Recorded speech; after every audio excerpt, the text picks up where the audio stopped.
Do. Audio. Audio test. Audio. Raise up a schmidge.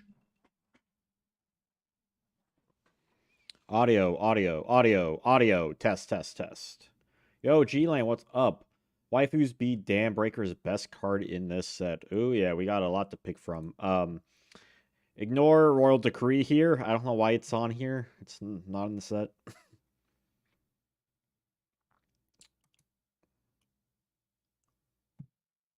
I do need to post a pinned comment though.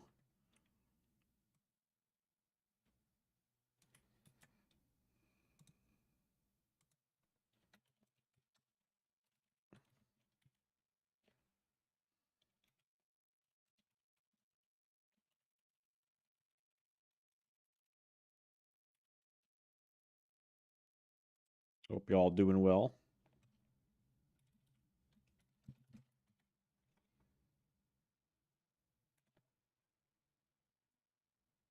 Let's see. Pin message. Bam. Now I just need to share this on the Twitter sphere.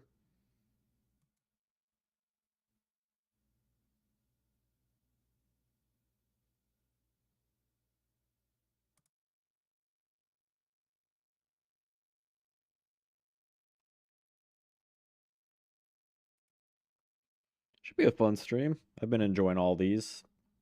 I think view-wise, they've at least been evening out to a rough degree. Even though it hasn't hit like quite the high as like the LOB one. So I'm just happy people are joining and having fun.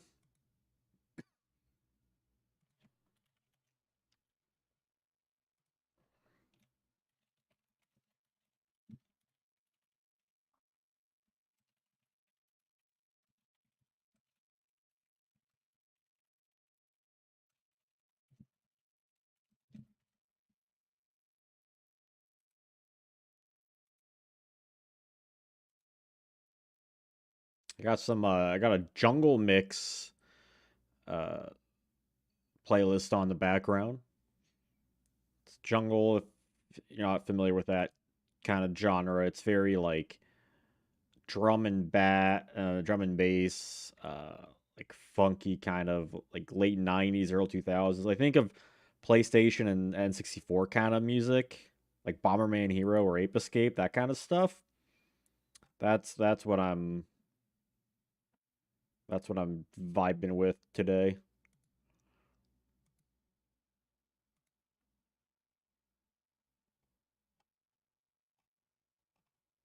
No, just YouTube. This is what I'm currently listening to. I mean, it's not gonna be you know, quite where exactly I'm at on the playlist, but this is a lot of the background music I listen to. Is just kind of honestly, I listen to a bunch of random stuff. Last week I was listening to City Pop. Last couple weeks have been City Pop, but I've been vibing with this today. I was thinking about on my Discord starting a like a music channel where I just post like random music and stuff so people can like vibe with me. Yo, Mus, welcome back. Where is the tournament? Somewhere on the East Coast. So this is going to be on Dueling Book. So it's going to be online, so you don't actually need to physically be there for it, which is really cool. So anyone can join in. Although the prize is specifically going to be just for like U.S. people, just for shipping reasons. But I feel that'd be the easiest way. I'd love for to be at like a locals thing, but I would, if my locals ever, the only thing my locals ever does is modern and speed duels. They've hosted one Edison event, and I've not done GOAT format yet, which I've asked about before. But I think that'll be left to me. Let alone Yada format or other popular formats. But that's planned for March 30th, so got plenty of time for that. If you're interested, definitely join in. No idea what the turnout's going to be. I'm probably gonna make a video about it. Posted with the next 2 days, just some like off the cuff kind of quick little thing. Nothing nothing fancily edited. Just something simple.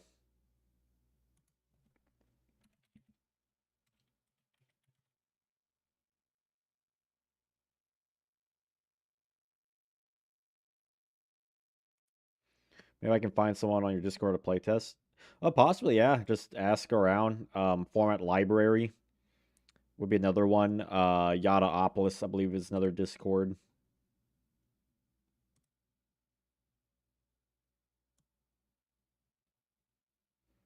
If you just like ask around, there'd probably be someone to like mess around with.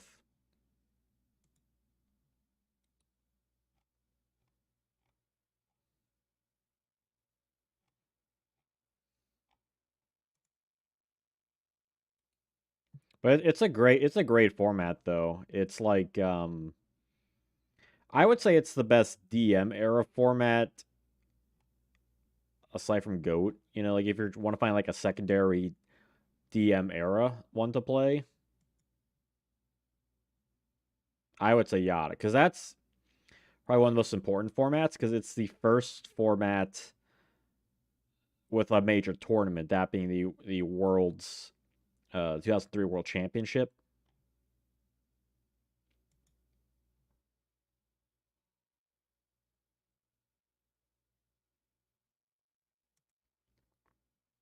So I will not be participating because I will be streaming it. So therefore, and also I feel like since I'm hosting everything and doing everything about it. I don't know. I'm doing plenty behind the scenes to jump in. I love to jump in on it, but yeah, I'm gonna be streaming it instead, which is why I wanted to have it be like a 1 day thing, single elimination. So it's not too terribly long to fit within the confines of a stream and my ability to stream, which I think would be more fun for me anyway if I did something like that. And if it goes well, I might hold future tournaments. Because again, this is my first one I'm doing, so I've asked a couple people for some advice about how setting up tournaments and stuff. So that's why on my Discord I do have the a new like tournament category with tournament chat and tournament report for that. Um, so possibly in the future I will have more tournaments if people like that kind of stuff, and if I have the drive for it. I'm not. So this isn't going to be a monthly thing, right? It's just going to be once in a while. That way I can make them feel a little more special, a little more thought out. Because I am putting up the funds for the prize, right? Like no one's donating for this for the prize pool. It's just me having an idea and just throwing some money at it. Which I'm hoping that some people show up and it's not just a 4-person tournament. But if it is, and if you enter, that gives you a much higher chance to win that Pharaonic Guardian Yatagarasu. It would probably be a near mint unlimited copy. Probably not first ed, just because that's way more expensive, unless someone donates like a lot of money for it off the kindness of their heart. But the plan is that it's going to be a unlimited copy. But not the 25th anniversary. Actually, I don't think there is a 25th anniversary one. But yeah, it's going to be like generally old printing. I'm excited for it though. I was going back and forth on the date. I don't know whether I want it to be in March or April. It's purely due to a variety of events kind of floating around. Not sure where they're placing in, but I feel like the end of March is probably the safest bet. Otherwise, I probably would have planned this a little bit longer than I had because I only had the idea of it just a couple days ago, really. I really only started talking about it to some people yesterday. Like I think 2 days ago, that's when I created that like logo for it that I have in my Discord. And everything I've like talked about before. generally, at least in like the tournament chat channel, is basically going to be what I'm going to explain the video, more or less. It's a little advertisement for it. Just try and get more people to join up. So that's the current plan for that. Hopefully my video isn't just me rambling on for too long. I kind of want to keep it short and sweet anyways. So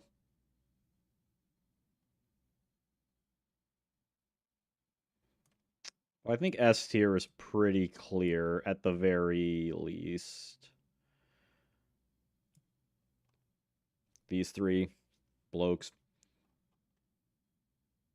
And I am starting a little earlier today than like typical, just so I do have more time and I don't have to like rush through this. I feel like the end of last stream I was a little rush almost. Yo, love thy enemy. What's up? Evening, Mr. Joe. It's Mr. Zone to you. March 30th is the day before Easter. A lot of people are going to visit family time with April. Yeah, well, I didn't want to do it on Easter. So I figured at least doing it like one day. Because I'm going to be gone the first 2 weeks. I want to give people enough time. And yeah, that's just going to be the date. I've already put it out there.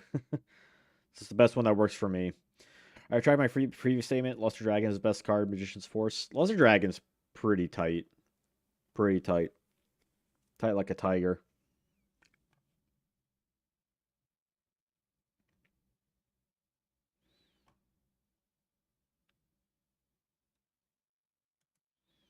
I'm going to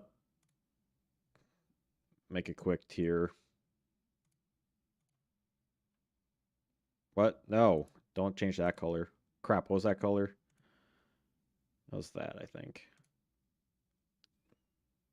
This one. This is ignore. I don't know why that's on there. Actually, I should probably make a color that you can actually read.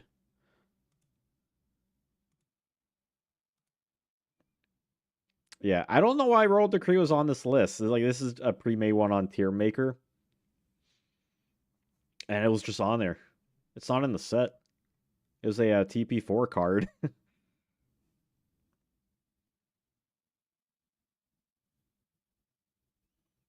Hope everyone's having a good time. Make sure to like the stream for engagement purposes. Or don't. I'm not forcing anyone to do anything. I figured I'd say it. This should be kind of an interesting one, just given all the cards that are pairing with each other with the unions. Because the big thing with Magician's Force is like the union monsters. And then you got the spell casters. Like those are the two big ones. Like spell counters and unions.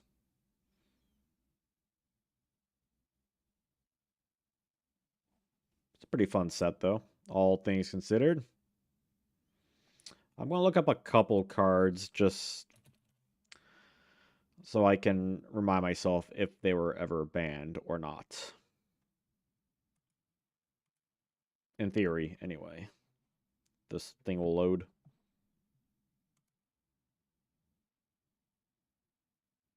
It might not load.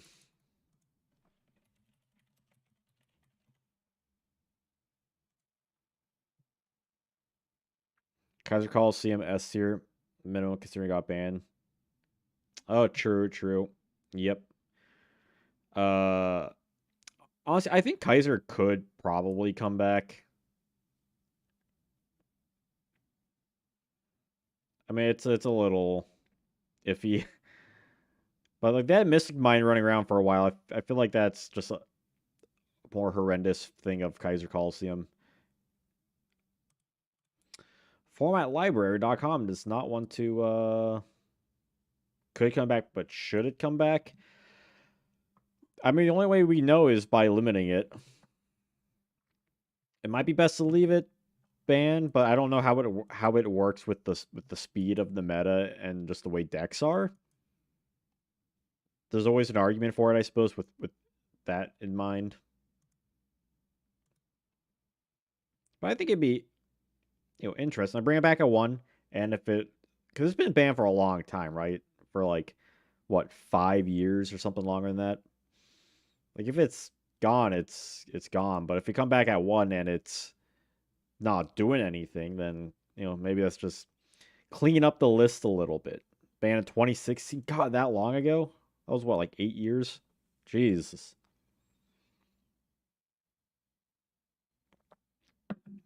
I remember when it was legal. It's like that and like Chicken Game, right? Were kind of two just really bothersome cards. I mean, sometimes you need a little injection of chaos.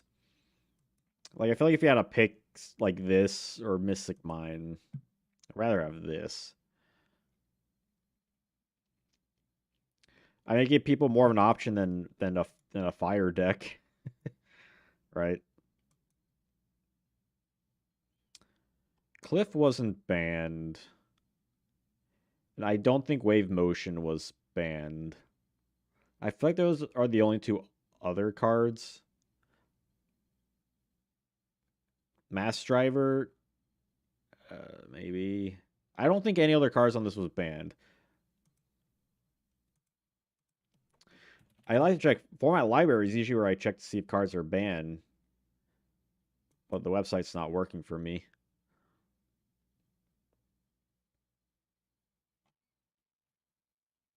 Because these cards are all like, these are the three best cards of the set. Honestly, we believe Missing Mind was not the problem card. Geometria was the problem card. I so I do think Missing Mind is certainly a problem card, but I was kind of more on the side of leaving it at one copy because it felt like it kind of checked deck building for a lot of people.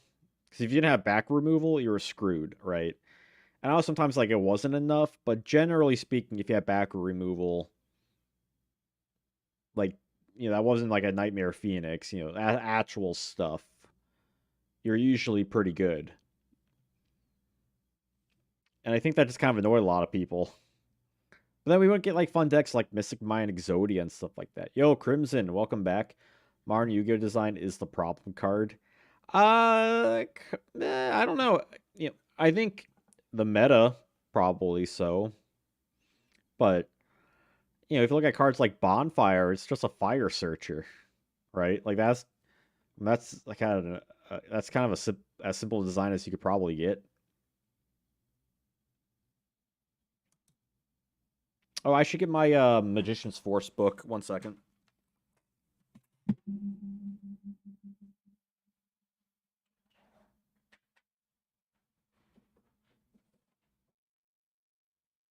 Here it is. This is my complete set of Magician's Force, baby.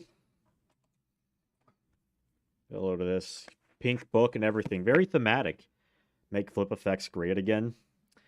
Yeah, I mean we have what like Subterror. Yeah, it's a anime card. Check this out.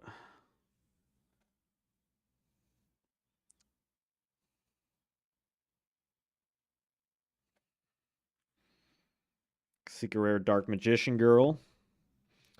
And the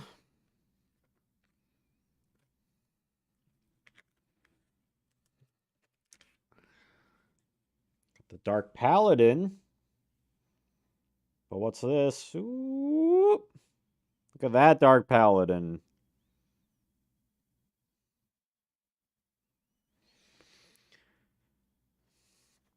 I mean, anime cards, like, we just got Dark Guardian from GX in the recent set, which is really cool. And Dark Element, so you can summon Gate Guardian and Dark Guardian really easy. Janjo has one of the best classic Yu-Gi collections on YouTube. That depends on your definition, I suppose. I think mine is my personal one, right? Where it's not the same. I feel like a lot of people they'll have like a big old binder of first ed near mint. That's not my collection. Mine is first ed, unlimited, near mint, lightly played. Very rarely there's a moderately played, but mostly lightly played. Sometimes there's just like random cards in there. because I think they're like random variants for cards that I find interesting to talk about, which I've talked about in previous streams, like my two Dark Paladins in here, or my I think I had two like Hero Shadow Scouts and stuff. But I do think I have the most aesthetic uh, binders for mine, though. It's all color coordinated, very nice binders, and all these, and they're all in the the 2x2 ones to really emphasize to let you look at like each card more thoroughly than like a big page. Although I am working on Legendary Collection Yugi's World, and that one's a much bigger binder because that you need a much bigger set. Um, but depending on who you ask, some people's collections are better because they're more, you know, first edition kind of like really nice quality stuff. But this is my collection. This is how I like to collect. Don't let anyone tell you how to collect or not. Um, and I'm stopping the DM era sets at Ancient Sanctuary, so I'm currently collecting IOC. Then I'll do ASD, and then that's gonna be it for me for DM sets. You know, all like the main sets pre ultimate rares. But there are some other side sets I'm working on. A lot of the promo stuff. Tournament Pack 2, probably not not getting Morphing Jar, because that card is really expensive. Or the original DDS promos. Those are probably going to be out of my reach. Um, yeah, I want to collect like the DM era collectible tin cards and video game promos. And then the other big set I have been working on it, like I said, it was Yugi's World. And then after that, I'm kind of free for a bit, but I would like to collect some other just sets that kind of interest me. But a couple sets at a time. My collection is always the most recent erotic because I hate pre-problem solving card text, so I feel not letting people judge. Yeah, like if there's a card that gets like a re-release, I wouldn't mind adding it to the collection. Like I think there's a lot from the 25th anniversary I could pick up. I just haven't yet. Stuff like Harpy's Brother or Vampire Baby. You know, stuff that has like name changes and whatnot. But for these, I'm at least collecting like the original run printings. So not no 25th anniversary ones are going to be like in the main thing. So it's at least his historically relevant to like the original printings of the cards, even if some are unlimited printings from a later release pack, whether it's in a tin or a release or whatever. I have a couple of European ones. Like my Magic Ruler includes all of the European cards, which I showed off in that stream, and that one was hard to collect. A lot of the European exclusive ones, like in general, like the Luster Dragon number 2 LOD card, hard to find, but I'd rather have stuff like that than spending $1,000 on Morphing Jar, which I don't think I'm about to do unless someone donates it or money. Yugi, what's up? It's a shame this set didn't get reprinted. Yeah, I don't know why it didn't. Hopefully, when they release another collection, that they might. But there's no reason why they wouldn't. Right? They just decide not to. I mean, I wish they released Pharaonic Guardian.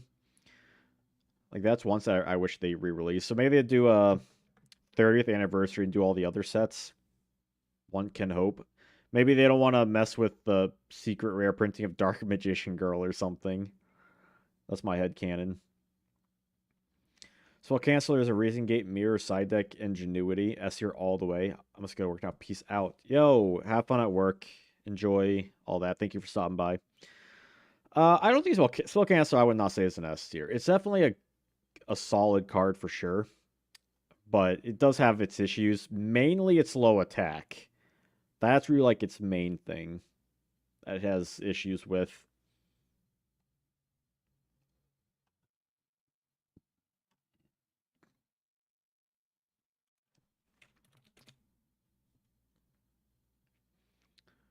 But it's a little hard to say where it would go otherwise, though. Oh, and by the way, this will be my last stream for some time, for at least the next 2 weeks, due to work related stuff. So my next stream won't be until the 21st. That's the plan. So it can't start at 2400 attack like Jinzo, it'd be S tier. Possibly. I think it depends on what the decks would be able to use from it. If they're able to capitalize on you not using spells, which feels like it's would be put you a little more at a disadvantage than just stopping trap cards. But that does stop like a heck of a lot. But I think the fact that even still it does like people aren't always playing it, I think already just says something just for spell negation in general.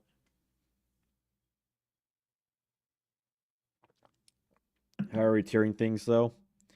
So the tiers is going to be just like it's been in the past, where it is just a TCG, so no OCG, no speed duels, no rush duels, it's just TCG.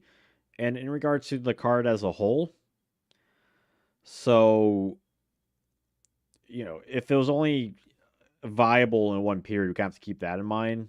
Or if it's like always viable, then that's a higher tier, or like just the overall impact of a card. How good it was on paper. Like we're taking a lot of things into consideration here, so it's not just like a simple it's a good now because then we dump like all these cards in in like D and F. But if it's just on release, that would also have a similar issue, right? Where a lot of cards that gain power, like Kaiser Coliseum, would not be S tier. So we kind of have to keep everything in mind to have a roughly as fair tier list as we can do.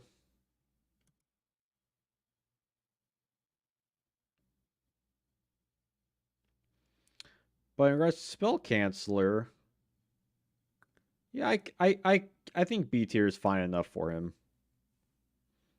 Just being the other end of Jinzo, completely shutting off is solid.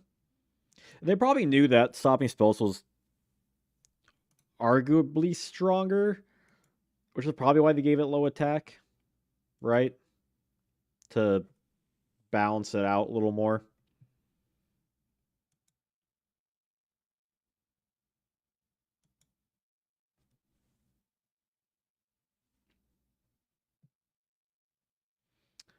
I think Royal Magical Library is an A tier, though. I don't know if many have an issue with that. A big OTK card.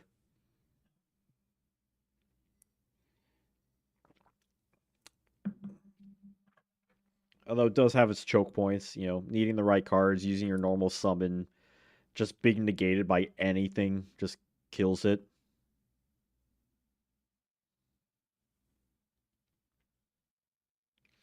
By the way, anyone who's joining in, I have a pinned comment up above. I guess maybe it's this direction. I'm hosting. I'll make a video on this soon, but I'm hosting my very first Yu-Gi-Oh tournament, which is going to be based off of the 2003 Yada format. And the winner will receive a copy of Yada Garasu. Very cool. Royal Magical Library has big defense, potential draw power. Yeah, I mean that's like its big thing. But typically you just normal summon it and just go ham with its thing. But defense does help. I don't know how they printed library without knowing it'd be exclusive for FTKs. I I couldn't tell you. It's perhaps they didn't realize all the cards you could activate in together to create FTKs. Maybe they figured just all the other cards would be better. Like I think Wave Motion Cannon's another A tier card. There's all these FTK machines, really. Like this card hit its peak in the GX era. Those burn decks.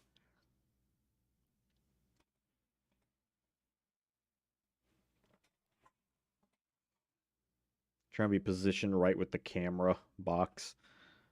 Hopefully my camera doesn't like bug out like it did last stream. Bugged out like twice.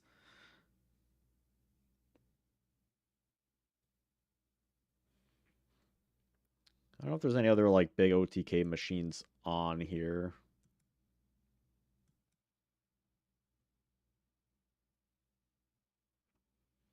I feel like this is going to be a set where there's a clear divide between good and bad cards compared to the last few sets where it was a little more balanced. Hopefully Janjo doesn't get Book of Moon again. I sure hope not. Yo, Volts Motion, what's up? Being a card related to Dark Magician is like the Epstein list if the list consists of absolute squares of cardboard. Is that's in a you're saying in a negative way, right? I mean, Dark Magician Girl definitely has issues. I think the big one is that on release, you uh, in the TCG, Magician of Black Chaos didn't exist, so you couldn't even get its full effect benefits.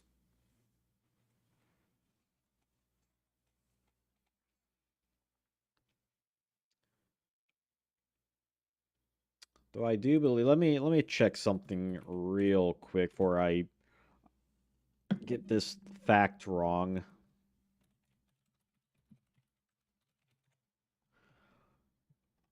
Yeah, so I believe so Dark Magician Girl's original. So in the OCG, when Dark Magician Girl was announced, so like before release, when it was announced in the OCG, its effect was that it would gain 200 attack instead of 300, which is interesting. And it was also for each spellcaster monster in both players' graveyards. So that would have been a lot better. So it was kind of like a weird shadow ghoul almost. Like DMG has appeared in decks with more support with Dark Magician over the last 8 or so years. Like I don't know if anyone plays her now in Dark Magician decks, but there definitely was a time where you would see a Dark Magician girl in those decks. Because there would be cards that just like summon that out and that summons other things out, and it all worked in unison. Skill Magician's effect provide little to no value other than the uh, stat line and the light attribute for chaos. Um, yeah, for the most part, but I mean, Skill Dark Magician, in terms of its stats, like it was really good. 1917. Which, if you didn't care for other like good effects, which we were starting to see around this time, right, where 16 was becoming more than just beater monsters. Like this was at least one that you could attack and defend with, which against those cards, which were good. Yo, Cheshire, what's up? What's going on? Could have been a vanilla, uh, and I'd play it. Yeah, like there's most people do play them as that, um, but at least gives you the option if you want to run a janky Dark Magician deck. So I appreciate that, or even Skill White, which isn't as good, but Dark Magician's Skill Dark is still like decent. So 1900 was the standard. Yeah, we had a lot of 1900s. Gemini Elf, Spear Dragon, like those were around. Luster Dragon was in this set, but this card had not only he had more defense, he had an effect too, which made him more versatile in that regard, especially for beatdown decks. Like if you're running a beatdown deck, this guy was great.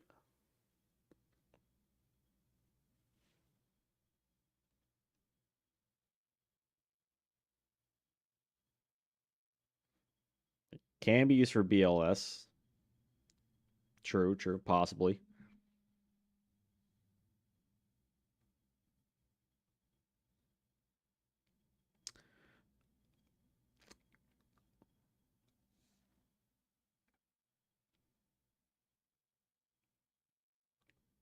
Don't know exactly where he'd go though.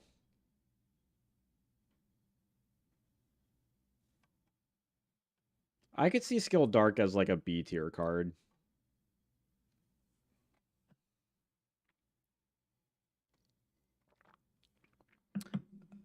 I don't know if I put him as A because it's not like he was a card that necessarily saw a ton of play, right?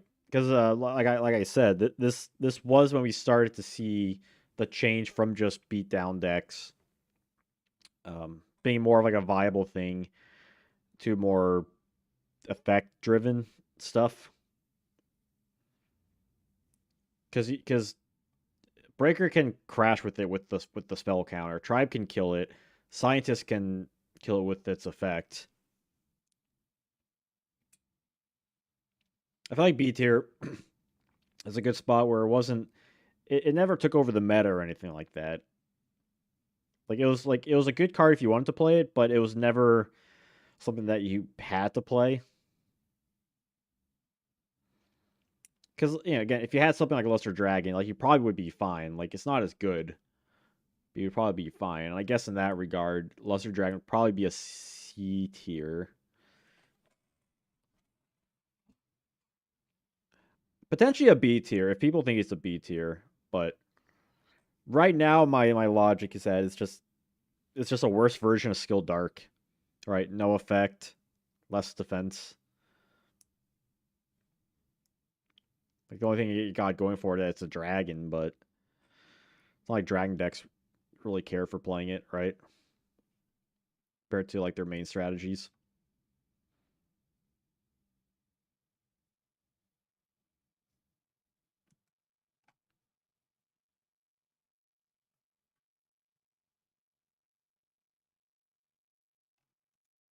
Yeah, I also got a giant orc, which is another like strong beatdown card.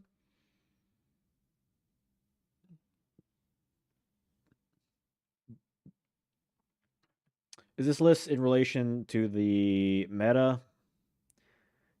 Uh, I hate this like freaking emoji thing that's like in the way for all these. Is this list in relation to the meta was released or of all time? It's like generally speaking. So I would say like all time.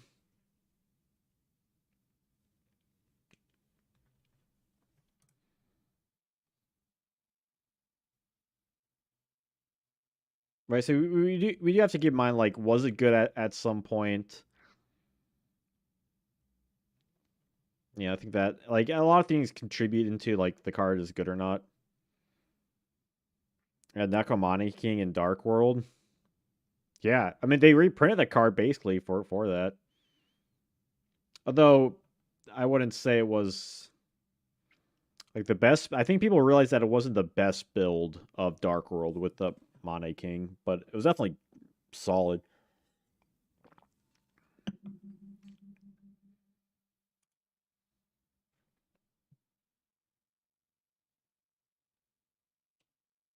Like it's a powerful effect, right? Just like skip or no, it just ends the turn, right? If your opponent discards it. It's also used in the side deck for some strategies. Like I think Empty Jar.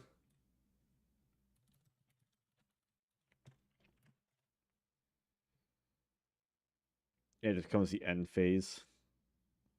Like it's a good counter to like any hand rip cards. Yo Hans, welcome back. Another set with a bunch of filler cards. Yeah, strong tech, maybe C, possibly. I mean, every set's gonna have a bunch of filler cards. That's just the nature of sets, right? It needs to be a bulk of filler so that you want to gamble to get those like premium good cards.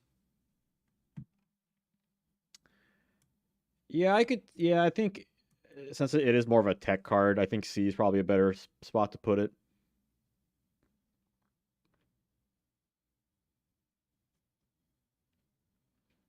C is like a good like middle ground.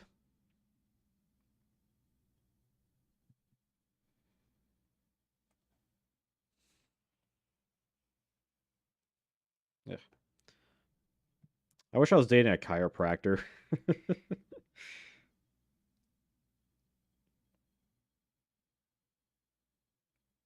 Is there a dating app where you can filter by job types?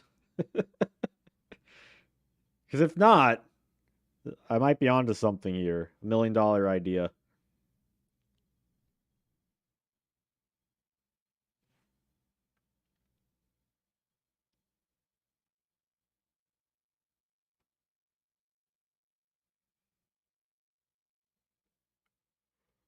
Oh, baby.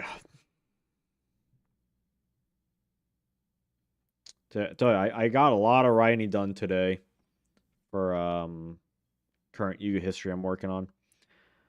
Those dating profiles just your resume. I mean, honestly, dates are just job. At least for guys anyway. Dates are just job interviews. Tell me when I'm telling lies. Is there a dating site only for professionals like doctors and lawyers and stuff? I think that's like a sugar daddy site, right? Right? Did this introduce union monsters? Yeah, it sure did. We got a lot of them. Take your freaking pick. No, it's a real dating site. Girls have to be professionals. Also, I mean, anyone's technically a professional if they get paid for it. That's if they make a living off of it, I think that's considered professional, right? Like I'm a professional video editor and animator. Yeah, the first X, not XZs, but XYZ. Look at these bad boys here. Maybe that counts. Look, I don't have an issue being what's not a what's the opposite of a sugar daddy when like the woman in the relationship is like the bread maker.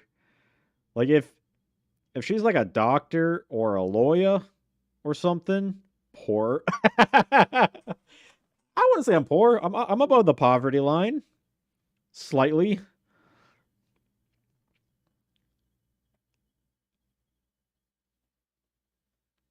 I'm just saying I wouldn't want to date someone who's like a waitress, you know. Personally,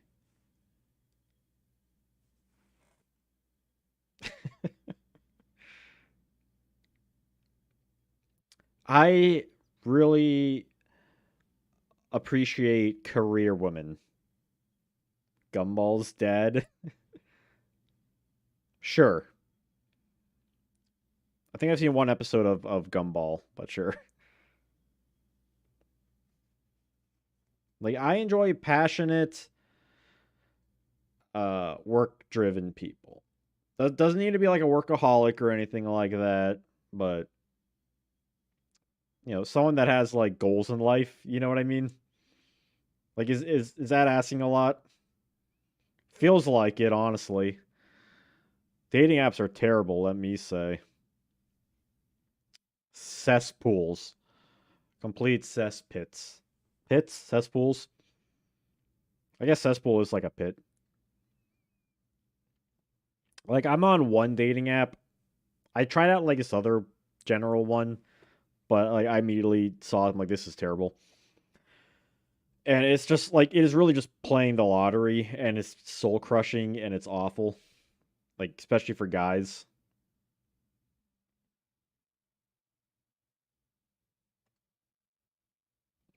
Cause the girls, they get a lot of likes, I'm sure, right? They have to like filter out so many things, look for all these flags and stuff. As a guy, I feel like most of us just like, oh, I hope this is works out. So for us, like we're barely getting likes from people that we are. I'm just saying we as in like myself, likes people that I find mutually attractive. Because I mean, look at me, right? I'm an attractive, fit young lad. So it's rare for my caliber and the other caliber of females that match mine to connect, let alone for them to respond more than once. Then once you get past like an initial response. Then it's like, can they respond more than like three, four, or five times? And then can you actually meet them in person? And then does it actually work out? Like it's all of these steps and it's such a vetting process. And for them, like they're looking for like red flags left and right, right? Like does this guy have issues? Does it whatever? But for us, we're like I feel like we're just trying to have a fun time. And it's but it turns out more like a job interview, right? Where you got to sell yourself, but you want to come off to like God, I need this job, you know? Like I think I'm good socially, right? Like I'm a social person, but I am an introvert. So it just like so I can be social, I can do that, but my introvert self, my energy level will just go like that. Dating app dates is just a match of match of match of capture the flag. Yeah, honestly, like I was talking to this one girl just this past week, and we're actually like having good conversation. It was actually like responding, and it seemed like pretty solid. And as soon as I mentioned something about like getting off the app so meet up and whatnot, that radio silence like this whole week so far. Now, granted, she might be busy with stuff. I don't freaking know. She might be busy with the other guy. I don't know. But I mean, that's not my problem. So I just have to sit there and just be annoyed at it. I'm just like, well, shit. Okay, move on to the next person. But damn, that sucks. Janjo, your tactic, um, your your tactical boy B day is next Thursday. It's next Thursday. What does that mean? Tactical boy B day? My birthday isn't in March. GG, go next. Yeah, honestly, like I have like probably a dozen matches right now, and at least half, if not 80 80% of them never responded to my message, which is like why match in the first place. And I get it's different for women who right like they're just swiping and they get matches. And they'll work on one guy and then move to the next, right? Like it's not. I feel like with guys when you get matched, you're like, all right, let me try out with this person. But with a woman, they match with you and you're in a queue, and you just have to hope you got like the lucky ticket at the bakery, And that's even assuming it's I don't know, it's silly. Especially when like you ah it's so dumb. It's so dumb. Your B day is next Thursday. And, oh, well, pre happy birthday. I won't be streaming next week. But hopefully everything goes swell with that. It should be fun.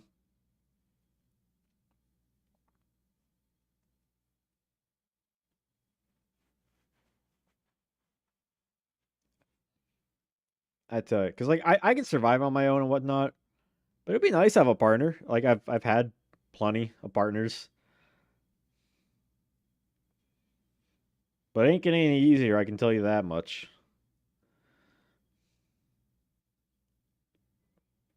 Like I think I'm a good partner. That's just me. I'm a sexy motherfucker, and I've worked for it too.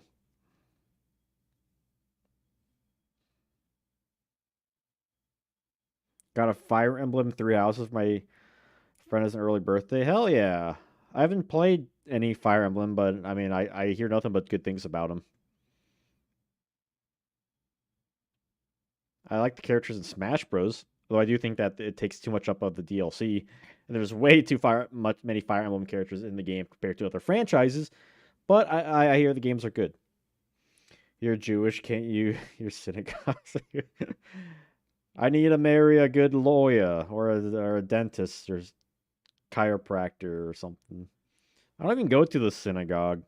My we celebrated like a couple holidays like growing up, but my parents didn't want to like push religion on anyone, but they just did those just to keep the like our relatives and us together. But we never once stepped foot in a synagogue. Oh, this fella getting pre-gamed for their birthday. A week in advance too.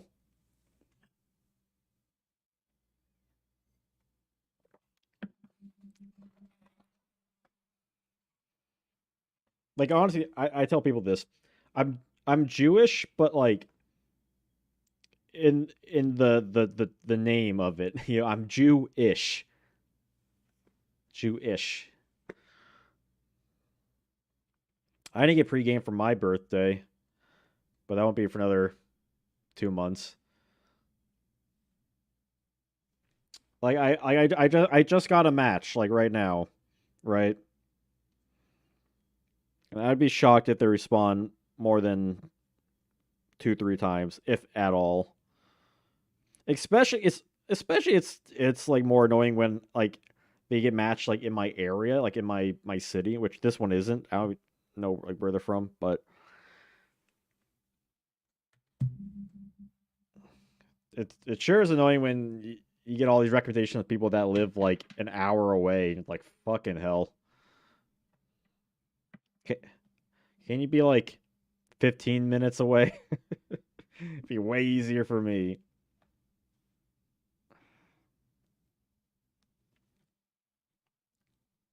This song's banging. I got in the background.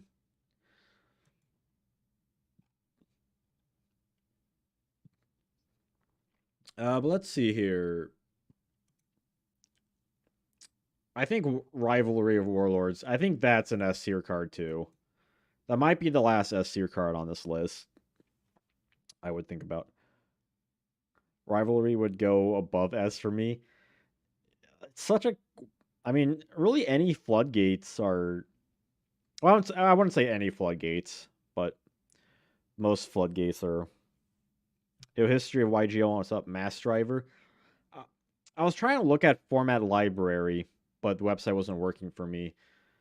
I wanted to see if Mass Driver was ever banned.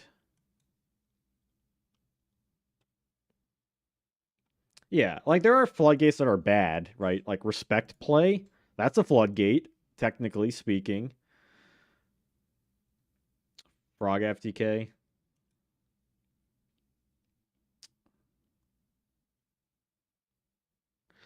Yeah, but with that same logic though, like we'd put Magical Library in that because Frog FTK wasn't just because of Mass Driver. Like that, I mean, it was part of it, but the thing was like you didn't need Mass Driver to win. Like there were a lot of decks that didn't, right? They didn't require this to win per se. Because they would just gain you so much advantage anyway.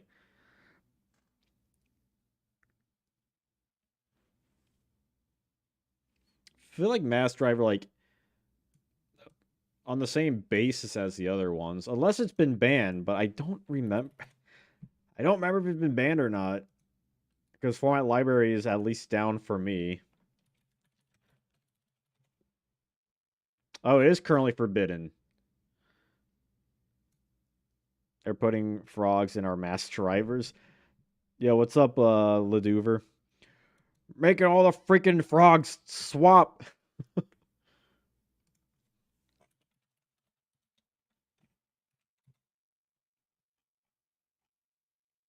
Is there a way on Yugipedia to look up like a card's legality status? That'd be a really nice thing to have. Like benchmarks for the cards.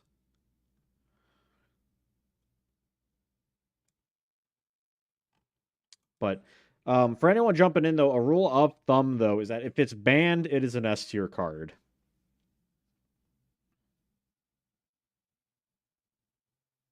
Yeah, it says on Wikipedia if it's current like its current status, but not like it's because on Format Library you can look up a card and it'll tell you like the entire timeline of its legality.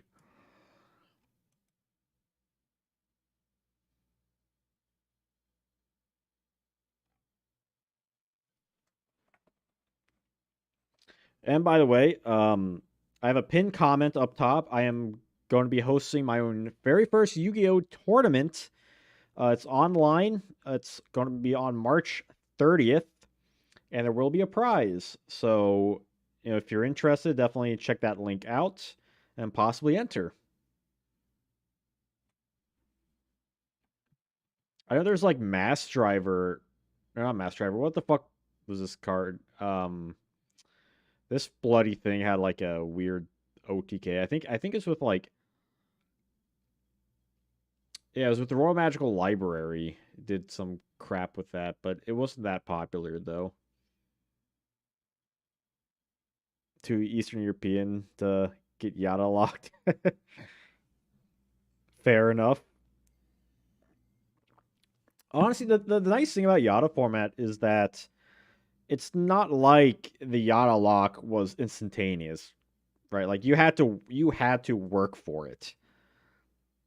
Like it ended a game, but it was rarely ever the kind of thing where it wasn't like Chaos Emperor Dragon Yada lock type of thing, which I really like about Yada. Like, Yada is surprisingly a very fair and fun format, which is why I'm making my first tournament off of that, because it is one of the best early formats of the game. Like the first true format, I would argue. Like in regards to widespread play, anyway.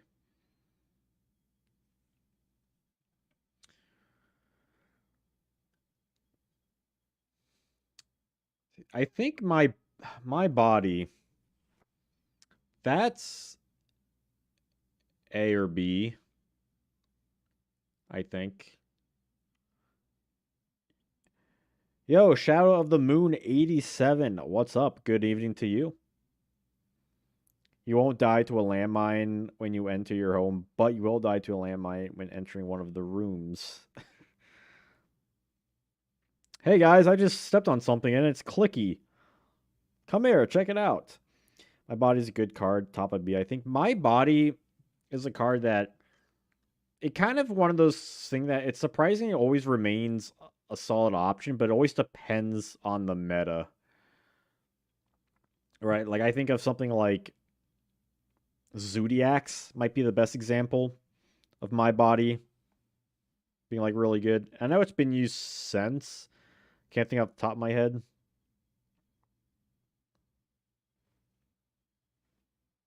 Runner rated B. Okay, I see two Bs. I'll put it in B. It's definitely a neat card. I mean, it just bypasses something for life points. But surprisingly, like it can see play, and it could definitely appear in the future of the metagame, depending on what that looks like. Oh, damn, this playlist slapping.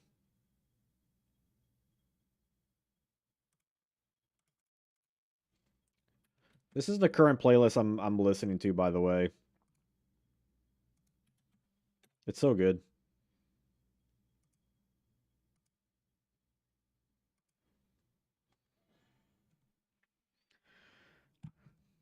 See, I think Big Bang Shot. I know someone used a Decay Commander style deck and it was actually pretty good.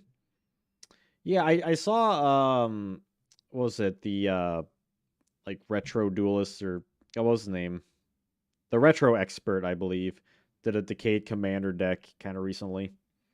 No, no, you shouldn't be hearing music. This is just what I'm listening to a playlist on the background to avoid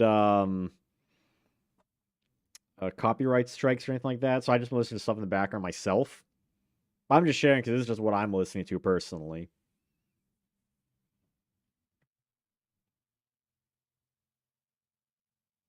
I feel like Big Bang Shot's a good C too. Like it's very specific, but it has its uses. Love the retro expert. Yeah, yeah, that guy's great. He's one of like the old school like retro channels. There's not many solid retro channels, like ones that like upload consistently. But he was definitely one of like the OGs. especially for like deck building and stuff. Even if his decks are a little scuff, I always enjoy seeing them just for the fun of them.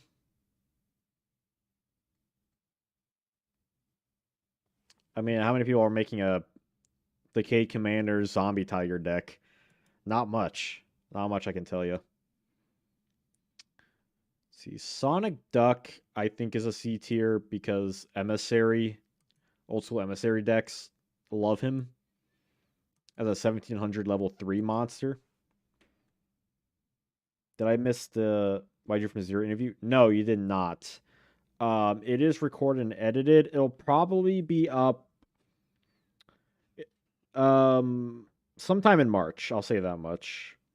Either mid March or late March. I'm aiming towards mid March. But yeah, no. That'll be up. That's edited and all that stuff. Just need to, schedule it properly.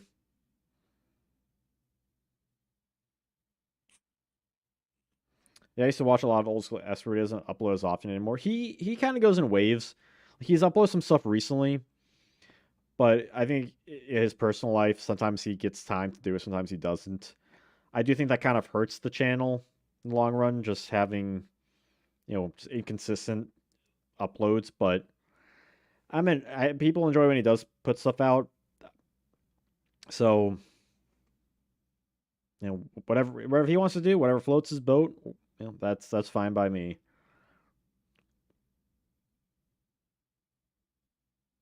But it is definitely like kind of sometimes he'll post like a ton of profiles and then go silent for months. Like there are other old school channels that do that. X, Y, and Z aren't anything above F before Hanger and then they can Sword D. They're actually honestly they're not too terrible. Yeah, they're not meta contender or anything like that. But I mean in the 2005 World Championships we saw X head cannon at least. And the other two, if you're using like a light like Union deck, like with like light Union machines, they're not too bad, all things considered. Because you can summon them off a lot of things, and they can turn into big monsters without polymerization, which is pretty good.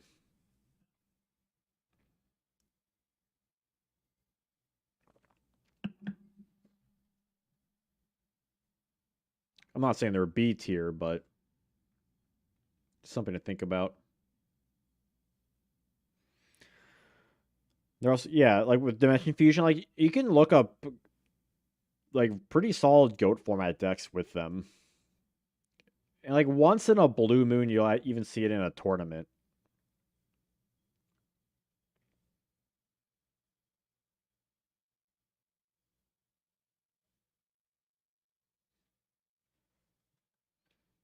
Which is kind of nutty.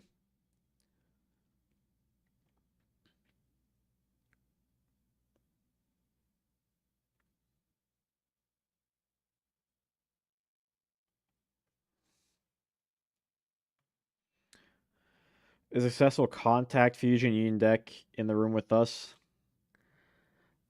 I mean, this was the first contact fusion, even before the term existed. Yeah, shiny angel, you banished them, and then gives get out stuff like limiter removal. Be powerful stuff.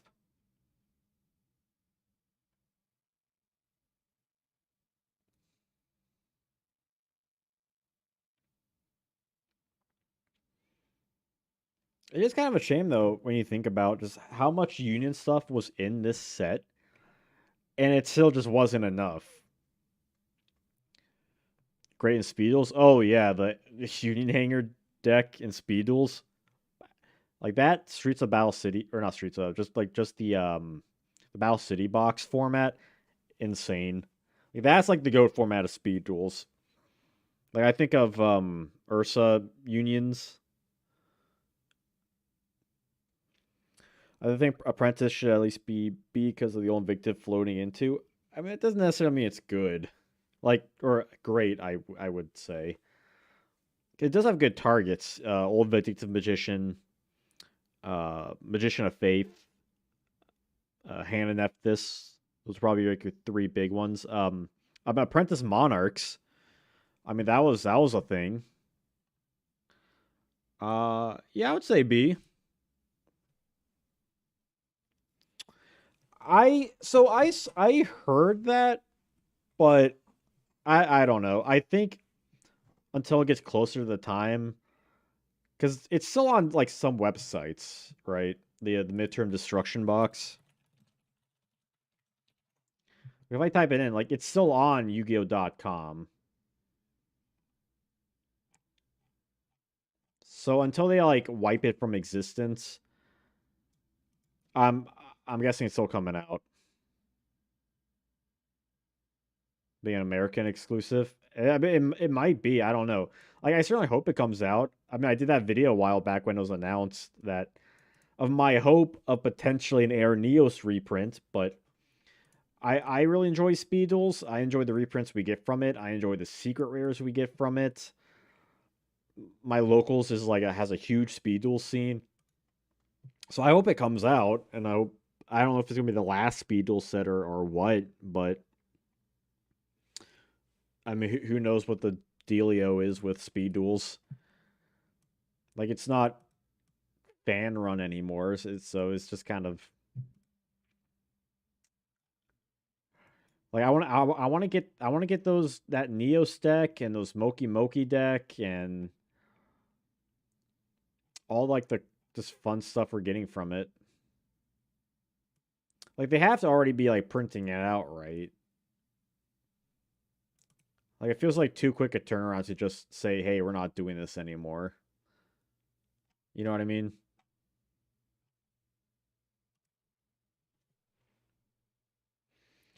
I just kind of hope that Konami slows down some with the releases of sets. I get overwhelmed, but yeah, I think a lot of people have that issue too.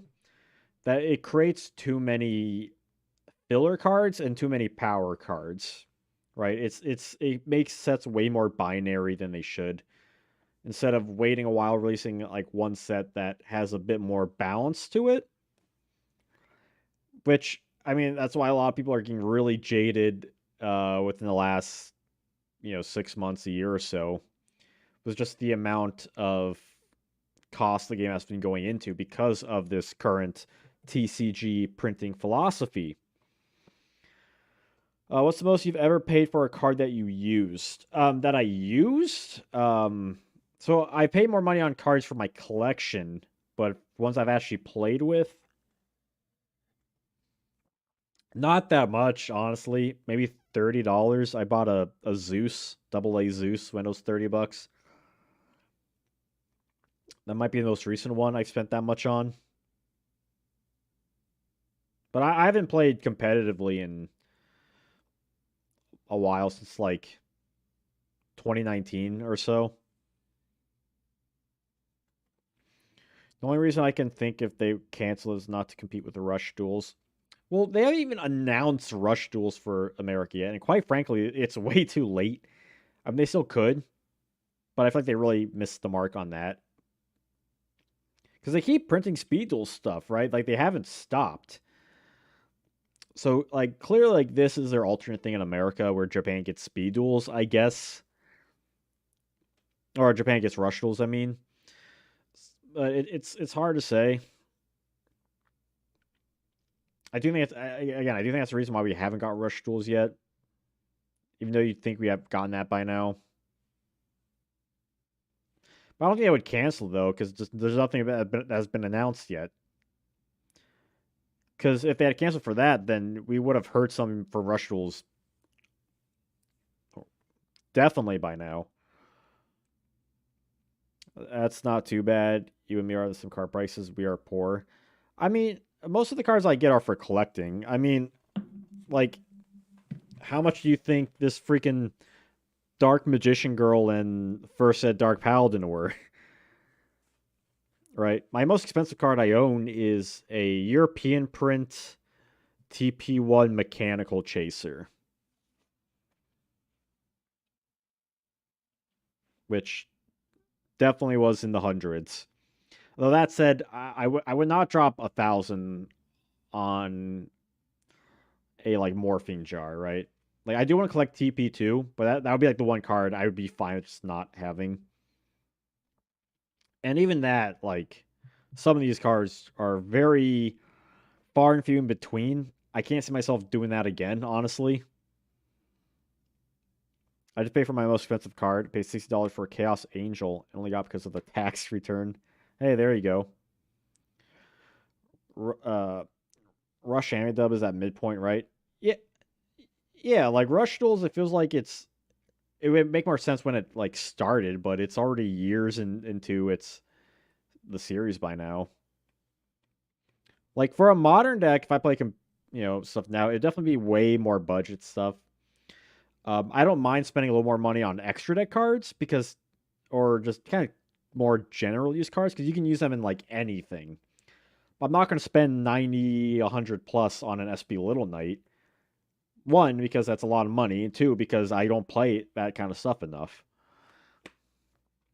And eventually, give it 3, 5 years, it'll be reprinted anyway if you like desperately want something. And if you don't want to play it, you still have IP Masquerade and Nightmare Unicorn, even if they aren't the same.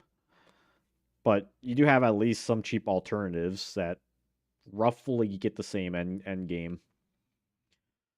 20 is my line in the sand for cards not spending more than a Jackson on anything. That's fair. It also depends on if it's a playset or not. Like if it's certain cards, so like Dimension Fusion, for example, that's like 20-25 a pop, but that's also something that I would buy like once in a while. So eventually I would have like a full set of that. But that's also a very specific deck, but generally it's rare I would do something like that. Like I feel like I wouldn't spend more than like 15 or 20 on a playset.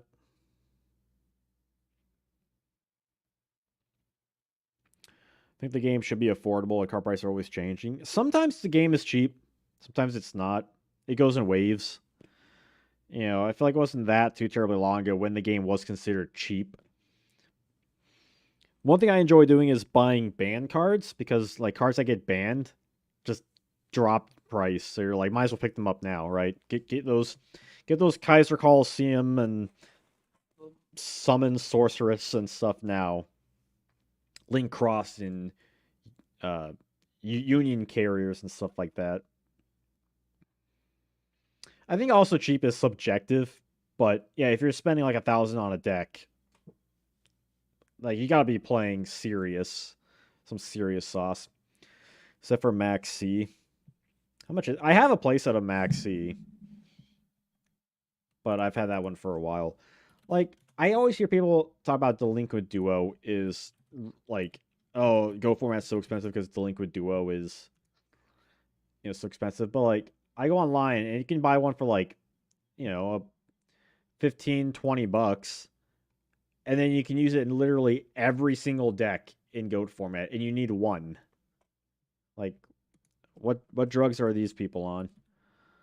Like, if I look up Maxi, by the way, if anyone wants to buy cards on TCG Player, down below in the description, I have an affiliate link. If you buy cards using that link, doesn't cost you anything. If you use that link to buy stuff, depending on how much stuff you buy, I'll get some kickback. So that's nice. I would recommend doing that anytime you want to buy cards.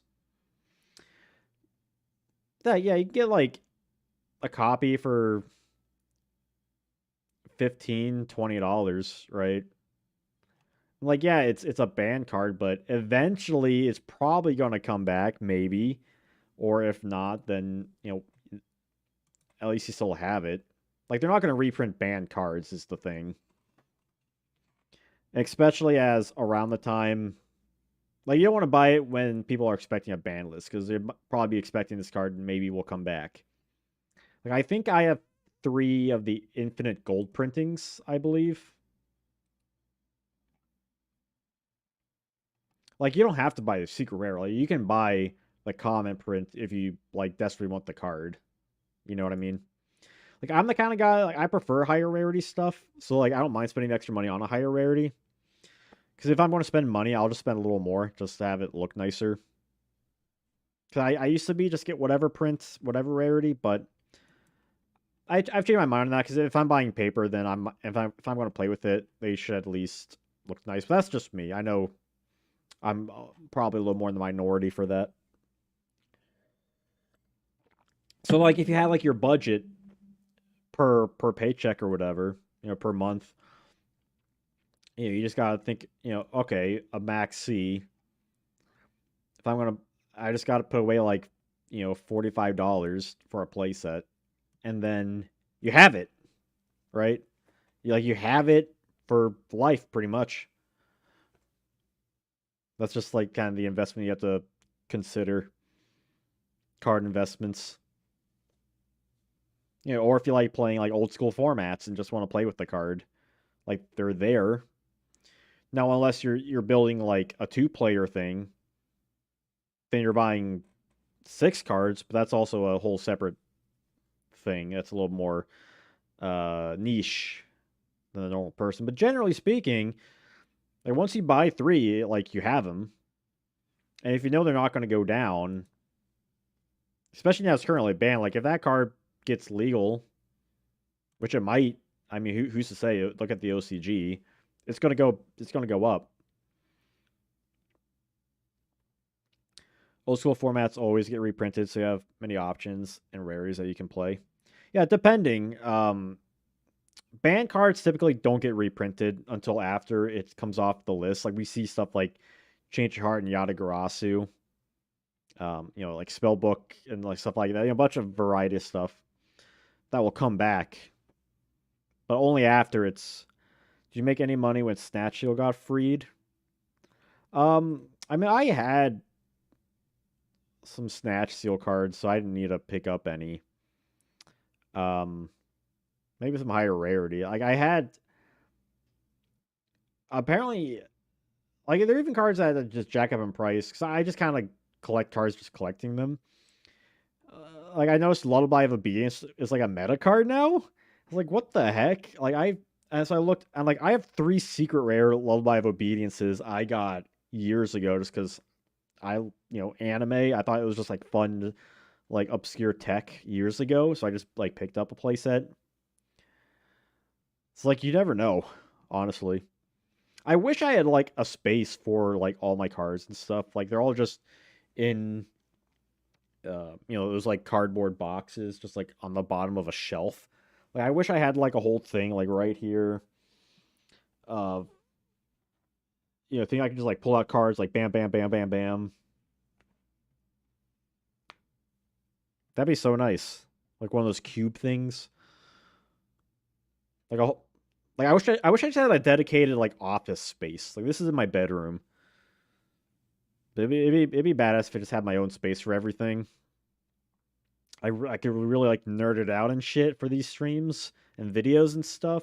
Have like a table over here or something, in like my imaginary room with a rig where I can like dual like an overhead camera, like all this fun crap.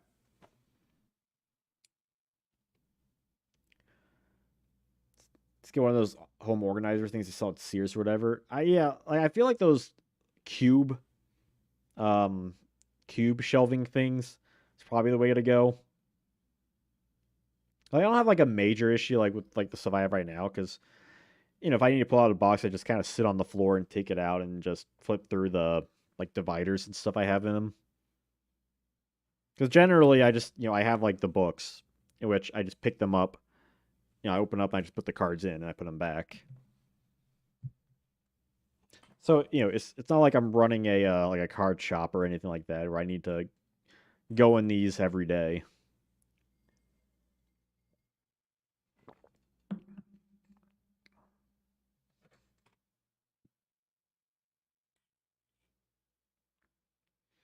I do wish though Konami did do more reprints like in for their old cards in general, like especially like goat format and really especially Edison stuff. Like a lot of stuff from the 5Ds era desperately needs reprints. Like if they are supporting a lot of this stuff, right? Goat format events, Tengu plant events, Edison events.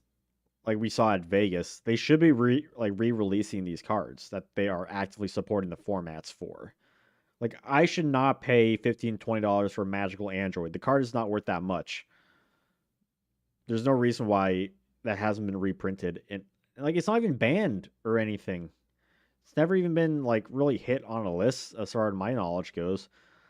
It's like so when I think of when they did like that two-player starter deck, it's like why didn't they reprint something like magical android in it?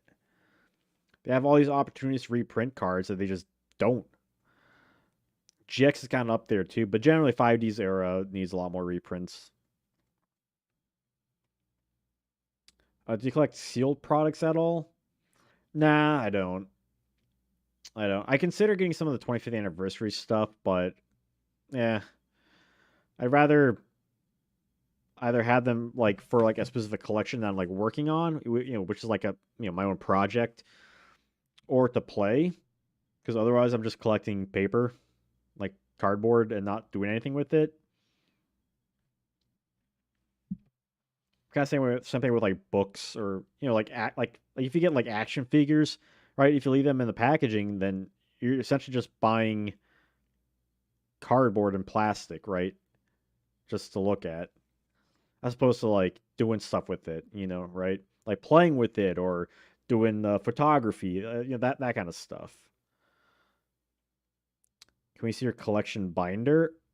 I mean, I have a lot of binders, right? A lot of them are in these like color, which I've been showing off on these streams, are these color coded ones. And then I have a bunch of these like cardboard things.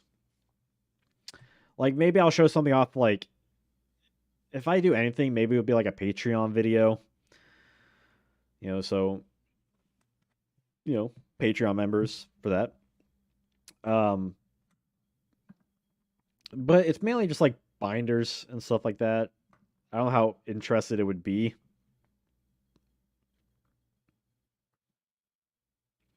But I think I have done a pretty good job in organizing my stuff. I always feel like I can do better in organizing because I really like organizing. But at the same time, it's easier to simplify things too, which is like kind of a tough dichotomy to balance.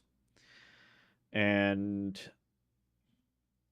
especially when you get more and more cards, like you start to notice like certain letters of cards really fill up, like M's and S's, stuff like that. So then it's like, well, crap. How I feel like I might need to diversify this. If they start thinking about, okay, do I get dividers for like archetypes or like deck boxes for cores and stuff? And then it's like, well, now I gotta buy deck boxes. Which cores do I need to isolate from others? And it becomes like a whole thing, right? Like, do I have one for Dark Magician? Do I have one for ninjas and blue eyes? Because I can't do every archetype because that'd just be impossible. It's definitely a tough job, like organizing cards correctly.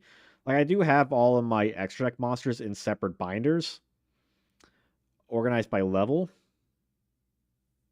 But even still, it's like part of me thinks like this would be easier just to have their own box with their own dividers by alphabetical order. I mean, I don't know. But that also means buying more stuff like that. I mean, it looks a lot cooler in the binders, but in the long run, it might be better to have them. But it's also sometimes kind of nice when like my Xyz binder, I can look it up and see. All right, this is organized by ranks, right? Rank 1, 2, 3. I can flip a page and instantly see all the rank 4s right there. So it's a take and give, really. I think everyone organizes differently. I think the main thing is to like simplify and try not to overthink it. Yeah, it's absolutely a dilemma, especially me, my overthinking ass. Chronic overthinker. It's terrible. Trying to be better at that. But yeah, I talked to a guy in my local card shop about it too, and yeah, he was one that kind of said like, you don't shouldn't overthink it. Just if you need a card, you know which alphabetical like name it's gonna be. Yeah, see you later, Shadow of the Moon. Hope you enjoy the rest of your night. Thank you for stopping by. Hope you see you next stream, which won't be for a few weeks, because at least next 2 weeks I will not be streaming.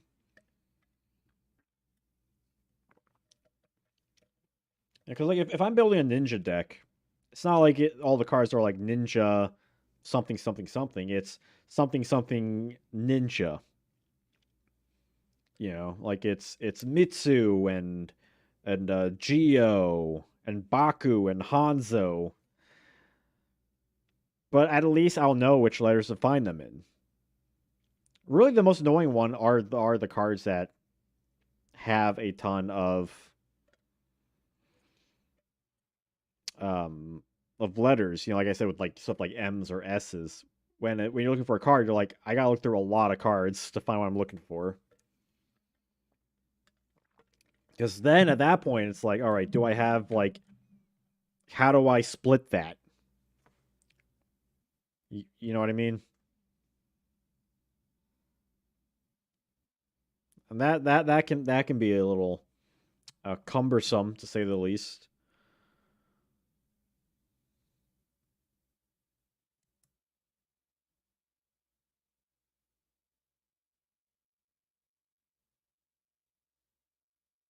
I guess I don't have enough cards for that to be a big of an issue. I mean, I'm making it sound more of an issue than it is. It's not like I have like a ton of cards. Like I'm sure my card value is worth a lot, but it's not like it's not like I have like shelves filled of these things.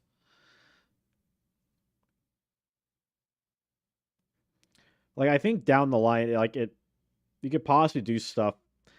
Like, again, like you could organize it like a million ways. If you had like a million boxes, you might be able to organize by quick play, by monster effects, and like normal monsters and pendulums, but or by like formats. But then things overlap, right? So unless you're making each deck like have deck specifically, it's just like I don't know. You just got. I think you just have to deal with it. It's not like I'm always looking through like a ton of cards anyway. Look for something specific, and it really doesn't take that long of a time because I use like the penny sleeves. So each like 3 cards, 3 4 cards are in the penny sleeves, which drastically reduces looking through cards. So when you're looking, you're just like bam, bam, bam, bam, bam, bam. All right. Whatever looks cool in a binder. I do have one binder that is cards I like. Let's have a whole separate thing for that.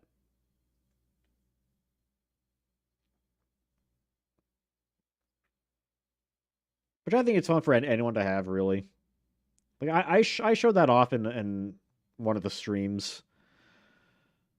Don't remember which tier list stream I was showing that off in. It might have been like Magic Ruler. I don't know. It's one of the old streams. I did show it off though. It was just like random crap.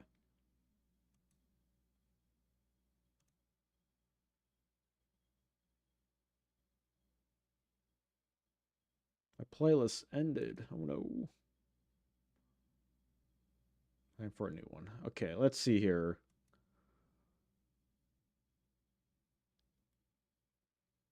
I think Secret Barrel and where's the Dusk Koala? I think these are A tier cards. I think like the burn strategy has kind of proven itself over time. It is very good.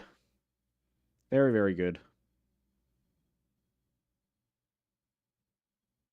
Like Secret Barrel honestly blows my mind when you think about it. When you read this card for the time it came out is absurd. I am shocked this card came out and was just legal. Like it inflicts so much damage just for free.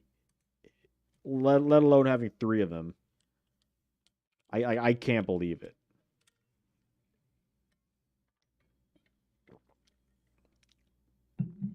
And then Koala is just a cherry on top, really.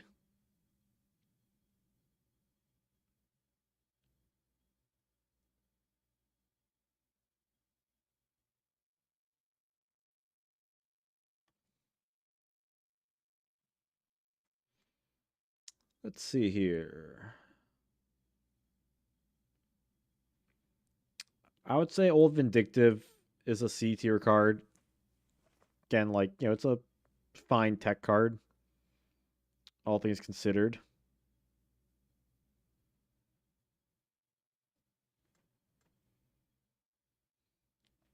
I think Autonomous Action is a pretty underrated card. I like to see more people mess around with that. Old Vindictive is B, I think. I don't know. Like, yeah, it can be searched off of Apprentice, but it doesn't really do anything else, right? Like, you have cards like it, Maneater Bug, New Doria. New Doria is, like the closest other option for that kind of related thing. But New Doria is more of like a tomato target. But otherwise, like, there's not much reason to play it.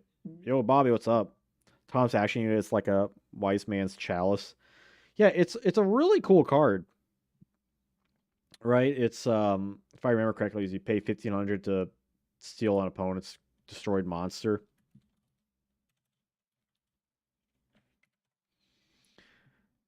Yeah, and it's a equip card. It's like, yeah, it's pay 15 and it's like a prima for your opponent. Like, I think that's really cool. It's more specific,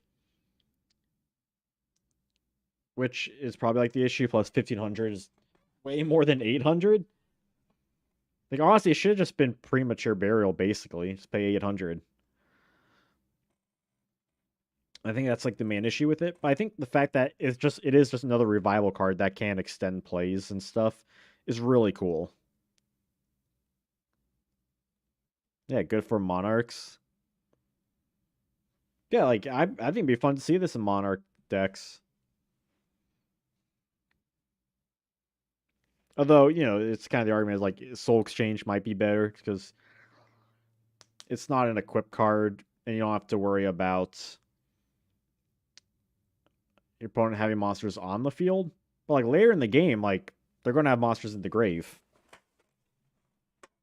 And then you can steal cards like BLS or Tribe or whatever.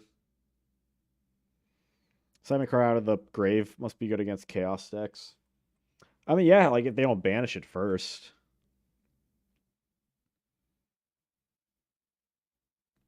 But it's definitely cool though. You just don't want to bring back like a Sangan. That'd be the or like a Mystic Tomato or something like that. That would not be very fun. I think Roulette Barrel is also a C, given similar reasons, where its main thing really just coming off of Shining Angel. Like, aside from that, your only other good option is like DD Warrior Lady.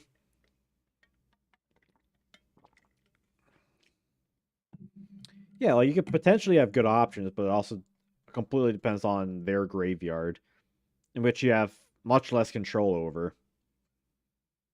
And it's also way scarier than of a life point drop than using Prima.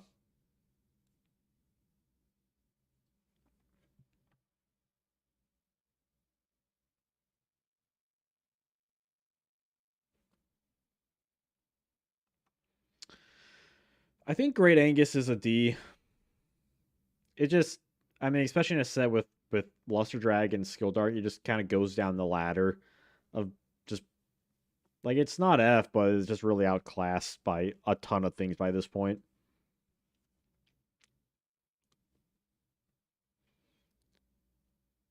Oh yeah, our artwork is great, and it's cool if you're running like a Molten Destruction deck. I think Dark Blaze is like the same thing too. 1800, like nothing really going on with it.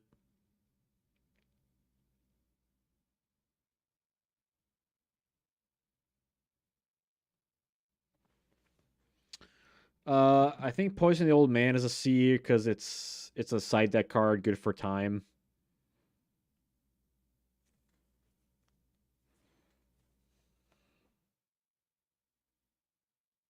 A lot of sick artwork in Magician's Force. Like this isn't my favorite set or anything like that. Like I want to put in my top 10, but there's definitely a lot of cool stuff going on with it. Like when it came out, I was building an Amazoness deck because this was kind of the first time I had I was got cards from the set that I'm like, oh, I can build like an archetype around this.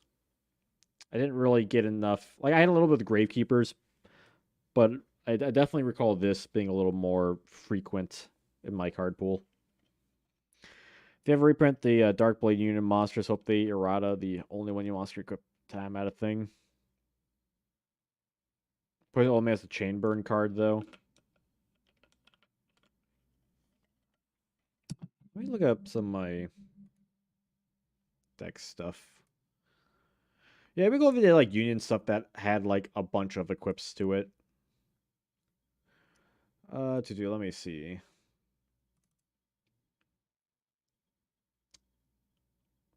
Chain burn.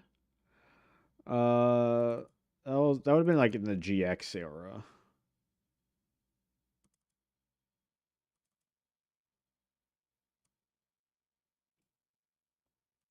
Corn burn. No, it's not using it.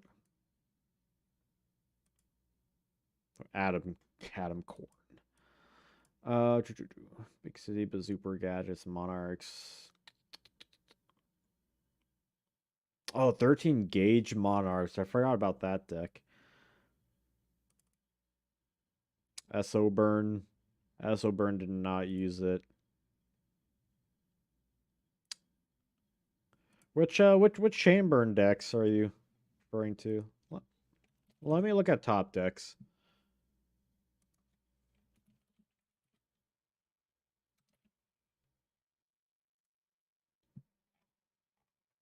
Um,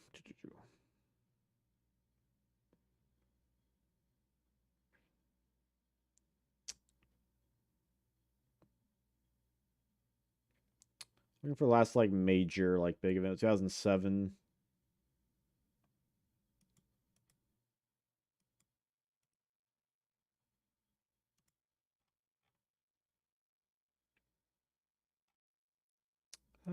To do.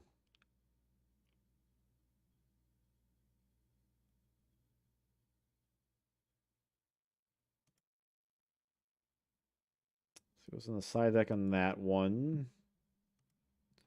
So he was on a Stein OTK.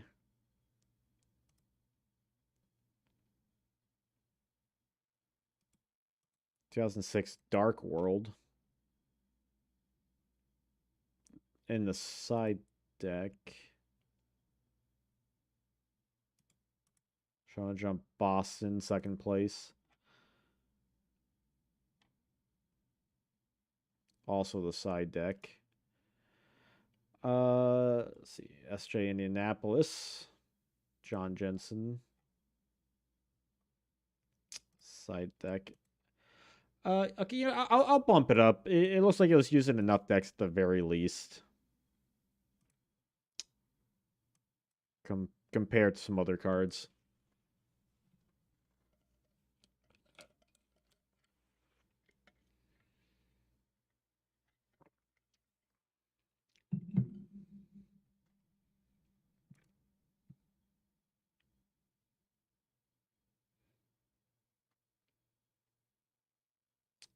Let's see. Cliff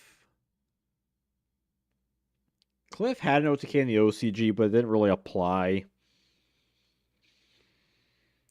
to the TCG, in which he was I mean, he had some use in like some decks.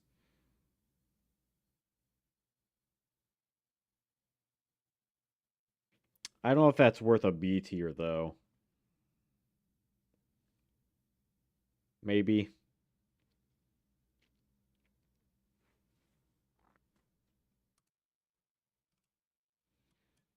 Magical Merchant's another like interesting one.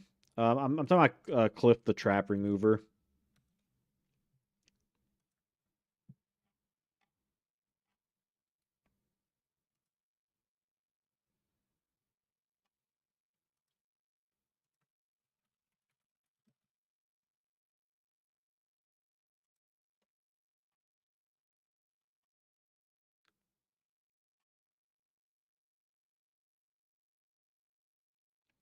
I'm leaning towards C. He's not a bad card. He's definitely a little more like specific, especially more in the side deck.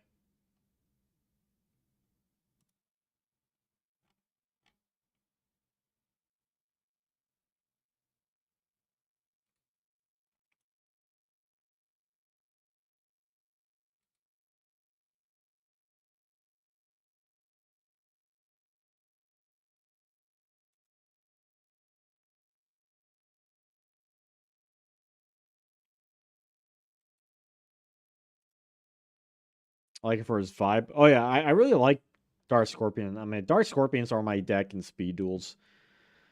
Um, magical magical merchant. I think he might be an A.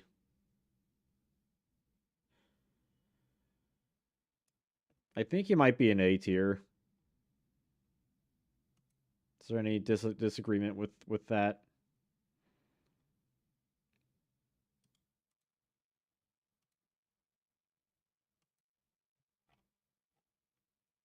He wasn't really playing like competitive lights or anything like that. He kind of died off with GX, but his last top was in 07, but he was definitely like, in a lot of stuff like when he was around and kind of let a lot of things like facilitate a lot of like interesting deck mechanics because of his effect.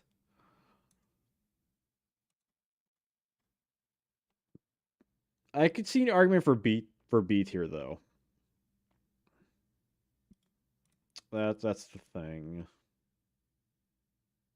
One spell, Rainbow Dark Dragon, busted.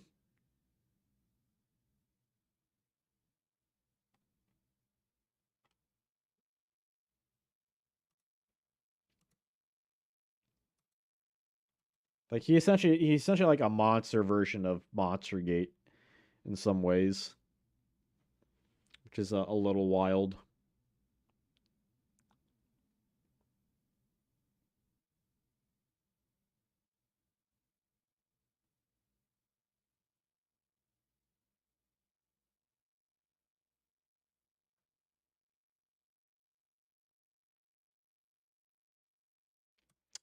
I think Magical Marionette and Pixie Knight, which I got this confused with a I think it was a LON card. This is definitely Pixie Knight. Like these cards are really cool.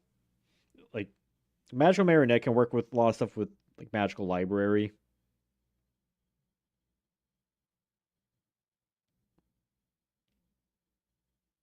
And Pixie Knight as like a really interesting deck that I feel like people don't mess around with enough for Goat format. The Pixie Control deck.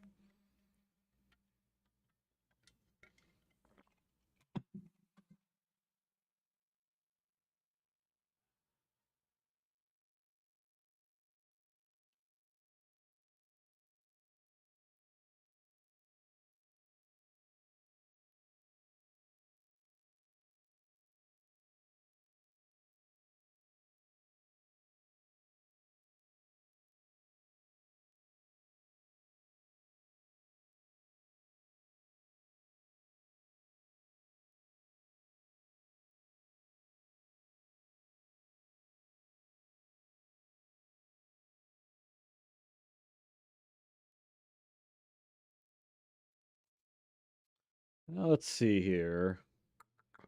What other cards like really stick out for me?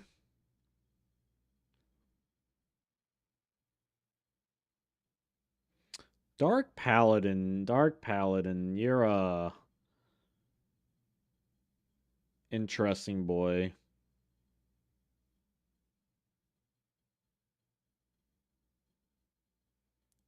Dark Paladin is like really cool. Like not just the art, but like his effect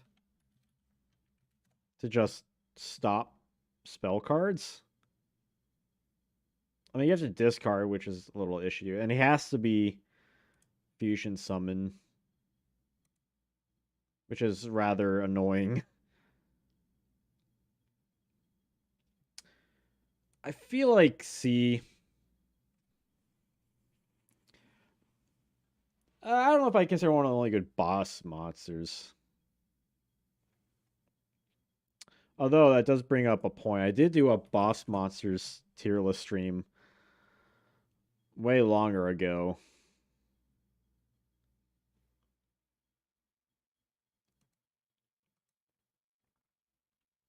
But I don't know, just like the fact like you have to run like a very like a gimmicky deck for him.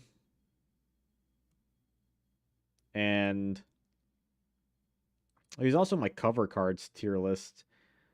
And I guess my fusion. Yeah, he's been a bunch of tier lists, hasn't he? Um and you have to discard a card, which is unfortunate. It's nice. At least we have like Thunder Dragon or Serpent, but otherwise it's kind of annoying.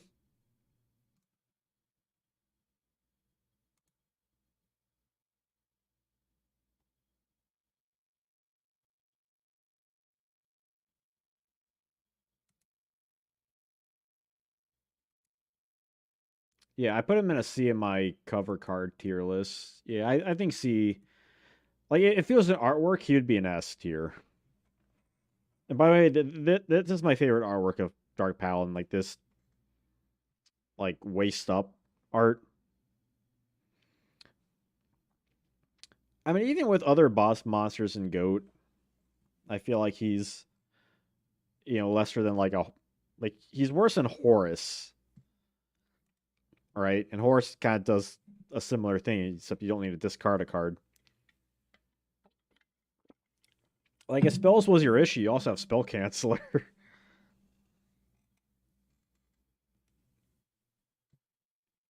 See, I think Chaos Command Magician. Speaking of dark looking spellcasters, this card definitely I think he needs a little more love. I think we started to see a little resurgence of him a couple years ago, like a couple decks, but it just kind of died off as soon as it died off as fast as it was coming up. Like yeah, he's really neat protection, but it's also very specific.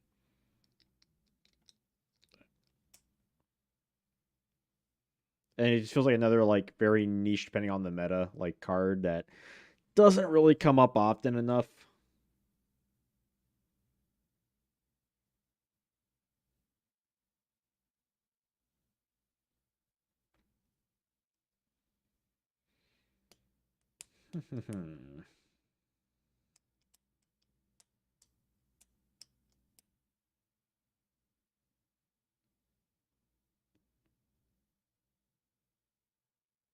Aitsu is F tier. I love the Aitsu Koitsu stuff. And honestly, I'll put Koitsu in D. Because while Aitsu is like terrible, that 5-star does nothing. The effect of Koitsu is actually pretty good, where it gives like a huge attack buff. It has like the union protection. You can and interestingly enough, it's a water, so you can use it with Abyss Soldier, and you can summon off Mother Grizzly, which then can have weird synergy with Metamorphosis for some strong monsters. So it feels like it has a little more interesting aspects about it than Koitsu or Aitsu. I mean, yeah, like we saw there was I don't know what tournament it was, but kind of recently someone was playing like a really janky water deck that had one cop, like it had like these guys in it. While yeah, this guy just thinks like this card surprise has like interesting synergy because I have a friend that I do once in a while, and he has like a very janky Oisukaisu deck.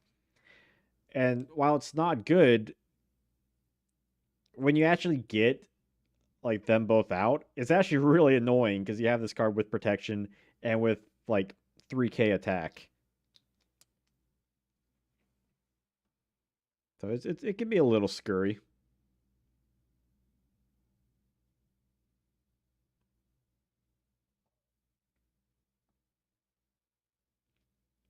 I'm gonna give Action Unit a C. I think it's underrated. I think it's underexplored.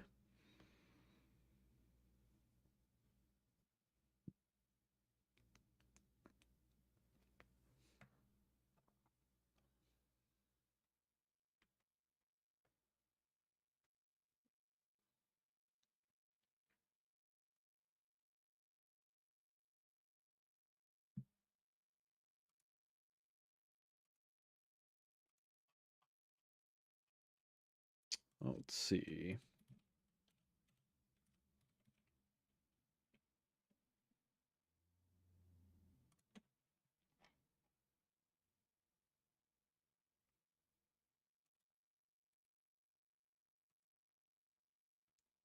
Emblem of Dragon Destroyer. I think I'll give this a C2. Like it is a generic suitor for Buster Blader. I mean, I can't really complain about it. It exists. Buster Blader isn't a great card, but it searches it, so that's cool. And I think for the same reason, I'll put Skilled White in C2. I could argue a D tier for it. Is it worth a D tier?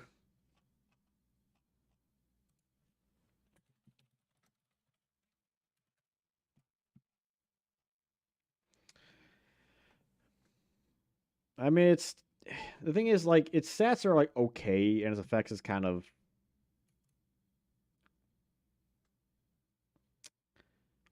its effect isn't as good as Skilled Dark, but he is a light though.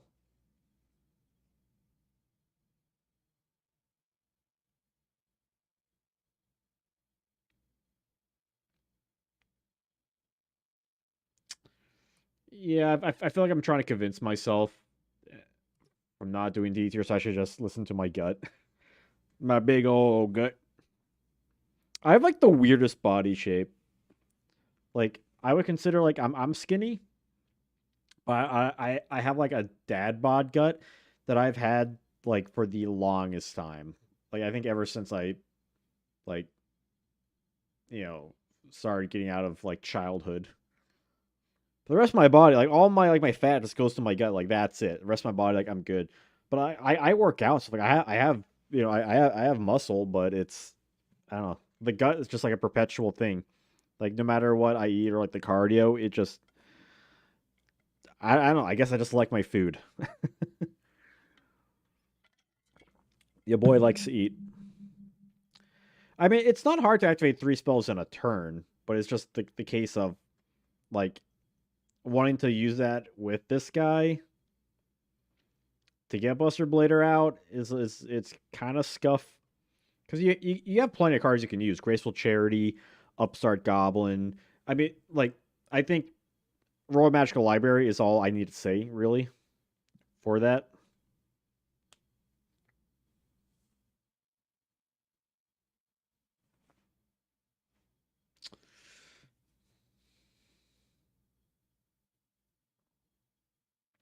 I mean, he does more than Great Angus and Dark Blade, and he isn't like outright terrible because of his stats either.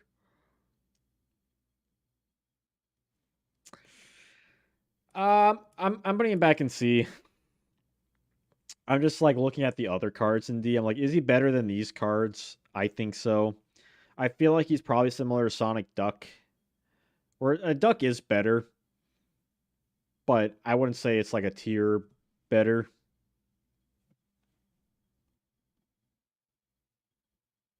But I can be swayed on this.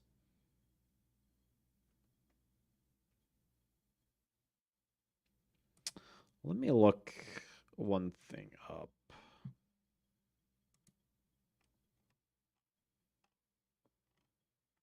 I know I whipped together like an Amazoness deck a while back. Yeah. So why is Fighter like a weird artwork in this? Is that like the anime? Was anyone else watching this stream? Oh, I don't know. Currently 5 concurrent viewers. I don't know. Sometimes people are just quiet. Sometimes people just have it on in the background.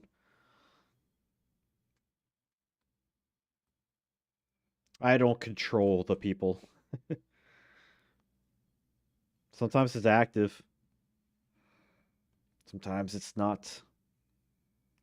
Like it's kind of interesting to consider. Like sometimes, like some of these streams are like completely dead, and other times they're just like full of people. Like I'm not a streamer or anything like that. I wouldn't say, and it's definitely like a skill. to like work on streams and stuff like that. But like it'd be like so cool to just have like just a ton of people on the stream like all the time, just constantly chatting and stuff and just chatting with everyone. Like that sounds really fun to me. Like I love it when I can barely keep up with messages.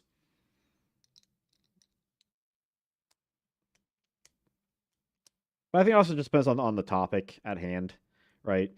Some stream ideas, some topics stuff are more conducive to discussion than others. Some things are just more interesting.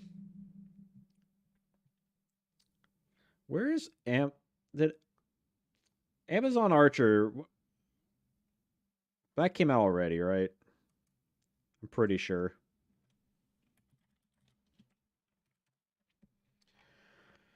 Yeah, that was LON. Yeah, that's because it was like originally Amazon Archer. When it's supposed to be Amazoness Archer. I the monster. Yeah, that wasn't in the set. Swordwoman and Paladin are definitely like the better ones.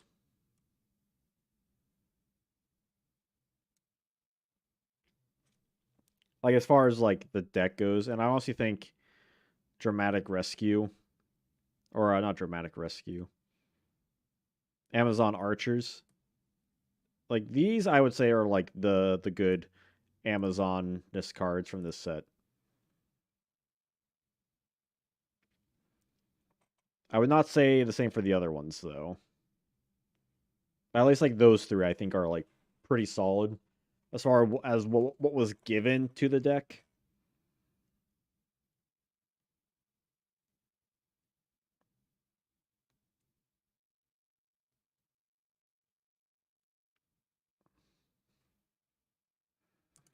Well, like they're meant for like the like it's meant for the Amazoness deck, which isn't a good deck. But I have messed around with like an Amazoness burn deck because the thing with archers is kind of cool is that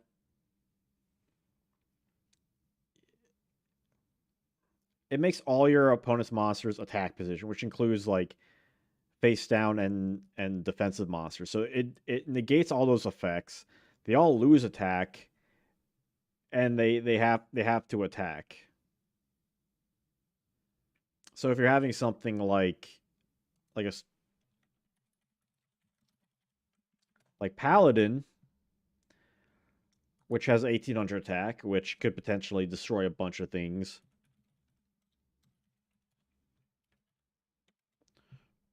or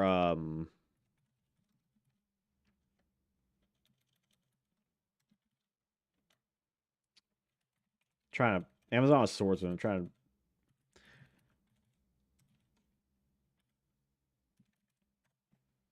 yeah. Hating UP, you have to like specify every single letter. Your opponent takes all like the battle damage with it, but they're losing 500 attack. Like, there's a good chance all these things are being destroyed. Which, as far as like that deck in a bubble goes, is better than a lot of the other cards like they got.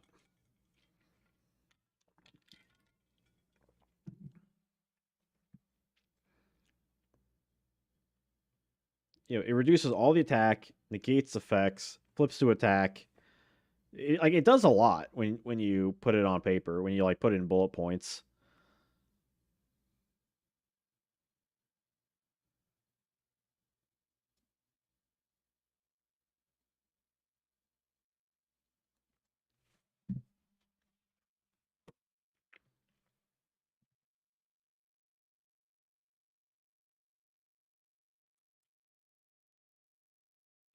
And I'd probably put the XYZ stuff in C also.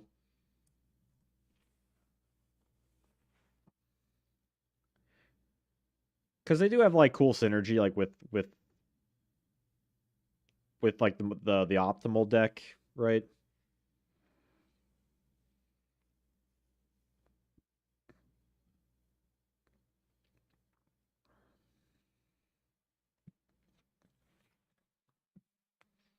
Like I would say people running about is F. United Resistance is F. Oppressed people, I would say it's a D. because again, it's an aqua, so it works with Abyss Soldier. It's a level one. Well, it's a water source Abyss Soldier, but it's also a level one, so it works with like Metamorphosis, and it's a defender, so 2K defense can do something, can protect you. So it has some like interesting synergy with it that I know it's been messed around with like very briefly, but it's more than other cards can get.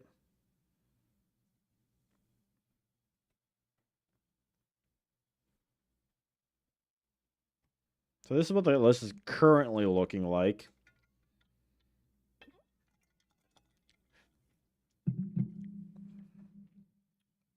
Yeah, the revolution gives you serious magic vibes. I mean that's perfectly fair. I mean honestly, early Yu-Gi-Oh was very Magic the Gathering. Like it was inspired by Magic the Gathering. So, but it's a fun little like start to a early Yu-Gi-Oh card lore though. I think it's a little fun. You get levels 1, 2, and 3. They're definitely fun looking cards. It's definitely weird at like in the front page of the book, right, where it's Dark Magician Girl and then just three people cards. It's a little odd. To pitch Dark Dragon goes with Dark Blade, increases by 400, and does piercing. That seems really bad. I give that an F. Kiryu, same thing with Dark Blade. Increases by 900. That's a lot. And you contribute it to let Dark Blade attack directly for the turn. Although Kiryu is also a 5-star monster, ouch. That kind of ruins it. I was like, oh, 900? That's pretty solid. But then you got to tribute out for it. And like the attacking directly thing. Like I wish its effect was that you could attack directly and then it would get popped, because it would be way better if that was the case. Though though you can't summon a frontline base, right? 'Cause frontline base it's level 4? Yeah, level 4 or lower. Damn. Ugh. That the level 5 absolutely kills Kiryu from being like fairly better.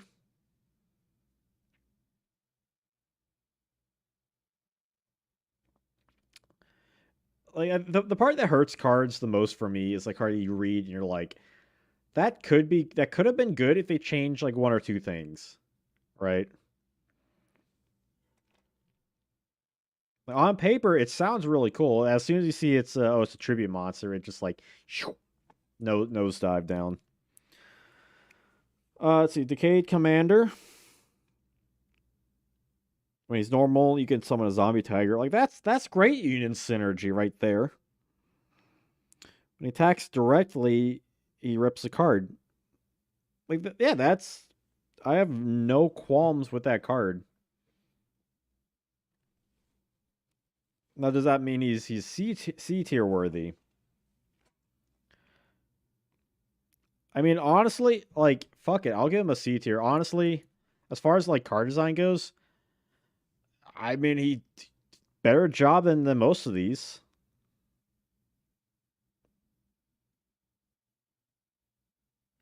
So this is not legal in Yada format. Yada format will go up to Pharaonic Guardian, which was the set we covered last week.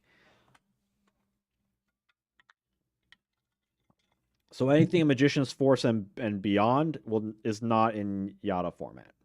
But otherwise, that would have been fun though. Perhaps a future tournament I may hold. So the monster he summons is Zombie Tiger, which is a union. Let's see.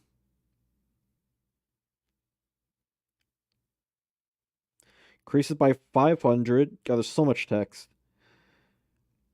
Each time it destroys a monster, it rips the card. I mean, yeah, it's another level 3. It's defense. Like, both their defenses are, like, okay. Like, I feel like them together, sure. More unions should follow what these guys do. Like, they got it down. They know what's up. One summons the other, and the other just lets it have more options to rip cards out. I wish it like ripped 2 cards out in total, but yeah, what are you gonna do? Does it also give it protection? Yeah, it also gets protection because of like the blanket union protection. Yeah, I don't have any qualms with that. Giant Orc I do think is a little bit better though. It's because it does have really high attack. Right? It's just a goblin attack force.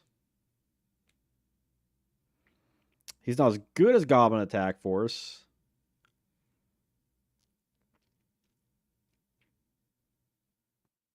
But you could do like beat down decks or like skill drain decks with him. Is he B or C though? My animal instinct is saying C. Just on the basis of like how this set is kind of changing card design a bit. And we certainly saw this if you watch my OCG Series 3 video. I definitely really went over this aspect of Magician's Force.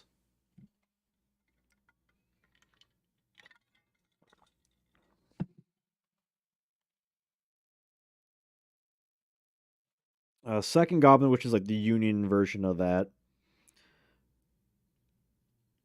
Let's see. He essentially just lets it go back to attack position. Protection, which is like it's good, I guess, but it's like not that good. I think D is a fair place for this second goblin. Like I at least feel like their combo is like decent for as far as like Union Monster goes, right? Like you have like a really strong beast, or a fiend in this case, and the other one like lets it keep attacking like while equipped. Which like theoretically, if you're running like a casual, hey yo RPK Gaming, what is up? What's going on? Just doing my Magician's Force stream here.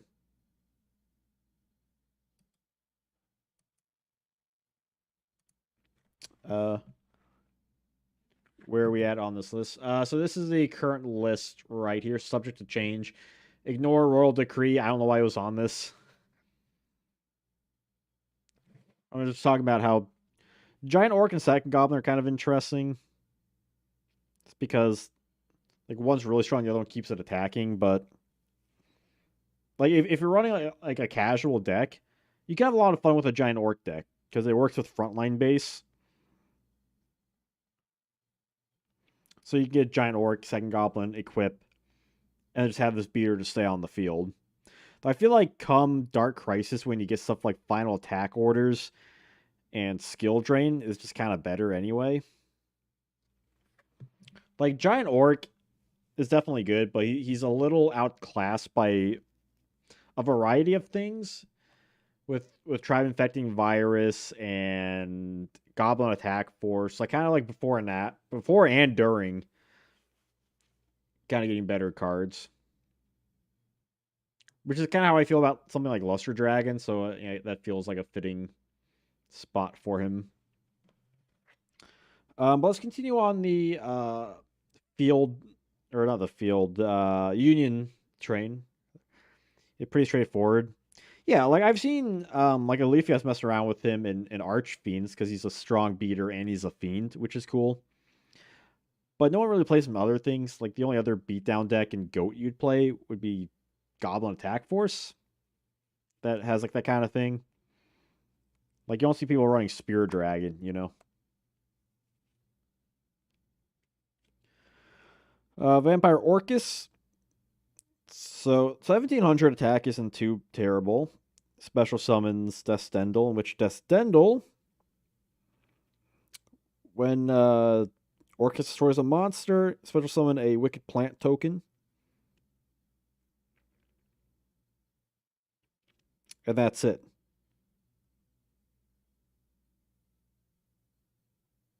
That seems really bad. That seems kind of a little sus. Like Vampire Orcus, like I would give that a D, but I feel like Descendol is an F. Like a 1700 monster that can special summon its union, like that works as far as that goes, but it's just the union isn't worth it because the union is just like what are you gonna do with it? Like yeah, it's 800 attacker, but your opponent can just as easily beat over with it, and you're not really doing anything else with it. Like, and by the time you could theoretically, like, if you had synchros, sure, maybe you could do something with that, or I mean, you can tribute over with it, right? Which is kind of cool. You can use Metamorphosis on it for 1,000 eyes restrict, and it does have 2K defense. Although you're equipping Descendol in the it would have been better if the plant tokens also had 2K defense. I think.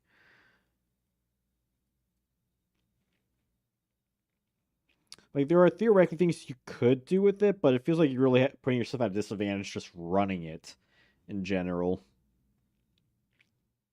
Like compared to other effects, like Second Goblin, I get right keeps like your big beater in attack mode, like that's good.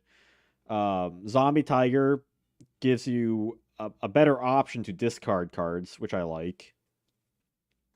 But it just seems like something like Kiryu, where it's pretty close on being solid, but it just kind of misses the mark.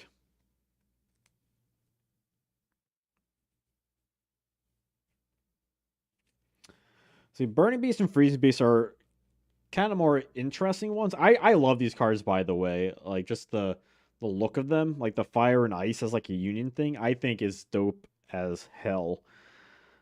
Unfortunately, they both have low attack, and the fire water attributes don't really work too terribly well. That's what I would say. Union monsters a lot of potential, but miss the mark. Yeah, they get so close. I said this like pretty a while ago at this point on the stream, but with all the support they gave Union monsters, they kind of failed to really give it anything to make it more than just a dumb gimmick, which would really be the problem for quite some time until what like hero beat decks with like with Neos Alias and like Gemini Spark, that kind of stuff.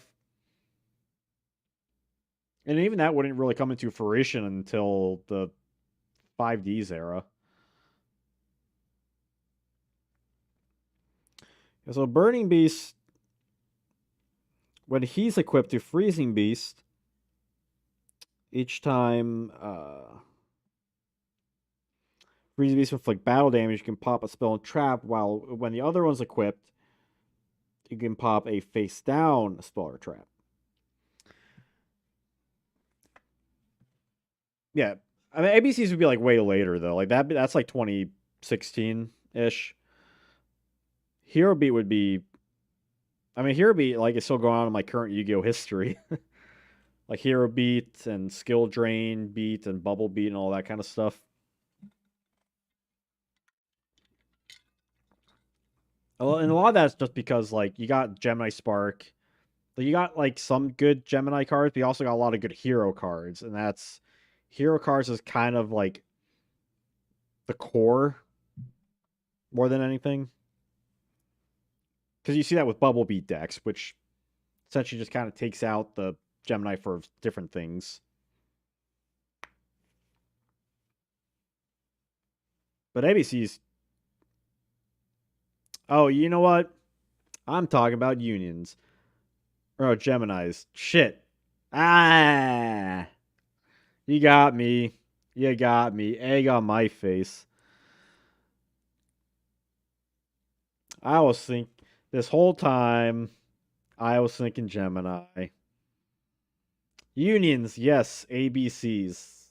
In that case, can't think of any other union decks. And that they need to like print an entire deck for. Keep that in mind. Like they had some neat stuff. You know, like the ABCs got like their machines, so they had some like OTK stuff with limiter removal, and frontline base gave the decks kind of something, but they needed like a little more synergy with each other, something to like tie it all together.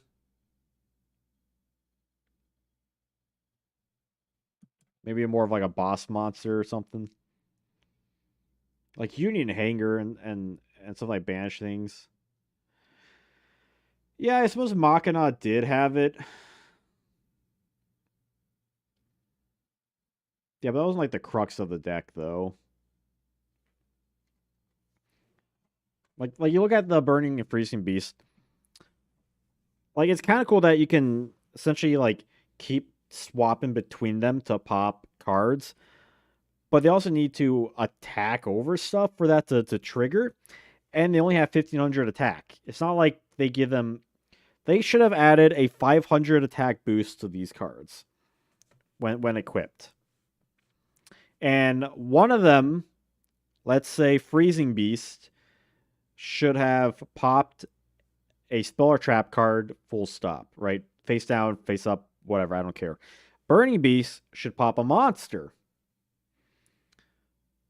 So then you get more versatility with them. They get a 500 boost, so they're a little bit stronger. They have built-in protection. Bim, bam, boom, much better. I just solved the problem. Like it took me like a minute. Was that so hard? The answer is no. That was not that hard. But as is, I love these cards. By the way, I think they're like sick, but yeah, they just again they come so close. They just miss that mark. I get what they're going for. I get what they're going for. They ain't there, Chief. They ain't there. Union Rider's an interesting one though, because he's like a parasite, right? Like he's not a union, but he can equip union monsters to him, essentially stealing union monsters.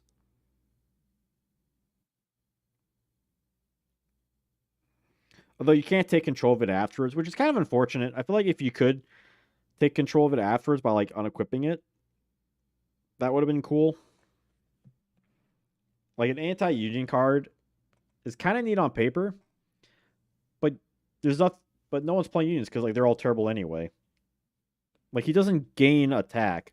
Like it'd be one thing if so like if you're not gonna let you unequip the card, you should at least gain the attack of the union monster he's snatching. Like giant orc and vampire orcus, they're not union monsters. It's like what's the strongest one you can get? Like Z Metal Tank, White Dragonhead, Burning Beast, Freezing Beast, right? All 1500. So then he's a 2500 monster. That's a lot better, especially if you're playing against a rather casual strategy. So it just again totally misses the mark of trying to make it like playable. Imagine if they actually used Union as a whole mechanic in the anime, like they did with Synchro XCs. That would have been neat. I mean, you had technically X, Y, and Z, but that was more. Yeah, Yu-Gi-Oh as a manga is different from a card game, very very much so. That would have been neat.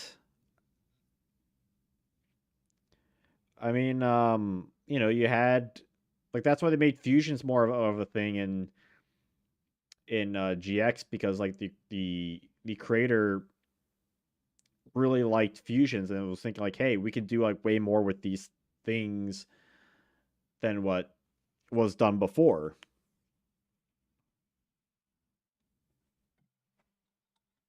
And I suppose after that they figured like, well, extra deck's like the way to go. I mean, it very easily could have been like GX, like the creator could have looked at a different thing, like unions or spell counters or something like that, and say, hey, let's expand this more. And then the whole trajectory of Yu-Gi-Oh would have been different. We would have had way more monster abilities, and we might just still have a fusion deck if that was the case. Yeah, rituals, another thing that could have been like totally changed too. So it's kind of interesting to think about fusions in that regard. Just like, what if they GX picked a different thing to focus in on? When Kyber sacrifices XYZ rank can summon Obelisk, I always assume he summoned Y and Z. Yeah, maybe. That'd be a good way to do it.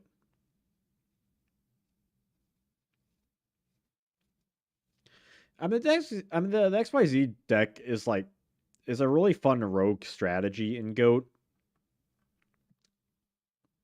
Where you can get them off with a variety of cards. You can banish them. You can bring them back. Limit removal, XYZ, OTKs, like all this stuff. Like it's pretty cool in that regard. Like there's way more synergy with like these three being what they are than like any of the other ones, maybe aside from like these two. But these two are just good because like they're not great cards, but they're good just because of how they were designed. More so than being like outstanding citizens. Def feeling some XYZ and go after us. Yeah, there's a lot of cool decks like the machine return, like the light machine return kind of strategy.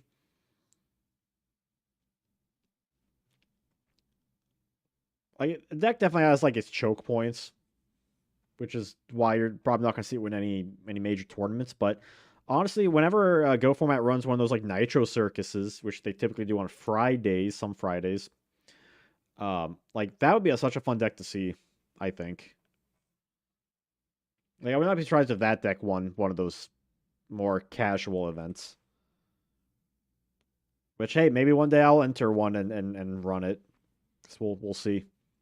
Because as we've seen with light decks, with like Fairy Burn and Fairy Aggro and stuff, like light is a much better archetype or a better attribute in Goat than people give it credit for.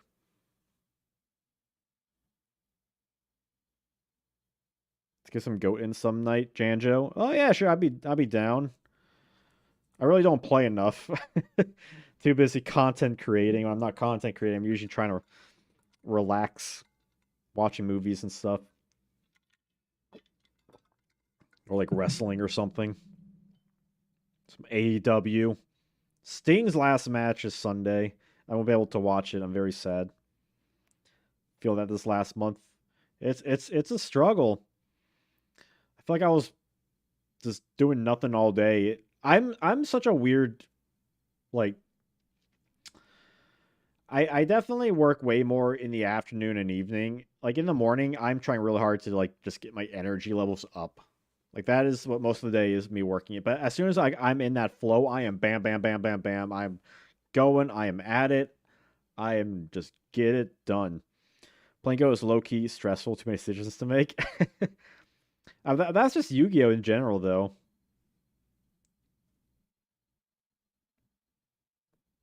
Sometimes you just gotta get over that hump, though. But yeah. Sometimes it's like yeah, nerves. So it's hard for me to go to locals because just like the nerves of getting my ass kicked is too high. This thing's got me into wrestling in '98. Oh man, the Sting's so good. Like that's some of like my early memories of like WCW. Like Crow Sting, love Crow Sting. Like that's my favorite Sting, personally. Like Sting taking on the NWO and Hollywood Hulk Hogan, brother.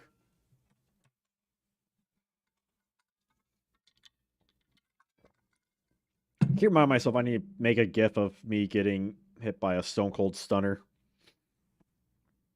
back when I used to do wrestling. Dropping from the rafters. Oh, apparently he did that on AEW this past Wednesday. Like, yeah, he did it last night. Which, like, what a perfect way to. I know I heard someone say he should come out as like Surfer Sting one point before his last match. I'm glad he didn't.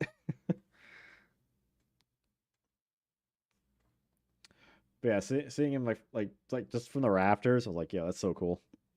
Just come straight down with baseball bat.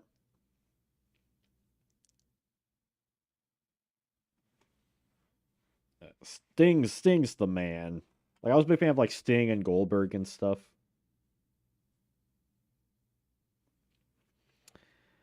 Yeah, I know sometimes like you see some wrestlers like Chris Jericho do like the Lionheart gimmick or Punk had his like ROH thing during the dog collar match. So I'm glad they didn't do stuff like quite like that. Like he did Sting did a couple like kind of similar things, right? He did like the Joker Sting for a match. I don't know. I don't recall if he did like a Wolfpack tribute thing at any point, but still, it's cool seeing a guy constantly evolve, especially at his age, just going at it. He's an insane man. Yeah, Punk with ROH wasn't too bad because I think his whole thing was like, hey, we want like the old you, and he's like, you don't want the old me, and especially with the white trunks and all the blood during it. It's totally wild. And like Jericho was fine with like the one time because it was a similar thing where it was like, hey, give me the old you. I kind of get it with the recent one when he's fighting like luchadors and stuff. I kind of get that, but I feel like after he did it the first time, he did it like a couple other times, and those instances were kind of weird. I think, but hey, it's he's just having fun. I can't harp on him for just having fun with the kind of stuff.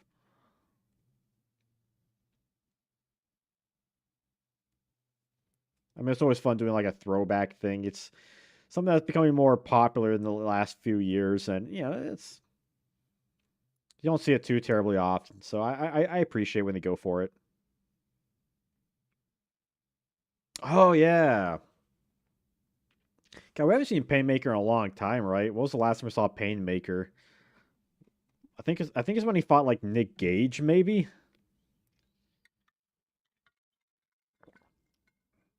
which I'm personally fine with. Not the biggest Painmaker fan.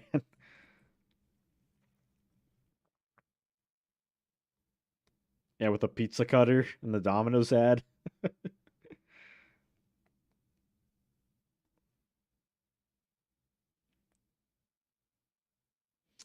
I'm trying to think of like a throwback instance I remember like really liking. I'm not gonna count the Firefly Funhouse.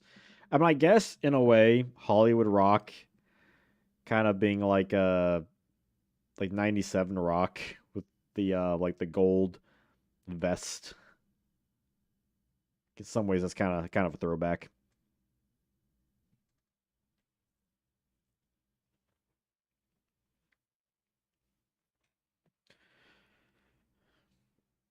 Uh, Rock is a wrestling fan at heart. Like he knows what's up. He's not gonna he's gonna play the wrestling game, which I appreciate because clearly they were not meaning for Cody to fight Roman at Mania. Like that was clearly like a Rock interjection thing, and I think Rock was like, okay, maybe this was the wrong thing.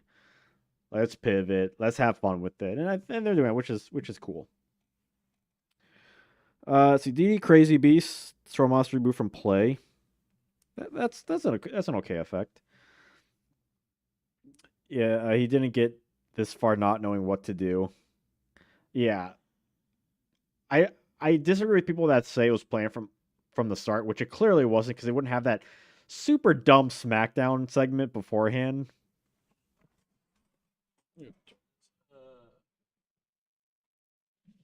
My audio down a little bit. Yeah, like I don't know what they're going to do with The Rock at Mania, but if this gives us a heel Rock for another time, like yeah, okay, I'm all down for it. It's something different. I'm sure he'll turn face eventually. Maybe he'll have his Roman match at next year's Mania or SummerSlam or maybe a special Bloodline pay per view in the Isle of Samoa. God forbid, something wild.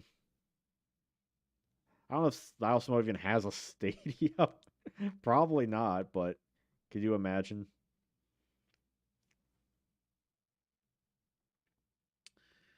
Crazy Beast. I feel like I've seen Crazy Beast in like some decks in your house Bloodline.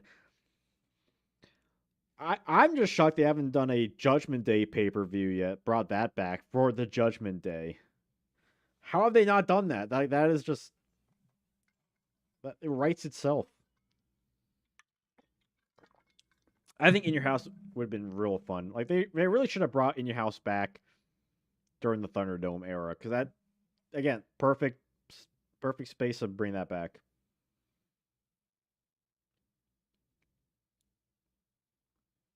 I mean, even our truth was joking about the In Your House Judgment Day. It's like, come on, just do it. Like these are all like PLEs anyway. You can just make whatever you want. Yeah, Crazy Beast. The problem with Crazy Beast though is like he's really low attack.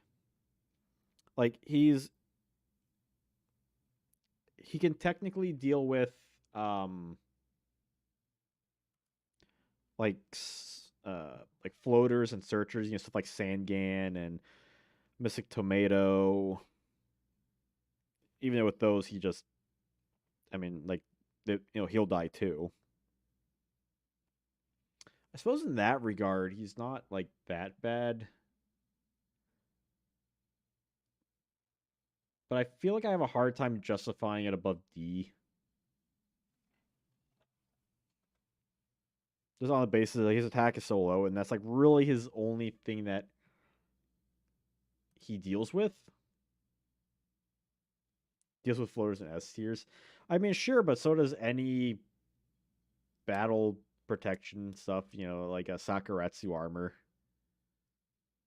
or a lightning vortex. Or we're talking about at this point in the game, Raigeki and Dark Hole, Raigeki break.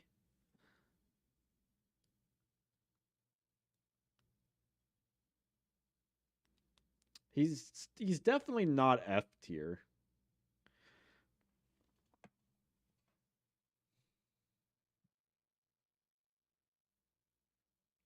It just feels like to justify him like better in Fiend decks.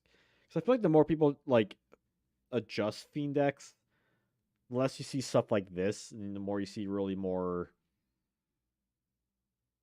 like very specific monsters.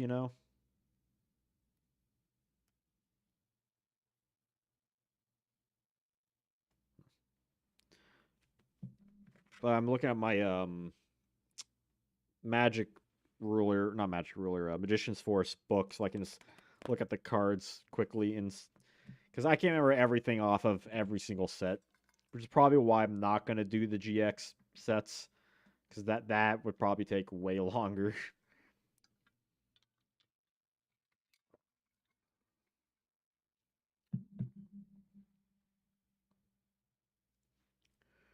See, we did spell cancer, Nikomana King. Helping Robo for combat.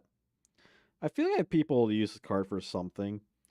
Each time it destroys a monster in battle, you draw a card and then turn a card from the hand to the bottom of the deck.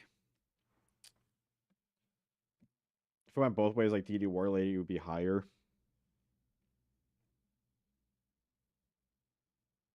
Like you mean like a choose when you want effect? I don't know, I feel like this whole point, like you just wanted to banish like anything. Oh, when your opponent destroys them by battle, you mean?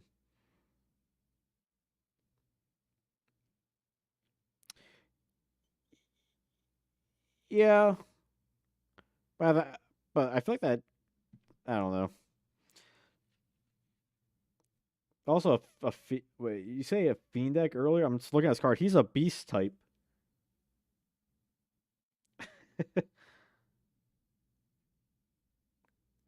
Yeah, you already got DD Warrior. Or I mean, DD Warrior Lady's not in the game yet.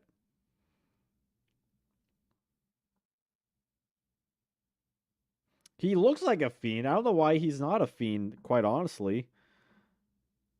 He's a horribly ugly card. I guess his name is Crazy Beast. So there you go. Like at least his effect like straight up banishes it and not sends it to the graveyard then banishes it. Because if that was the case, then his effect wouldn't really matter that much. So that's at least a plus for him. Yeah, helping roll for combat. He's kind of interesting, right? You can like he kind of has low attack, but he's a light, and you can essentially like refresh the hand in a way, right? You draw a card, and you can replace something. So that seems like pretty useful. I just don't feel like his stats are quite where I would want them to be at.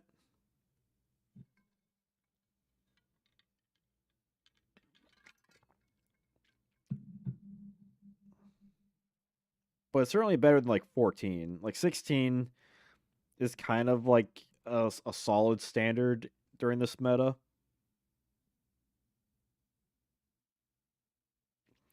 Like it's cool that you can draw a card and then choose, right? It's not the other way around. It's not that you put a card in the bottom and then draw. Yeah, if this guy was 18, people would be playing this card. I assure you.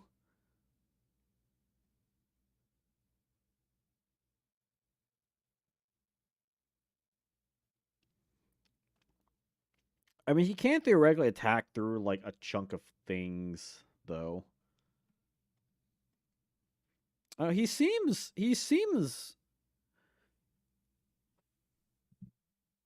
pretty good, but he's definitely has like some issues.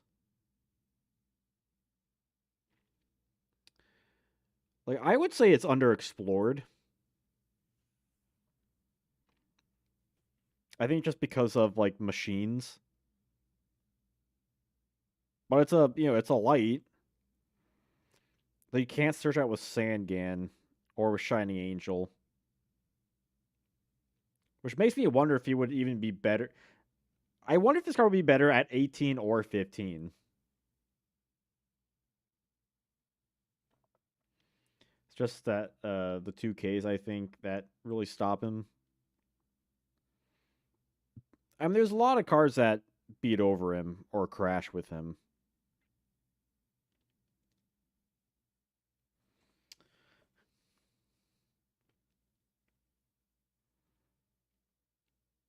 Because it feels just like with 16, it's a bit of an awkward attack to have for an effect that revolves around beating over monsters. Like Breaker, like he does get the boost from the counter, but it's also like his whole purpose mainly is to pop back row. This tribe has lower attack, but its purpose is to destroy via effect. Whereas Robo, I think the issue is that it needs the attack to get its effect off, right?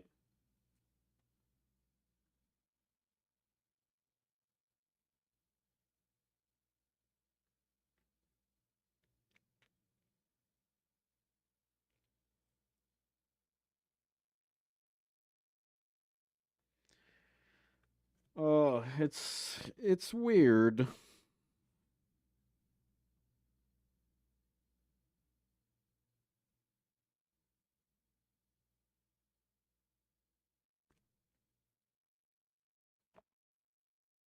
Because I'm thinking of a card like, like Skill White Magician. Like it has all around like decent stats and an effect to like bring out like a big monster. Whereas Robo just like its defense, I really don't care about.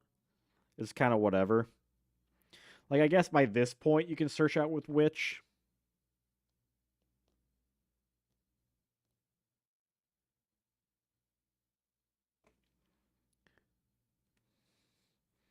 it's just a little awkward to use. I think that's the issue with it, which I think is why I would give it a D, because I don't think it's more awkward to use than the C tier cards, in which he kind of fits better with, I think. But I definitely would like to see more people experiment with him because I think it could be really interesting. But I just don't think it does enough because you need to like do you have to like do a lot to really get like a full advantage from it, right? To even like get the right card from that draw. Because it doesn't technically gain you any advantage, right? Like you're going neutral on it. So it's not like you're getting a pot of greed or a graceful, right? It's not like you're saying draw two cards and then send one. So you're not gaining advantage from using it, which I think is kind of another issue with it.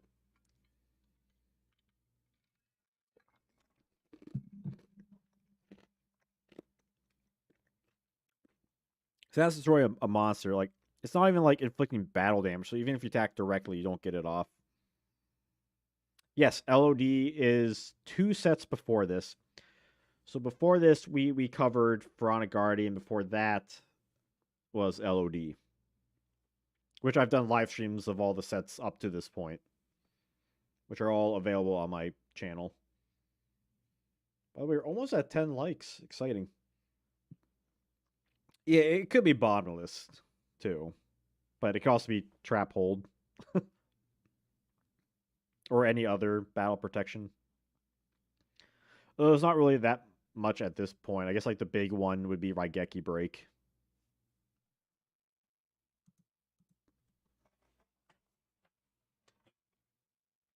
A big stretch. Dimension Jar. Flip. Both players can remove up to 3 monsters from their opponent's graveyards. That seems probably really bad. Am I supposed to be for doing like a dimension fusion like banish strategy or like um Grand Maju, but it's kind of slow. It dies to everything, and I don't like the fact that banishing your opponent's monsters could potentially help them, and also banish your own monsters, which I feel like you wouldn't want your opponent to do.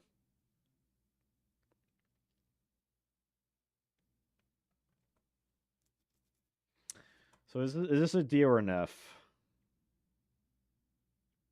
I wonder.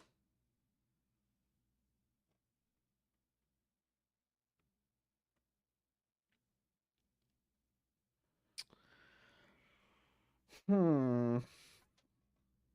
Yeah, it feels like it doesn't do what you want it to do.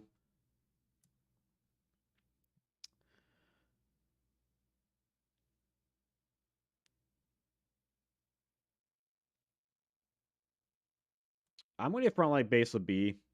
I think Frontline Base is just like a good, just solid Union card. Kind of like the only one from this set, really. White Dragon.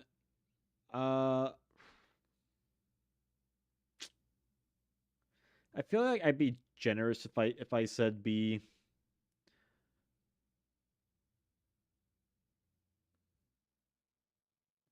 Like the goat format White Dragon deck is like the Blue Eyes deck is kind of fun, but I don't think that helps per se. I think more of like general light stuff. If a Blue Eyes attack, that'd be a B.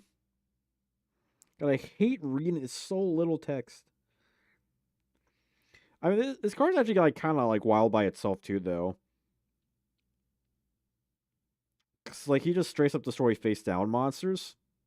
Because like I did a match on Yugioh from the Zeros channel for this like breaker format where we did Blue Eyes versus Dark Magician, and he just kind of whipped my ass with Paladin alone because it just destroyed face down monsters.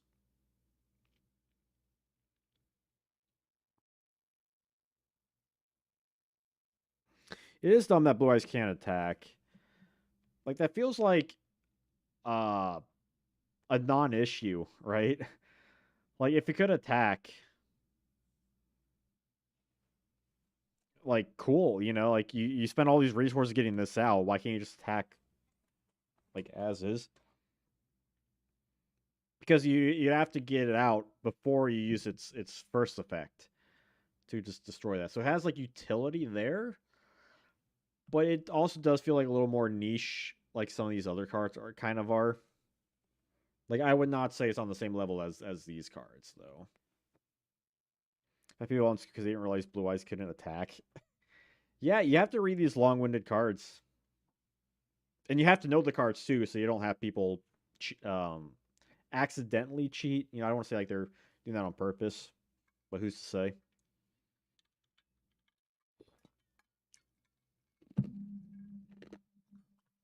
How do people do like 9-hour streams?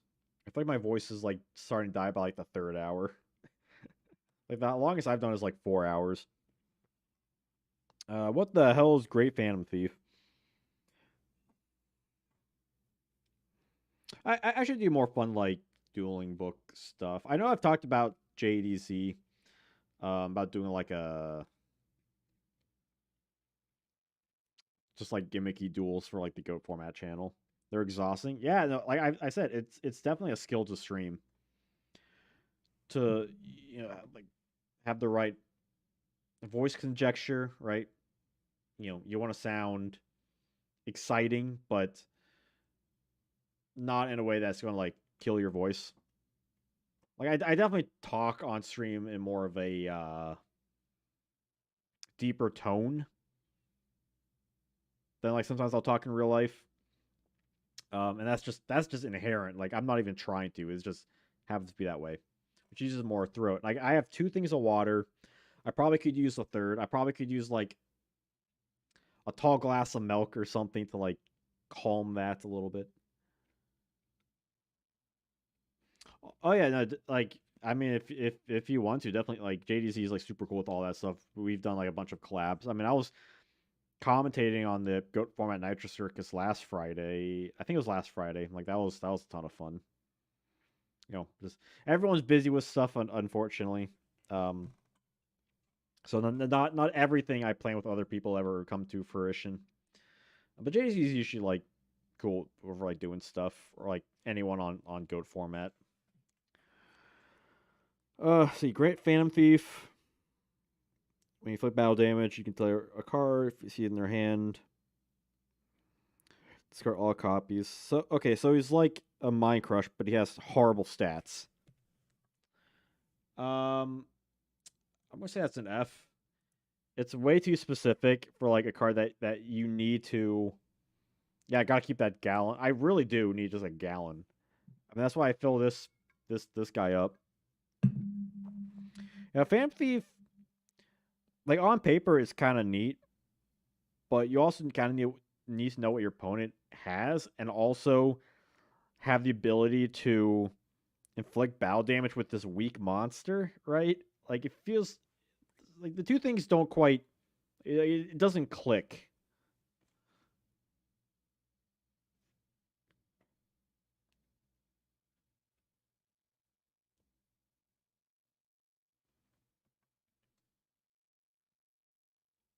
1,000 attack, yeah, it's like even if the attack was like 1,500, it'd be a little bit better. So at least with White Magical Hat, you can just discard a card. Right? It doesn't need you don't need to call it out. You just be like, just discard a card. I don't care. Rip it out. And at that point, we have Don Zalug.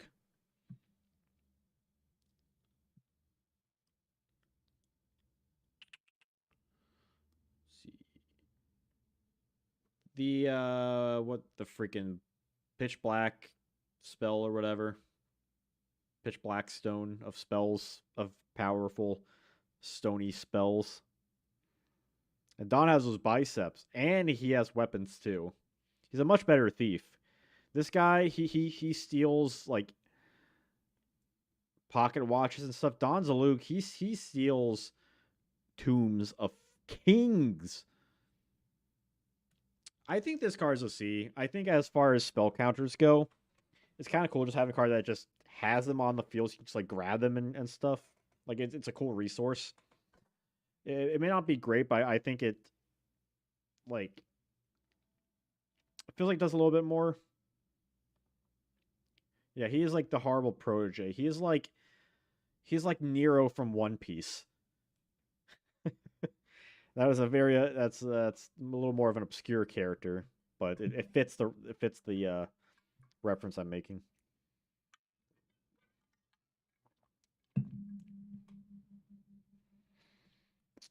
Let's see. Demotion. Downgrade the monster crit by 2 levels.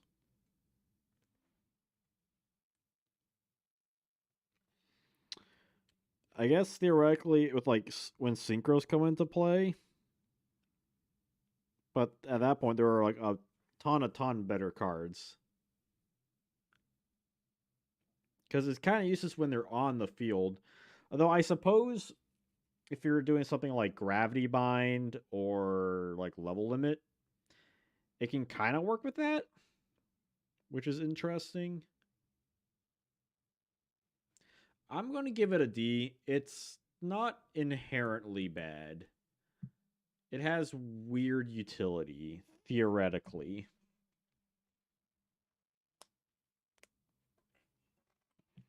A combination attack, really cool looking card. During the battle phase, use a monster as attacked, and then that's equipped with the union. Then you can change the union monster back to a monster, and that gets attacked. So it's kind of cool. It gets 2 attacks for the price of 1. And then the other monster gets an attack. So you get 3 attacks. I don't think it's too terribly useful, but it's not bad. It's not F tier bad anyway. Like it's cool if you're like trying to push for a lot of damage. And then main phase 2, you can I think you just equip them back. But how often is like the damage going to be worth using an entire card for that? Right? Yeah, like if you're facing an open field, right? And you have Burning Beast and Freezing Beast, that's what, like 4,500 damage, right? 15, 15, and 15 again. I mean, that's pretty good, but it's also very niche and in a more of a niche way than like any of these cards are. I mean, that'd be fun, and it's like it's cool because you can use it with any union monster, right? So you can use it with like, although the selection is very limited though, right? Because the two beasts, Darkblade, Kiryu, and then the XYZ cards are the only things that can really make use of it. Or maybe like the Kang Commander. I mean, the K Commanders on Tegra are okay, I suppose.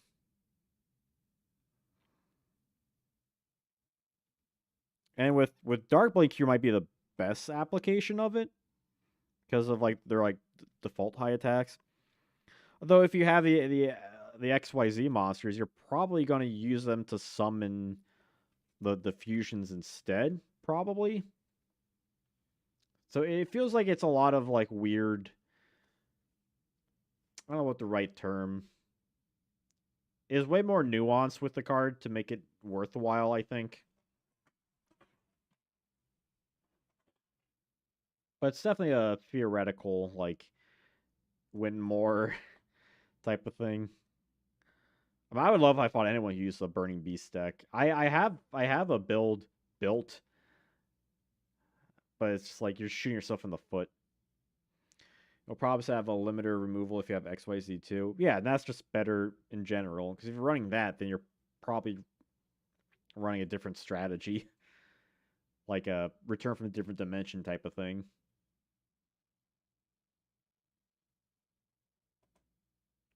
Which straight up double all the attacks instead of just adding an additional like one, let's say. Let's say one, so so you're not like on equipping, like they're just on the field as is.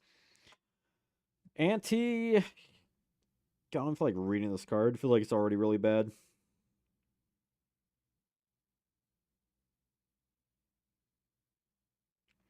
Each player selects a card from their hand, then chooses a level of stars selected cards. The one with more levels than the other turns to the hand. The one with less stars takes 1,000 damage. Sends it to the grave. Selected cards that are not monster traits level 0. Both pitchers with equal stats return both cards to the hands of the player who selected them. I mean, that's a fun card. It's not good.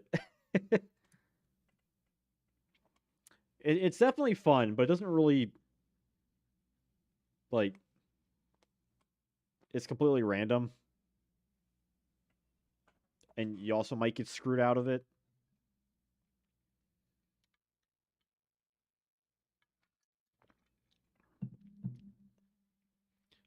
Like, yeah, it's definitely like playground, like fun. Like, oh, I have this big blue eyes. But then if you discard your opponent's like whatever, then it's like okay, cool. Now what? Like they could just use a sinister serpent or a thunder dragon, or you could feel their light and dark, or they choose like a spell or trap and just say, hey, I don't need this card anyway, whatever. Or they have a blue eyes or a large card themselves, and then you're screwed, or it's equal and nothing happens. It feels like you're getting a little less advantage than if you had something like Question, where at least you can maybe get a monster summoned out of it.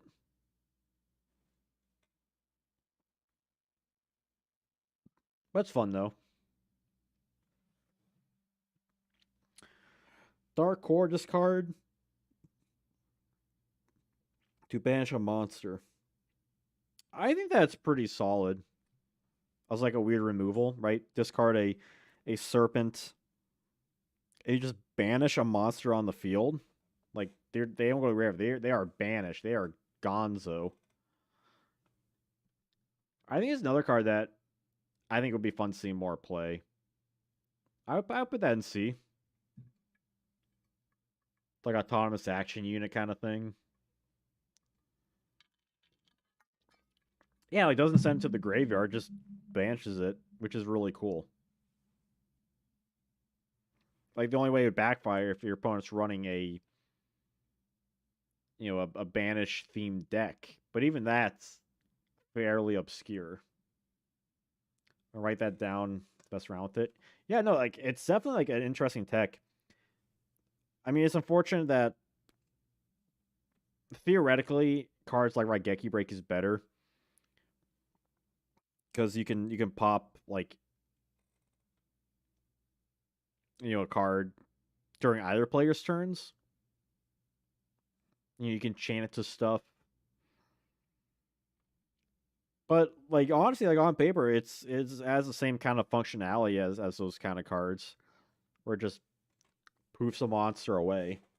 Right, you don't have to worry about Call the Haunted or sending it to the grave for some graveyard shenanigans. It just like gets rid of it. I definitely dig it. I remember like years ago, I had like two different lists of goat tech. I've done like two goat tech videos like years ago, and I haven't made any like in a while, and I don't think I have those like random cards. But I feel like stuff like Dark Core and Autonomous Action were like on one of those lists. Yeah, it's a oh, there's a super rare print, really. Yeah, the Magician Force. This is just a rare, a super rare though. I have to look that up. Yeah, actually, it's really cool. It's definitely worse than Prima, but like the idea of just another Graveyard Revival card, even for 1,500 life points, is like pretty cool. The Dark Core. Oh yeah, Battle Pack too.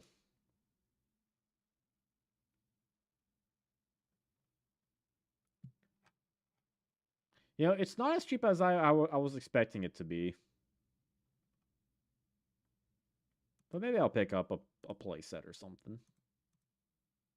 Which, by the way, if you're looking to pick up any TCG cards or on TCG Player, down below I have an affiliate link in which it doesn't cost you anything, but if you buy cards, I'll get some kickback from it.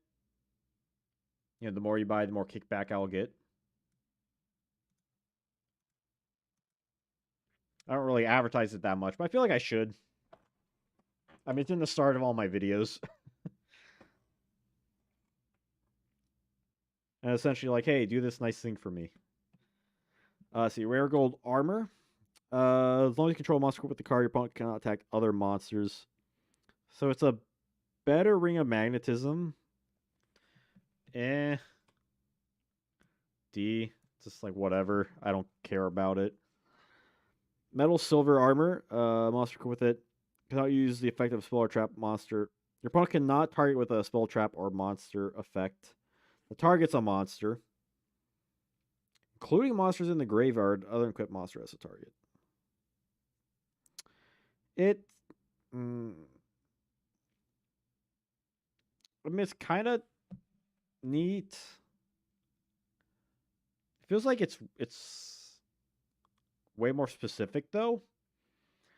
I guess if your opponent has like, let's say Dark Core or Raigeki Break or Abyss Soldier, I guess it has to target it. But it feels like such a downgrade though. I don't know. Like at least with rare gold armor, you can equip it to like a defender, right?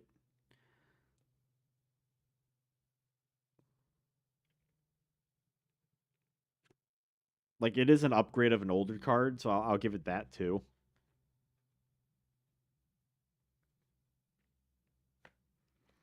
A Kashido Spirit monster you try to feel cannot be destroyed if the attacks are equal. That it's not a good card. It is very. I get possibly F. Higher D if that were a thing. Honest, like the first few sets, we didn't even have an F tier. This has only existed in the last couple sets. And I said before, it feels like there should be like a C plus or a B minus, but I don't want to dilute the list any further than adding an F tier or the occasional meme category. But that's kind of interesting about a lot of these cards that they really do, like, I'm kind of simplifying it, but they really do have more of a gradient, more of a rainbow of tiers than this more academic breakdown. Gashido Spirit, it's like, how often is that going to happen? But I suppose it has like a use, right? To be fair, they're mashing OC just into one. It's a lot more filler.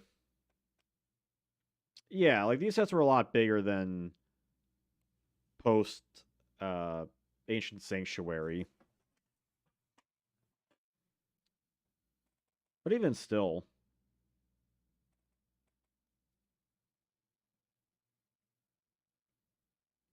like the quality of cards still like vary some. It's not like it's just like a lot of good cards and a lot of bad cards and a lot of middle cards. Like there's definitely a lot of things like in between. I mean, who's to say that when we get to like Soul of Duelist is not going to be a similar story? But I guess we'll find out when we get there. But that won't be for God, when will we even get to that? IOC, IOC, sometime in April, I would guess. Yeah, because IOC is planned for the end of March.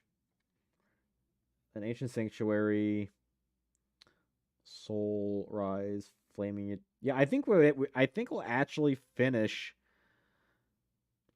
the DM tier list by the end of April. That's kind of interesting to think about. Also goes to show how long this live stream series is. I remember when I started, I was like, yeah, I'll like go through GX. Maybe we'll see from there. I was like, a few streams in, I'm like, we ain't doing GX. Ain't doing that. It'd be fun to. I think it'd be really fun, but just knowing all the cards, like maybe at some point in time, like if I have something where I can just like scroll through all of like the cards, like, I feel like I have to like download all of the cards of the set and then like have like a window and just go through that way. Maybe we could do that, but I would probably have to be a bit more what's the word? A bit more focused on it though, because that'd be a bit more of a longer stream otherwise. The tribute doll, let's see. Tribute to monsters, I'm at level 7. I mean, that's pretty good. I say that's another C tier card. Like I've seen this in decks before that need like level 7 monsters out. It's certainly slow,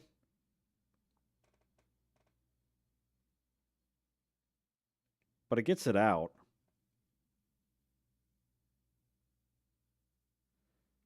Yeah, Dark Renewal. That card's really good. I think it says something about Tribute Doll even when it came out, and afterwards, like people weren't really playing it. I think that says something for the card because it kind of needs a little more than just that, especially if you can't attack the turn it's summoned. Like you're really just leaving yourself open for losing the monster, which just hurts the whole thing.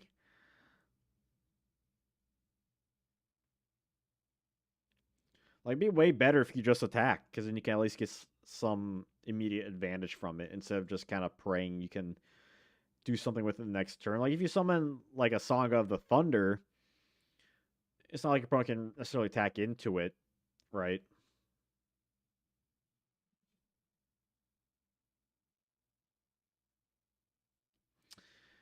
But I don't know. I feel like for a while though, if you were running those kinds of decks, you'd probably be needing Tribute Doll, right? But I feel like this is another case of me trying to see if I can justify a B tier, but I don't think I can.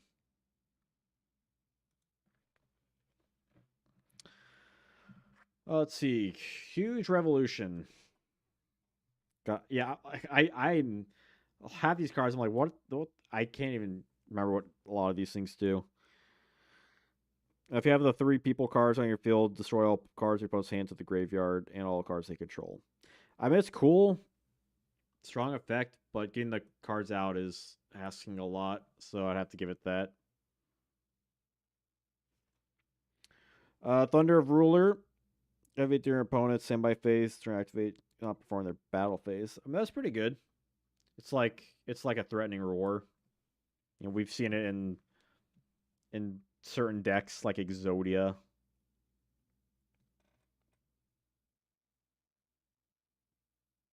Like Threatening Roar or Waboku, that kind of stuff.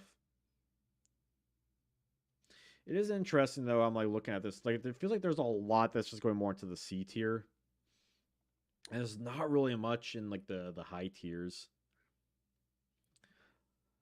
Although, like I said, everything's subject to change, and if you look at some cards, some things may rank higher or lower depending on your preference. And 5 years from now, I could have a different preference, but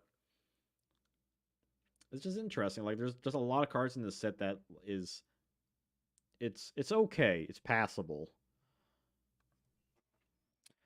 Spell Shield type 8 negates a spell card that targets a spell card. So it gets up at MST. Or you can set a card from your graveyard to negate the activation of a spell card. I mean, that's pretty handy dandy.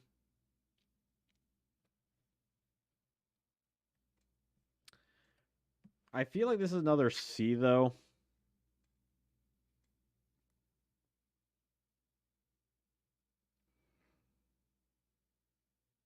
because it is, yeah, it is pretty specific on what it wants to stop.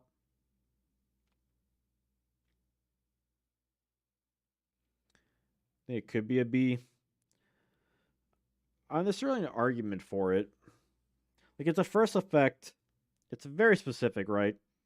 Not only does it have to be a spell card, but it has to be a spell card that targets a monster on the field. And the other one, and the other option is that you can just go ahead and discard card to stop it.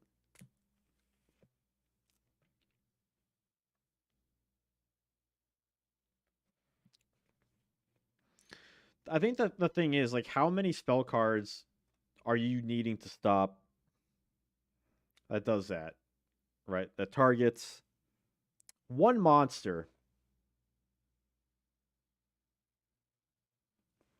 It's an F. Nah, ain't an F. Because like does fissure target? You know what I mean? Like it doesn't work on a trap card. I feel like that'd be like the bigger thing you'd be worried on. Okay, so snatch steal, in which you could run MST or dust tornado, which gets the job done and then some.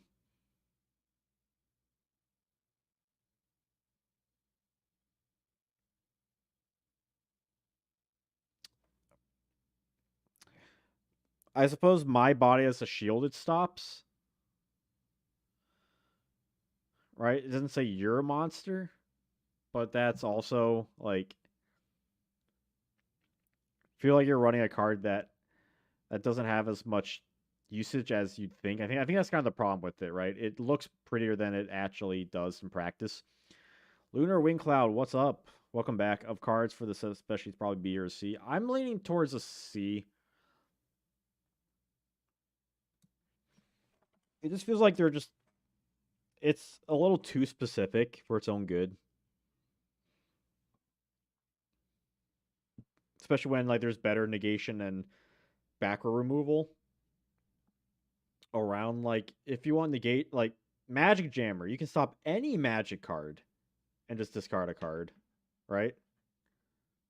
Doesn't matter if it's targeting a monster or not. And that was in Metal Raiders.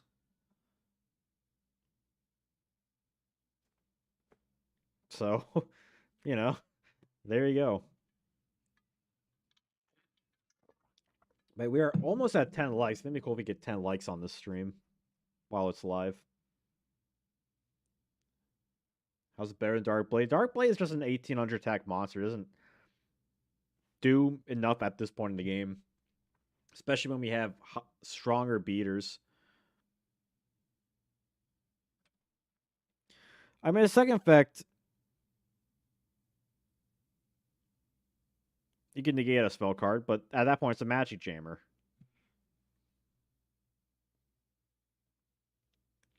Like, I guess it has like technically more use than a Magic Jammer in that regard. Let me look up something. I'm going to go look on my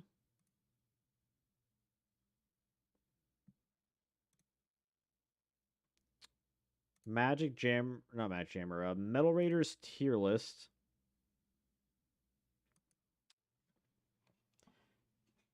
Yeah, I mean, Spirit Yatagarasu, Legacy Yatagarasu, and the OCG was better for a bit. I gave Magic Jammer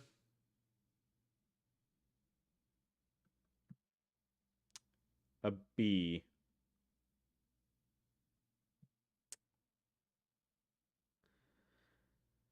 Although that was early in the game.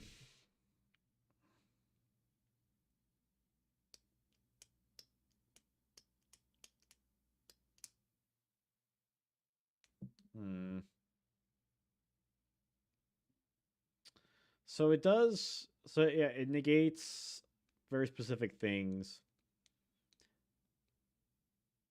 and spell cards.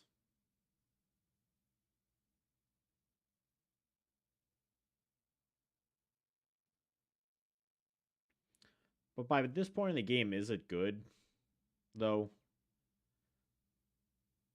I feel like it's one thing to say like Magic Jammer in regards to like Metal Raiders.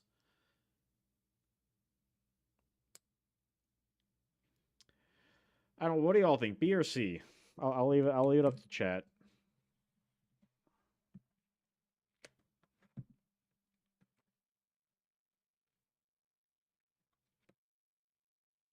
D.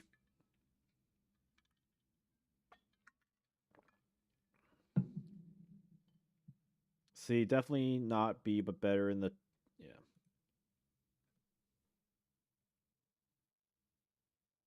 I suppose C. Okay, I'll keep it in C. I was willing to to put that vote on it. So I think that says something, but I think C is fair play.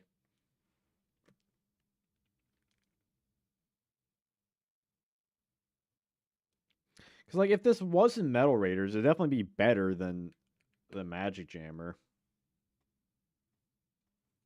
I would cite it. Yeah, because I'm just like thinking of like cards that would. It just feel like has enough options for the first effect, and the second effect, like it's good, I suppose, but I think Magic Negation is kind of it's Magic Negation is a little finicky, right? Like traps is typically the stuff like that you want to stop because that stops you more than anything. Whereas spells is a little more like selective, I suppose. Like you can like yeah, you can stop like Raigeki, Painful Choice, Pot of Greed, whatever you want to stop really.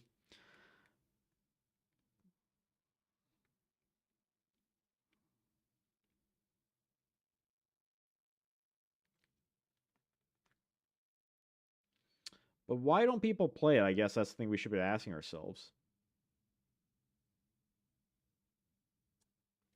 I mean, you still have to discard a card, so you're going -1 on it.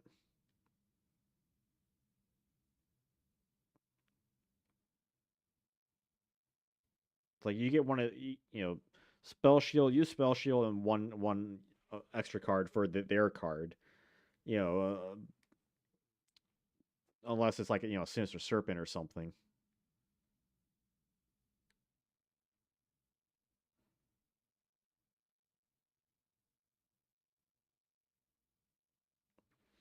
I feel like I'm talking myself into a B though. Well, lead lover. Let me ask you. Why don't you like it?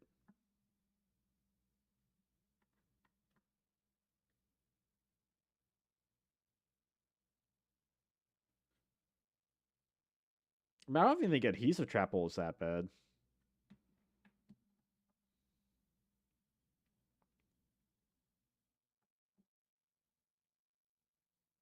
I feel like I need like a water cooler like right here.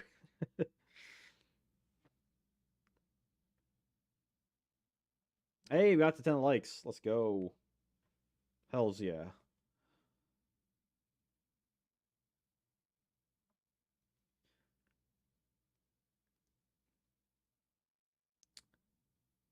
Two things specific. Well, the thing is the first effect is specific, but the second one isn't. Like it's specific to spell cards, but it's less specific than its first effect, in which you at least have two different options to go for. Because I think the thing like there are just so many spell cards, stopping one isn't really gonna affect a whole ton. Like it can, right? Depending on the game state, right? Like you can stop things like Raigeki or Harpy's Feather Duster, which is good. And you're not. It is just like a kind of like a better Magic Jammer. You're not losing half your life points like a solemn judgment.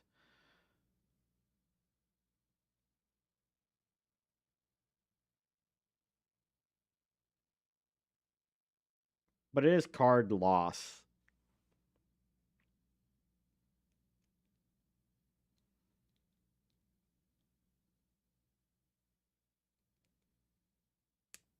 I think okay. I think we'll leave it in C. Then we'll just take our hands off of it. That feels like the best compromise between everything. So Darkblade does not go up in C. If Darkblade goes up in C, the Great Angus goes up into C, and Helping Row goes up into C. Yeah, he's a classic card, but that doesn't mean jack shit on like playability. Otherwise, uh, Dark Paladin up here would be A tier.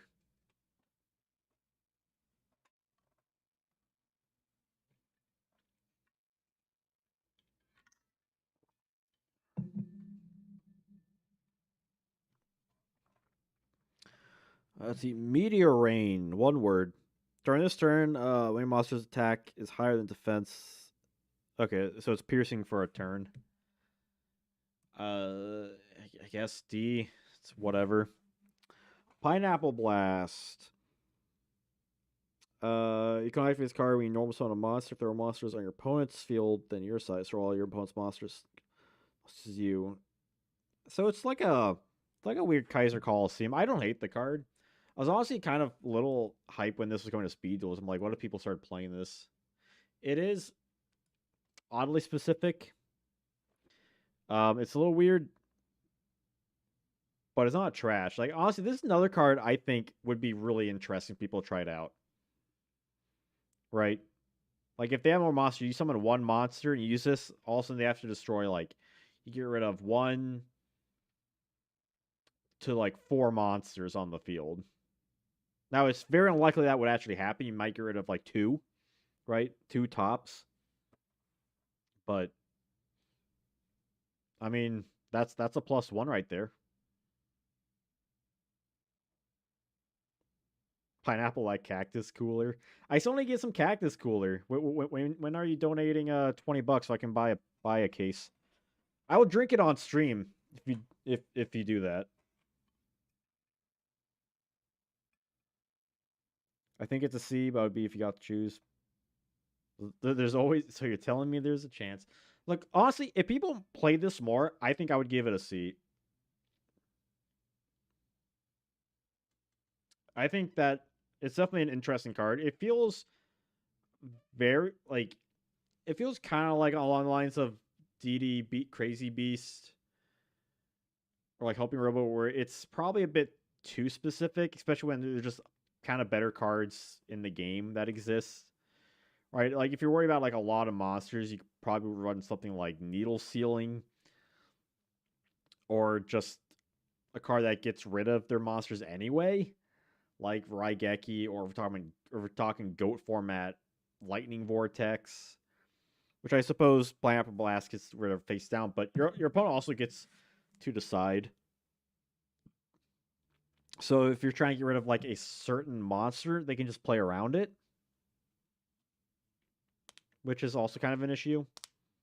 Instead of playing something like Tribute to the Doomed or Fissure or God forbid Offerings to the Doomed, Raigeki Break, you know,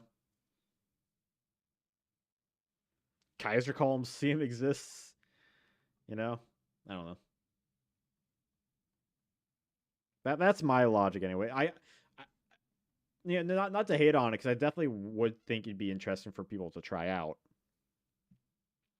And I think especially like in speed duels, it's kind of a fun tech card, right? Like I know we're not taking speed duels into account, but like as a tech card, your opponent can only have a max of three monsters, so you're probably gonna pop like you probably might get that plus one more often. Let's see, physical double. Um, their opponent's turn, select a monster on their field. You summon a Mirage Shokin with all the same stats until the end of the turn. It's uh, I guess it prevents them from like they would have to crash if they want to do that, or they can just not attack. They can just end their turn or attack with a or summon out a bigger monster. Well, I suppose if you activate during the battle phase, yeah, then they just end their turn and you're out a card. I don't think there's a Mirage token print. That'd be fun though. This card feels like a Mirage in the regards to. I feel like when you read it, it could be a D tier, but I feel like it's an F tier. That's the real Mirage. Because it essentially does nothing. It's cute. It'd be better if you could activate during your turn, but you can't. So, yeah, your opponent can just, like, ignore it, basically. Function is a single attack stop, and we have plenty of those. Yeah. Just, like, even in the set, we have the Thunder of Ruler card, let alone any other battle stop or stuff like Raigeki and or not Raigeki. I guess Raigeki Break theoretically. Waboku Enchanted Javelin. That's just two cards right there. Mirror Force. Formation Union. Equip a monster. Unit monster. Or you can remove it. So this is kind of like combination attack, but I guess you get a little more versatility with it.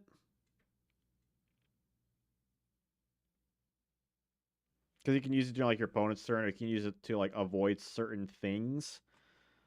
Like possibly backward destruction or monster destruction, depending on like as is. Um Though it feels like it's on the same plan as combination attack. Where you're probably just gonna it feels like a like win more card.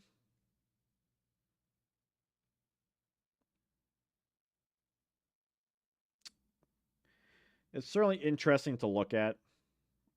Oh, and by the way, just I haven't mentioned this in a while. At the top of the chat, I have a pinned comment. I am hosting a Yada format tournament at the end of March. It's a single day event. It is on Dueling Book. It is online. It is free to enter. It is based on 2003 Yada format, and there will be a prize. I will give the winner, US only, a Pharaonic Guardian copy of Yada Garasu. So if you're interested in that, check the link. Sign up for that. Is also in my Discord, in the tournament chat channel. So just a reminder for that. And also, if anyone wants to buy Yu-Gi-Oh cards off a TCG player, use my affiliate link down below in the description. I'll get some kickback. Costs you nothing aside from the cards you're buying. A Adhesion Trap Hole, I always kind of like. Your opponent summons a monster, includes normal or special. It just halves the attack. It's like a permanent shrink. I think that's kind of fun. It doesn't like. It has the issue where it doesn't deal with the monster, right? Whereas when Shrink came out, I feel like the metagame was just at a different point in time. But it doesn't like necessarily harm you per se. I mean, it can really like neuter a card.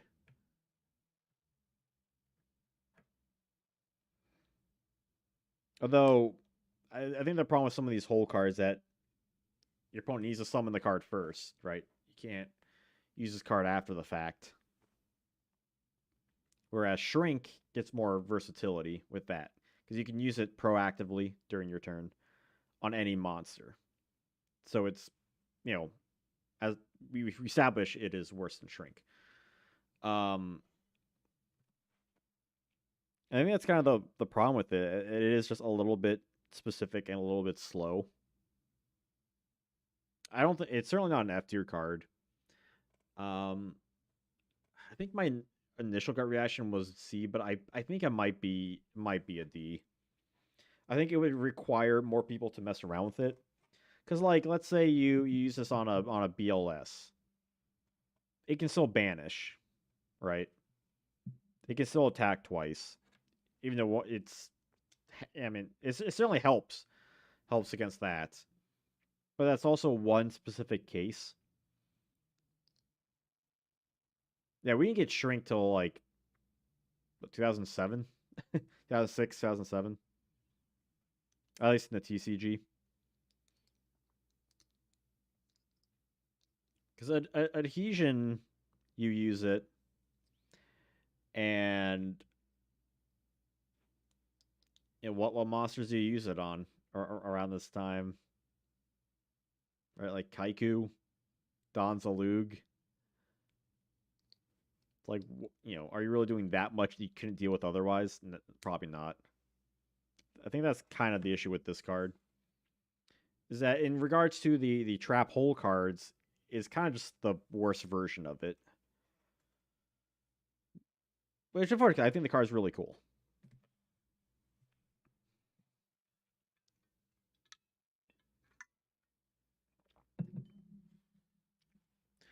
Let's see here.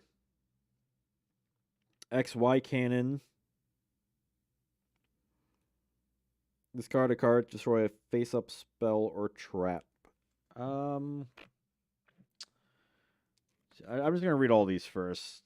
Then XZ, he can pop it face down, and YZ destroys a face down monster. So out of the two versions of them,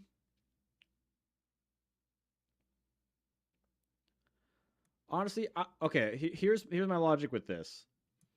While I do think that they are not created equal, I do think that the fact that you can, depending on what you have on the field, you can kind of go into like any one of them, and they're extra deck monsters, right? Fusion deck, whatever. I think that's just like they all kind of go hand in hand.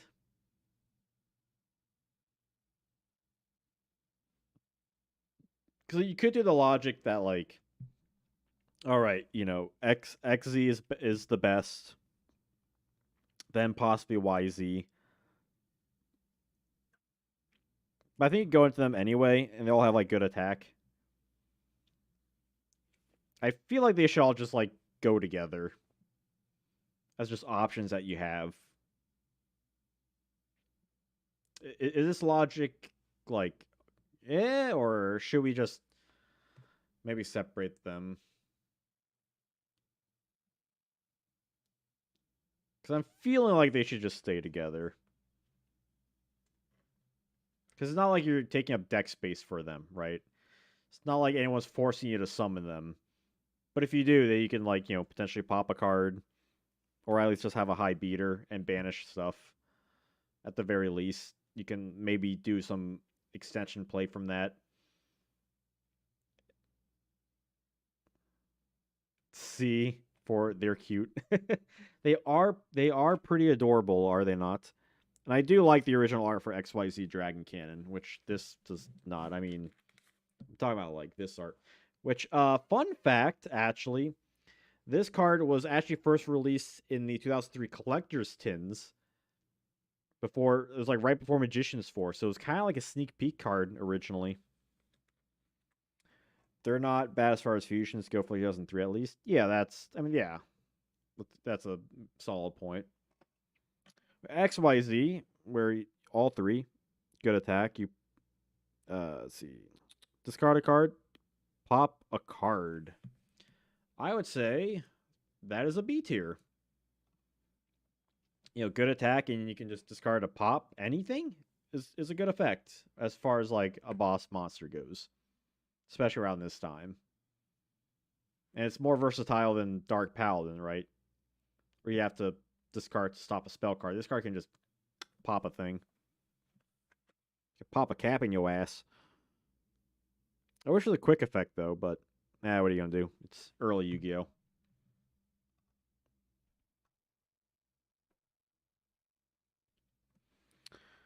Let's see. Amazon's Fighter. I need to get a better print. I have this like moderately played one. All battle damage takes This monster becomes 0. That seems pretty trash, I think.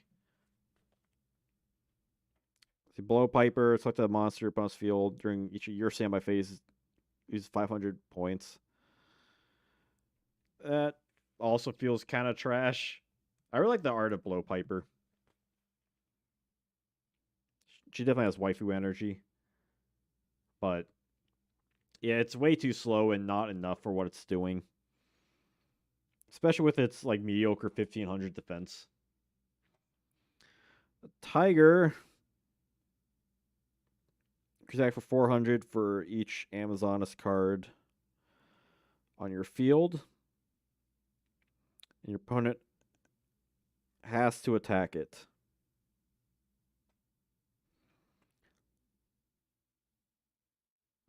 For each monster on your field, that includes Amazon's in its name. So it automatically gains 400. So really, its default attack is 1500. And possibly goes up from there. Yeah, I'm feeling a D. I wouldn't rank it any higher. But I think the fact that theoretically, like even as like a 1900, it can be like kind of bothersome. Like in the reference of an Amazon stick. I don't think it is anywhere up near like swordswoman or paladin, but it feels like it's at least slightly better than the other two. Let's see, magical plant Mandragola. Flip places a spell counter on a monster on each. Oh, each card that has a spell counter. That's kind of nice.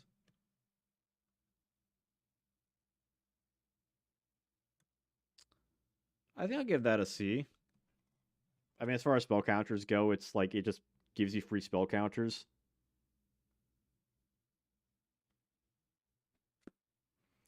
Armor X, 4 stars, 2400. Cannot attack the turn it is normal summon, or it's summoned at all. It has summoning sickness. I remember that card not being that bad for spell counters because it puts a lot out. Oh yeah, it's definitely cool. Like I've definitely thrown it like in a deck or two for like spell counters. Um, during each opponent's standby phase, remove a spell counter on your field if you not destroy the card. You know, I think it'd be fun if people try this card in a skill drain deck, right? Because you summon out, activate skill drain, 2400 beater, just like that. That's something people should try out. I think otherwise, yeah, it's really bad. You have to, it's so slow, and you have to like waste. It doesn't even have a spell counter on it. You have to have like pitch black power stone and like use that. And then it's still, you don't get any advantage on it. Like it's designed to be slow and bad, basically. Which I think is a shame. Because I think cards that look good on paper but are just you read it and like, oh, that's actually bad, is really frustrating.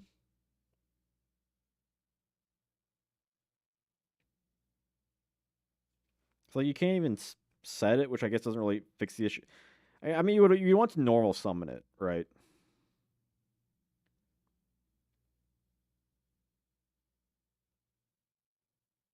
Like during your next turn, you can summon it, but at that point, what one you can just summon a better monster that first turn, do something with that. And two, if you're waiting for another turn, play Summon Skull or Jinzo or something. Is that way you're not wasting a spell counter? Like it just feels like a card that just sucks up a spell counter and leaves. It is like that friend you don't like, but you still hang out with them because you don't want to be that guy. So yeah, Cat's Ear Tribe. During the damage up at the opponent's turn, The attack of her monster, her monster's attack this card becomes 200. So it's just like one monster. That seems really bad. Just run Newdoria. I don't know. Old Vindictive. Anything. Maneater Bug. Ultimate Obedient Fiend. Only attack when there are no other cards on your field. And you have no in hand. Negate the effects of the monster destroyed by this card. Oh man, I remember Ultimate Obedient Fiend. It looks so cool. And he got so beefy, but so bad. Battle is nice, but not worth it. This is a neat card. So I'm going to put it in D because while it's like impossible to attack with, its stats are so high. If you get this thing out with like a skill drain deck, that's a big meatball. I feel like its stats alone, I can't put it in F. I guess at least 500 attack. That's not nothing. Yeah. And theoretically, you could also metamorphosize this, I suppose, in that same vein. Like play this card in like a reasoning deck, like a reasoning gate deck, and then use metamorphosis on it for like a I guess Master of Oz or something. Might be the only card. Maybe, I don't know. There might not be a. I feel, actually, yeah. It's the same level as Koitsu, so I think like I think the only target is like Master of Oz, I believe. You can actually summon this on like Perfect Ultimate Great Moth. Yeah, like it doesn't have a summoning requirement. You can just summon it off of anything, revive it off of anything. You just have to make use of it outside of its drawback, which I think is not asking much, especially given the next set we do get skill drain. You know, Titanic Cloud, what's up? Can't Oz level 9. What was a Gat? It was Ultimate Forbidden Fiend.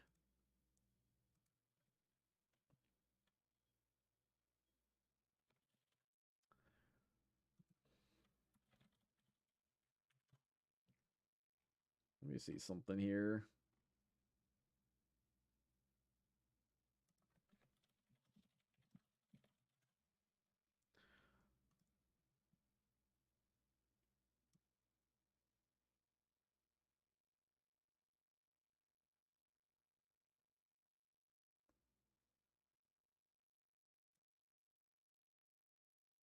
Are there no level 10 fusions in Go format? There's not.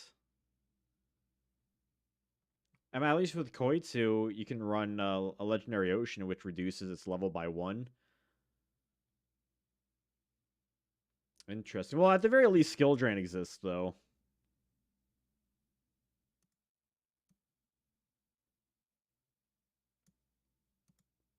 So, yeah, thank you for pointing that out.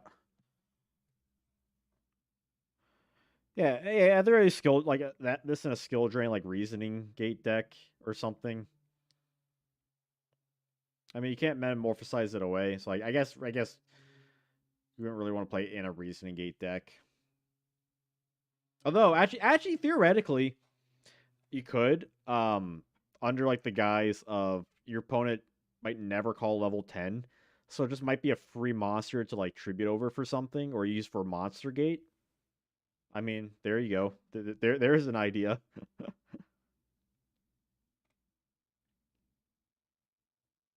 But yeah, I feel like it has some interesting theoretical use that it's at least would be more fun to use than like anti. Let's see. Or I guess suppose if you really wanted to use this demotion card, make it level 8, and then metamorph for like Gatling Dragon.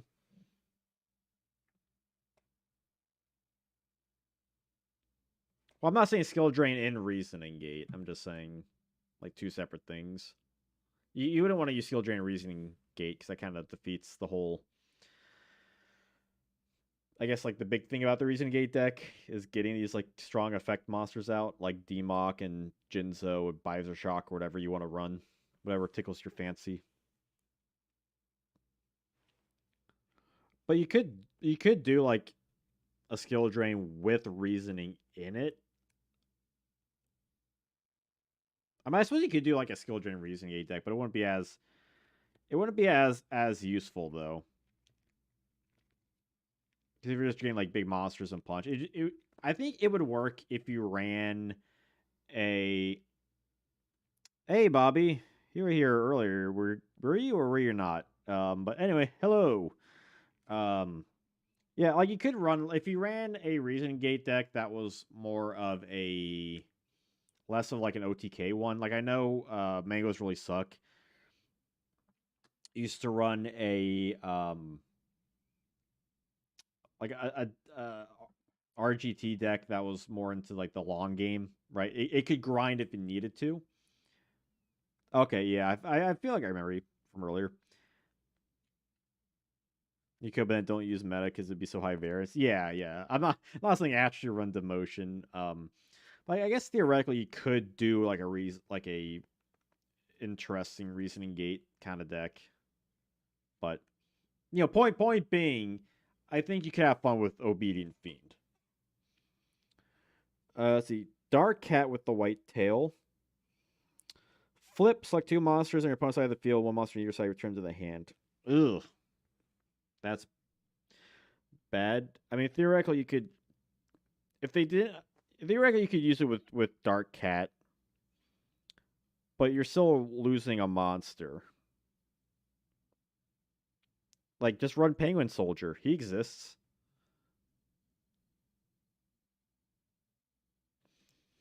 I mean, I guess theoretically speaking, this gives you a higher chance to loop, but it also has a lower chance to work because your opponent needs two monsters and you need one monster, which you already have Dark Cat, which sure that checks, but your opponent needs two monsters, which kind of sucks. As opposed to Penguin Soldier, where I believe it is up to two monsters just on the field.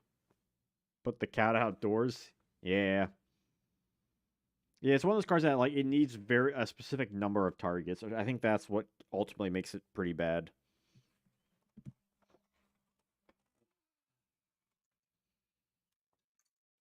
By the way, I'm wearing like all green today, like green pants, green shirt. I call this my scrubs outfit because some of my friends say it looks like I'm wearing scrubs. I think it's called drip. See, Amazon spellcaster down the turn, switch the attack with Amazoness. The original attack of monster your opponent controls. Um, eh, Green Man. Yeah, I got the green chair here too. All green. My bed has like green sheets on it.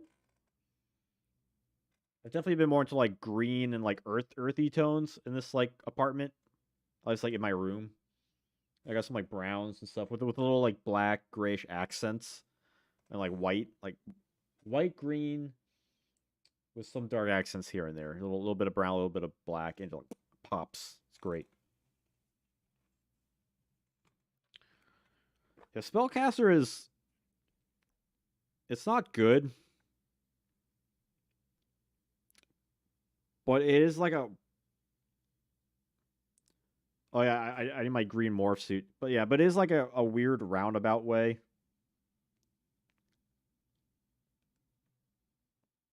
The problem with Phantom Thief is that its attack is so low, right?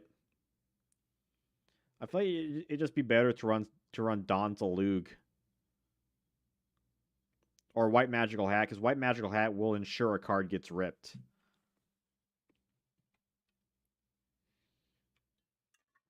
I see what you're saying though. Like in those kind of decks where you have more hand knowledge, you just feel like there are better cards than it that exist.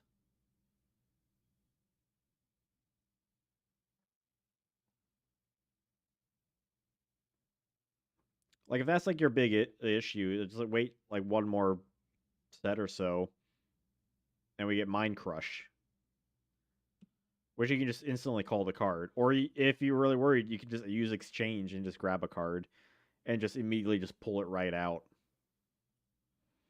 I feel like there's like a lot of cards that are just better or a little bit more useful in those ways. Ceremonial Bell Chaos.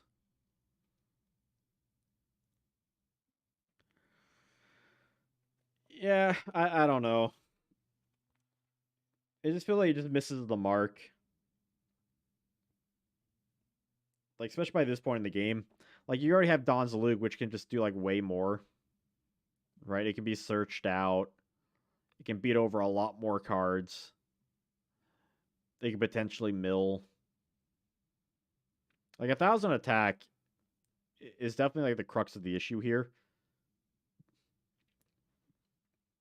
Like if you're having this monster that needs to beat over stuff and that you need to call like a specific card, it would be way more beneficial had it had like a matching 1,400 attack or even like 1,500 attack. But 1,000 just like it ain't cutting it at this point. If I was a monster, you better be sure I'd have over 1,000 attack.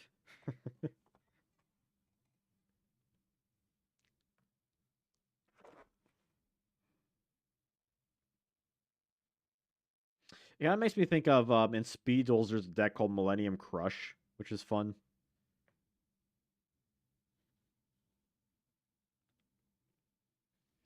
You can call it most problematic card if you have knowledge. I mean, sure, I suppose, but also like in that regard, again, if it's like such like a big problematic thing, you just run like exchange or go format. Like you just have Mind Crush, just use that and just run like a different monster. Because if you run something like Don Zalug, you can rip a random card out, and if you hit that card, great. If you don't, you still know what that card is for like another follow up play. No, not Flavor Crush, Millennium Crush. It uses a Pegasus skill with Mind Crush to just rip apart your opponent's hand, and Speed Duels because it's definitely like a rogue deck, but it's fun. Continuous Destruction Punch. The attacking monster is lower than defense of the attack defense monster on your field. Destroy the attacking monster. Okay, so it's like good like defensive card. I mean, it's like continuous, so it doesn't like ruin itself, I suppose. I also like the art. Art's pretty great. I always like the cartoony stuff with the kangaroo. Oh, 13 likes. So I wonder if we get to 15. Let's see. Gather your mind. You can add another one to your hand and shuffle your deck. This seems like a kind of card that I could see people doing like some stupid library deck, right? It's essentially like Tune Table. You just add another one. But you can only use it once per turn, so that sucks. God damn it. Then what's the point? What's the freaking point? Get the hell out of here. That art, though. Yeah. Let's see. Senri Eye. This might be another long stream. Goodness. During each standby phase, you can see the top card of your opponent's deck return its lowest position by paying 100 points. I hate this wording.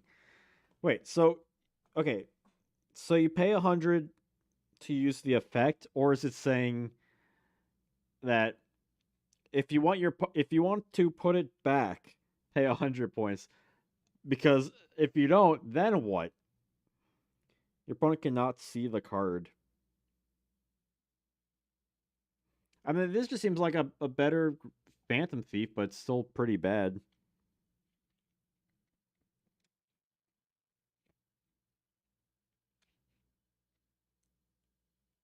because again, it does not really doesn't technically do anything, right? It's like if you're playing a card like Mind Crush, you're typically running, based off like game knowledge. You can make those more articulated plays, or I don't know, just yeah, it's just not bad.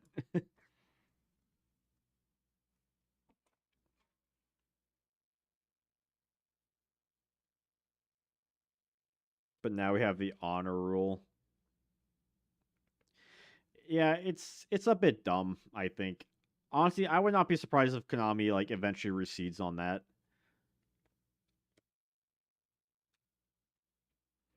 You can play Phantom Thief with Trap Dust Shoot, Designator, and Mind Crush.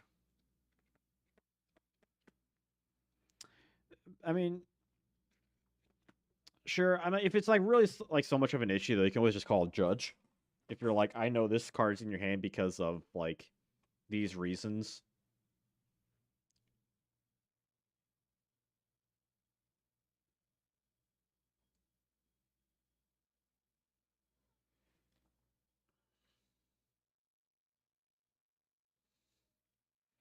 Okay, does anyone else here think that the Phantom Thief should be a D tier card?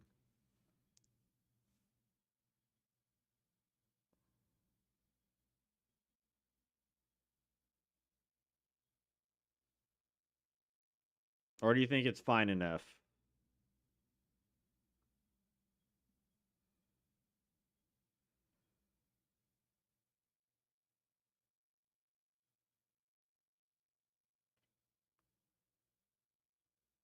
F for fun. Yeah, this is the fun tier with Aitsu and Amazoness Blowpiper.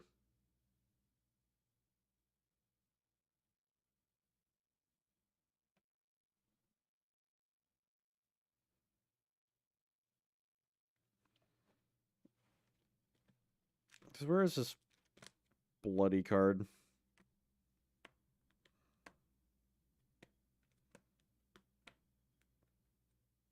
Great Phantom Thief. Each time it inflicts battle damage, opponent's life points, declare a card, and you can see opponent's hand. Discard all copies of that card to the grave.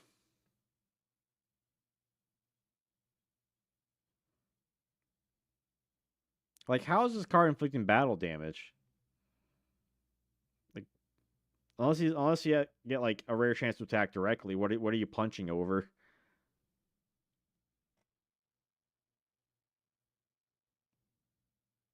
Not really anything. Maybe like a flipped faith. I don't know. I don't know. Jar Robber. Let's see, Jar Robber. If your pot of greed is activated, can negate pot of greed and draw a card. I don't know.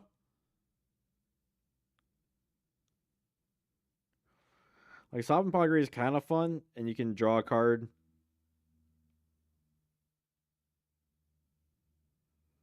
So that means it's a +1, but it's also like it's like White Hole or anti Raigeki. It feels like it's way too specific, but I can't outright say it's garbage just because of it does stop like its specific thing, I suppose.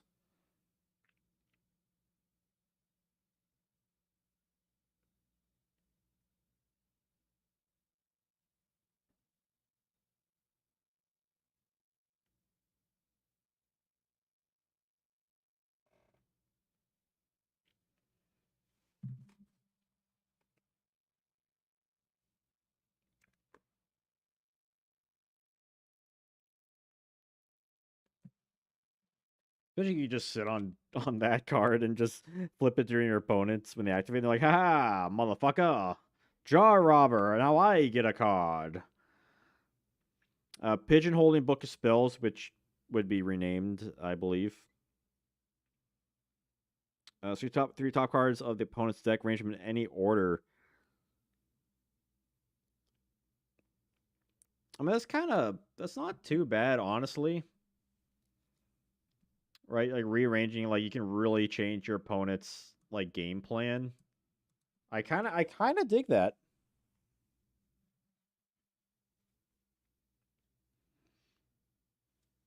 Well, I hope everyone's having a good night tonight. I think it's been a fun stream thus far. Nice long stream. God, all these have been reaching over 4 hours. Goodness. Megaton Magical Cannon. Remove 10 spell counters. Destroy all cards your opponent controls. That's pretty wild. I know this. There are ways to cheese this out. I don't know if any decks like actually use this in like any like major tournaments.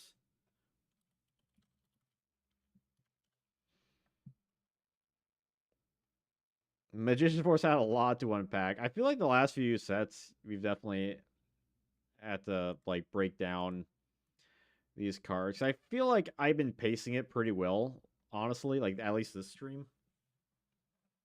I know there was like the first like hour or so I was kind of doing a little bit more chatting.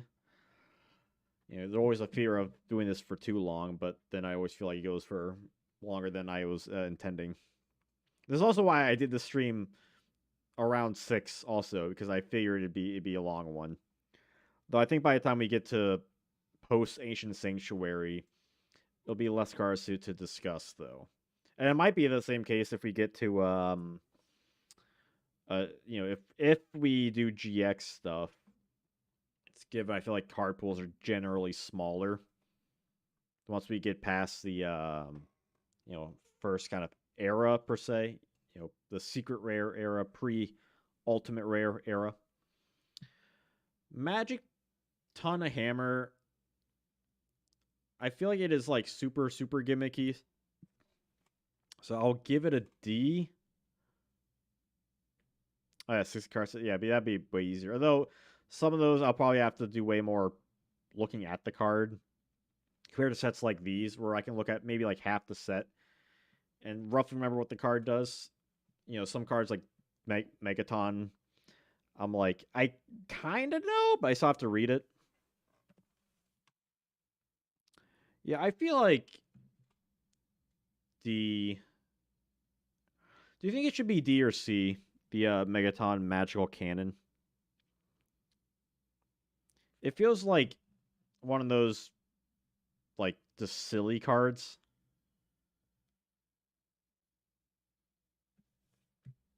This card right here.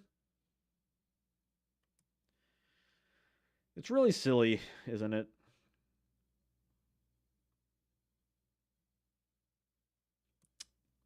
I'm feeling C. I feel like if you're doing like a dumb Elma deck, just using that card is pretty wild.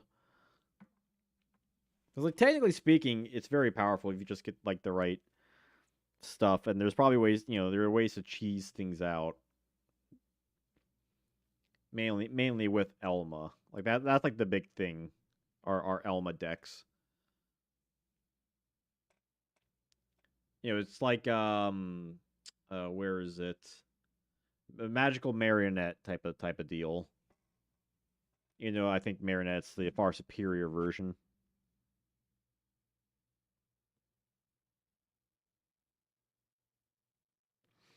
So I already put power sim. I'm reading it again, and it doesn't technically. It's not once per turn, right? Like you can move as like much as you want, but you just have to start like a new chain. Or is it once per turn? I'm going to keep it on C tier, but I'm just trying to comprehend this a little bit.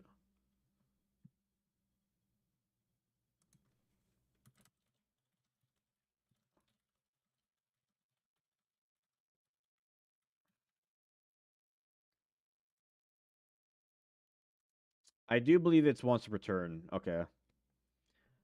I am reading the card on the official Yu-Gi-Oh website. Once per turn. Okay. Still though, I mean, just moving like any free resource is kind of nice. See, dramatic rescue. If Amazonas is targeted by a card, you can return it to the hand, special summon another monster in your hand, and attack or defense. Yo, old Francis, what's up? Yo, cool channel, bro. Thank you, thank you. Welcome to the stream. Hope you like old school Yu-Gi-Oh. I think Dramatic Rescue honestly is like pretty good because you can summon anything off of it, and it can be targeted by any card too. So this includes like an attack or like Geki Break or whatever.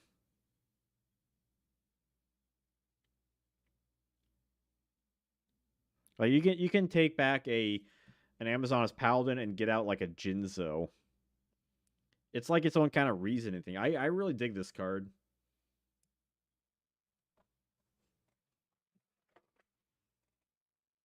Exhausting spell, remove all spell counters on the field. I'd give that a C2. It's just like a cool anti-spell counter card.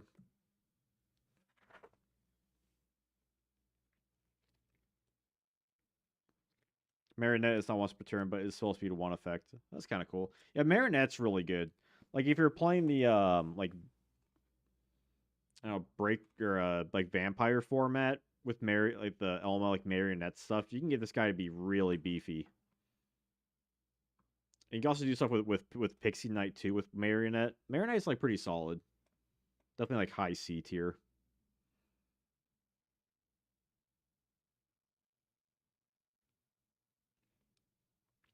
I'm honestly a little surprised, like just like how much C tiers we've been like making on this.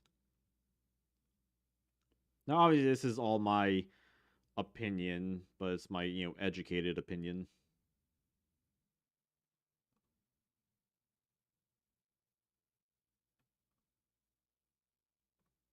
So it's interesting, like comparatively. It's nice that like it's still fairly balanced, although we are seeing a little less like top tier cards though, which I'm not surprised. I'm just Magician's Force. I kind of already understood that. Hidden Book of Spell. Activated your turn, select two spells from the grave, add them to your deck. The deck is shuffled. That's that's really bad. Because I know you have to activate it during your turn, which I believe you have to draw first, so you can't even use that. And it just goes back to the deck. Like I don't know. It doesn't feel very useful. I feel like you're just hard going -1. Like that's it. Miracle Restoring, remove two spell counters from your field. Special summon a Dark Magician or Buster Blader from your grave.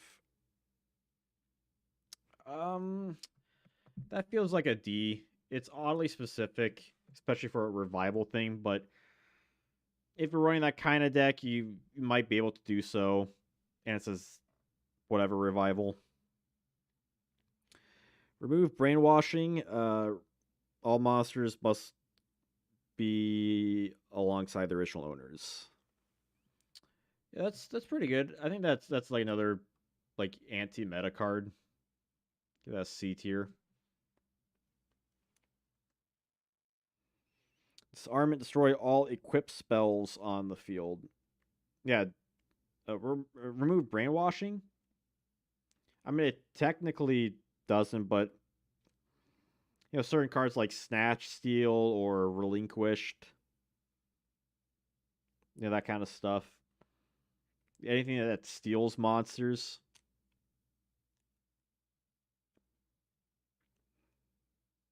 Like, it's technically a counter to all that, right? Like, your Thousand Eyes Restrict can't touch your monsters, basically.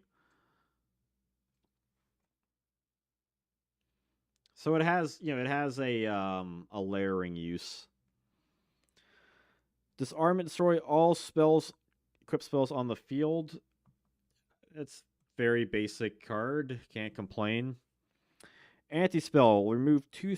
I need to get a better copy of this anti-spell. Mine has a little crease on it. Remove two spell counters on your field, negate a spell card, and destroy it. See, now that seems pretty bad. Like, comparatively to Spell Shield or, like, Magic Jammer. Like, I definitely get what they're going for. With, you use something, like, with similar thing with Miracle Restoring, right? You activate Pitch Blackstone, you get 3 spell counters, and you can use them for, like, stuff. But I don't know.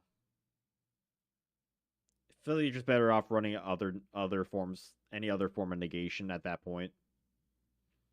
But it's not. I won't say it's trash because it does kind of work in conjunction, even if it's a little sus.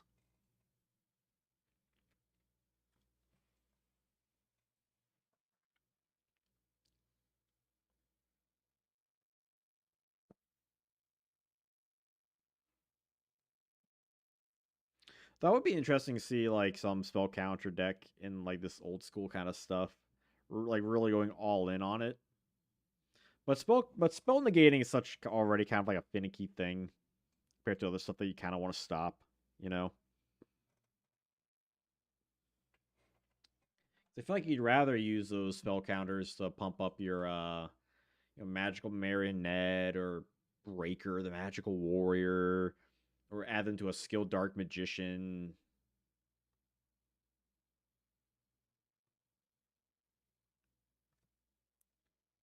I haven't been paying too much attention. It's all good. I feel like we're doing a pretty good job with this list thus far.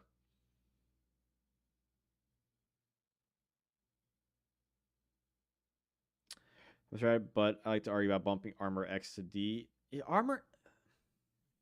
I think armor X would be interest. Like I think he'd be really good in a skill drain deck. Imperial Order. That ain't on this. I thought Royal Decree was not in this set for some reason. It was just on this tier list and I can't remove it. Yeah, like, I brought up its usage with skill drain,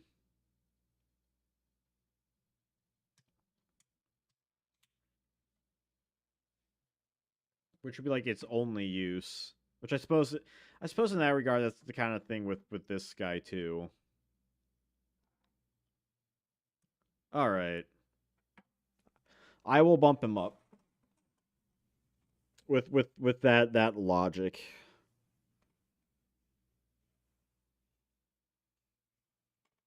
Yeah, sure. I mean, I'll bump it up just with the same thought process I have for this guy. Where like skill drain really makes the card. And at least this card you can normal summon. Yeah, for single niche usage. I mean, we can't have everything off.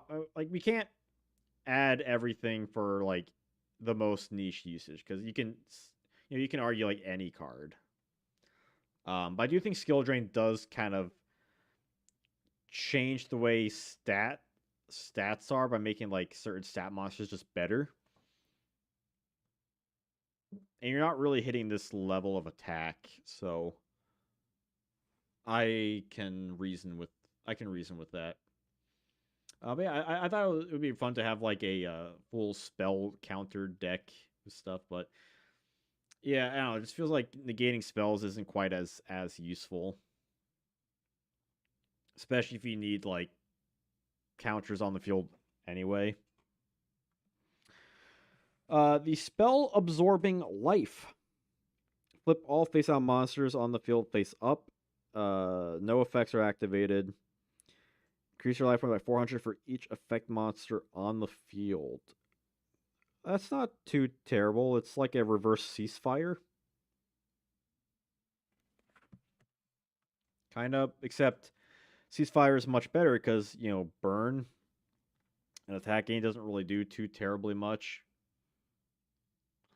But I suppose in an era where ceasefire's at 1, if you want to have stuff that's like. But they're also better anti face down hate, right? It also stops your flip effects. But we also have cards like the light thing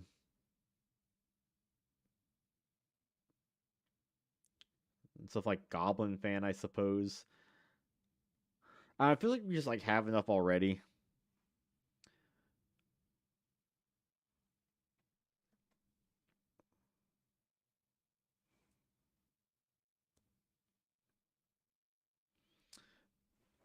See, part of me wonders like if is it even worth the C tier, or I feel like I'm leaning towards D tier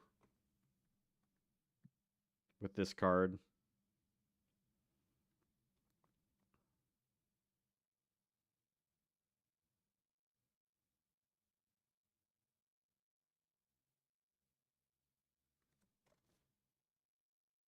Skull Drain doesn't work on 2400 spell counter guy because its effect is a cost.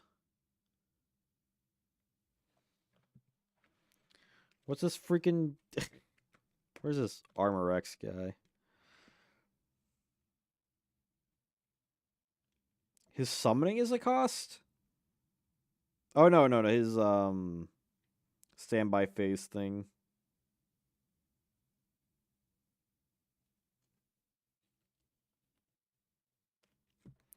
Let me look this guy's ruling up.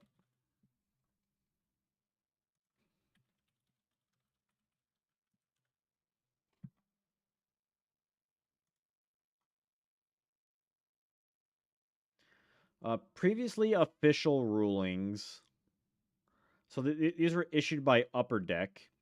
If Skill Drain is active and Armor X is summoned, or if Skill Drain is activated after Armor X is summoned, in both cases, Armor X can attack the same turn he was summoned.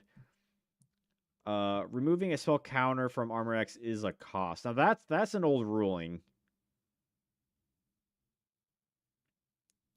Mentions in other rulings, Skill Drain, while Skill Drain is active, maintenance costs are not negated, so you still have to pay for Armor X. I don't know, these rulings are saying that you do have to pay for it.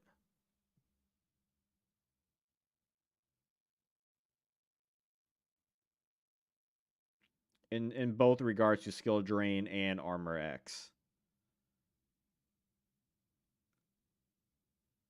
So I don't know if you can avoid the cost for Armor X even back then. Because these were Upper Deck rulings.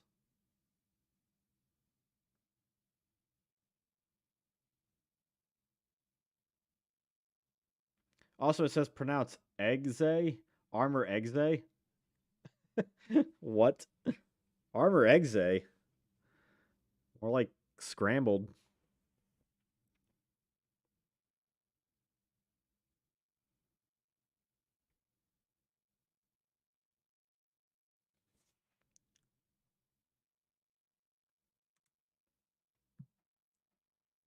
Let me open this link here.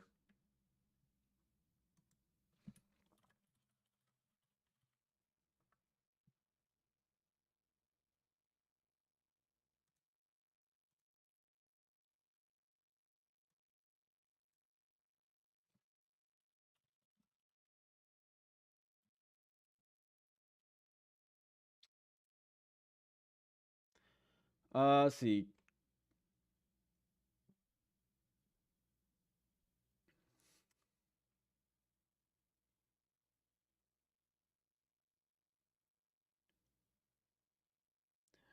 Konami of Japan's game designers say that. Actually, I'm just gonna.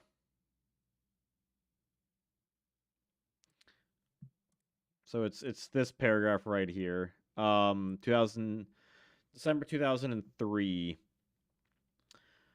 Let's see. They say the skill drain negates maintenance costs of monsters.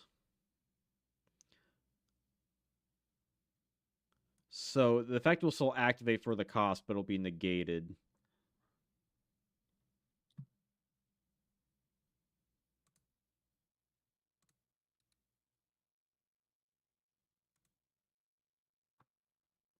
And this was circa 2003.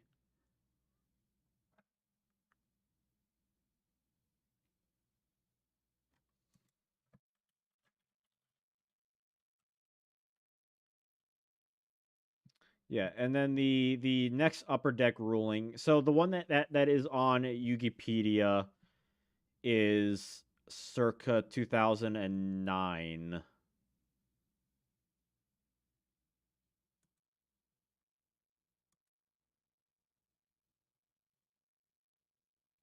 Interesting. So at least in the, let's say, DM and GX era, it negates costs. Would that be correct?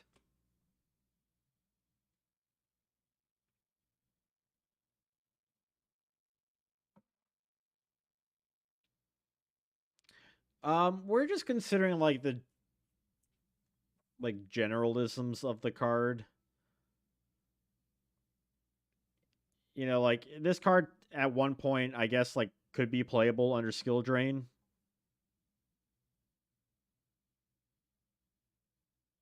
The mains costing was changed in June 2004. Okay.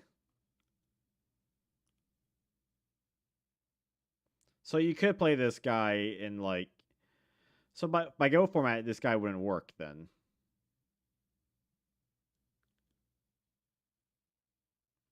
But by for but so for at least three formats, you could do like a or I guess for two formats, you could use this guy in a skill drain deck.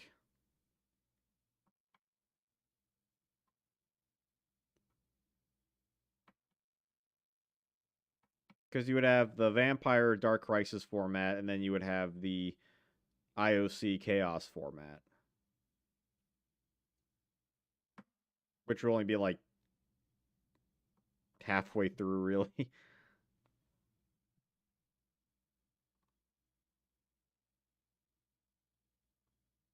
Yeah, so like two list formats.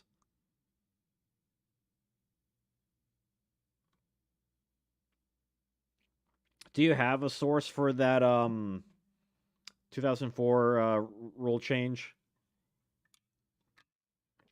I mean, it makes sense why they changed it, right? Like the cost is a cost, not like an effect per se. Oh, yo, Xavier Wolf, what's up? Welcome back. You got some of the best spell. Yu-Gi-Oh has some of the best spell cards. That's a very wide statement.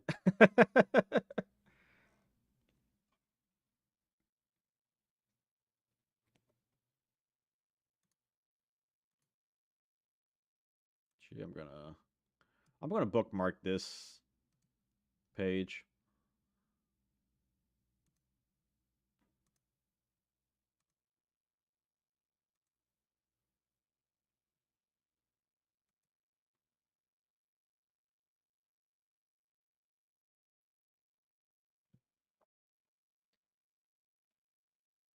Let's see. In the meantime, spell absorbing life. Let's see, flip all face out monsters. Yeah, so this is like a weird anti like healing form of ceasefire. It feels a bit too specific. Though. I feel like the good thing about ceasefire is the burn damage, right? Like flipping is nice. I feel like a D is the best I could give this card. In all honesty,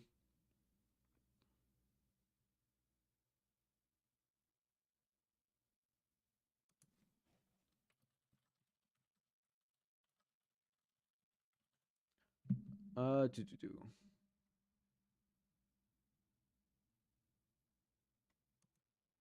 Yeah. The cost ruling is interesting. I almost found a site, but I cannot be reached. God dang it.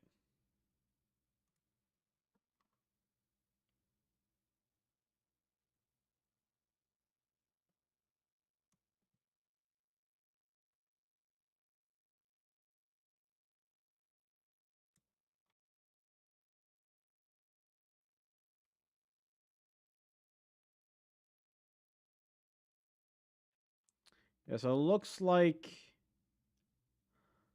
from my research here. See, yeah, I mean, that's the thing that history from YGO and myself have been doing a lot is trying to map this stupid game.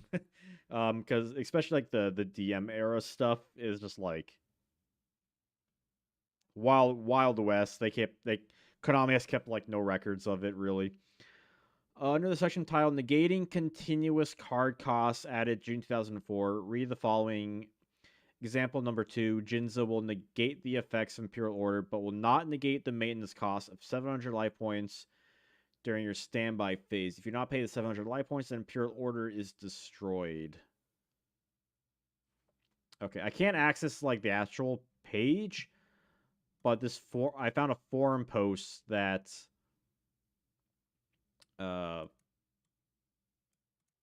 that mentions it.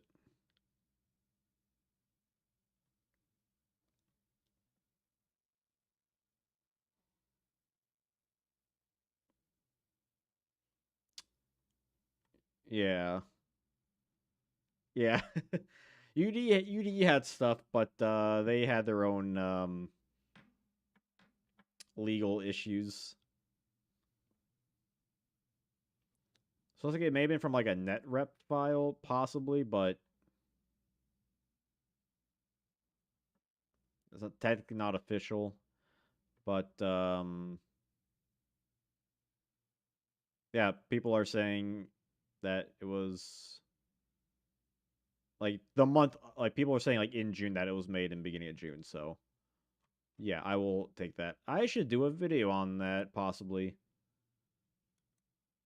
That could be fun. Okay, so yeah, Armor X. Okay, for short while, this guy was kind of nutty in skill drain decks, huh? Theoretically.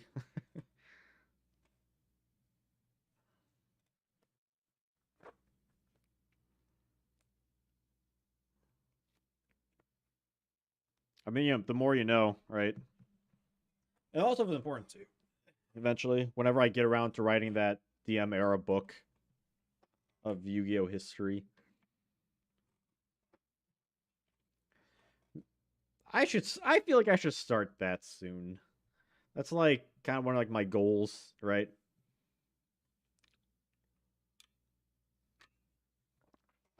To do that, in-depth Yu-Gi-Oh book.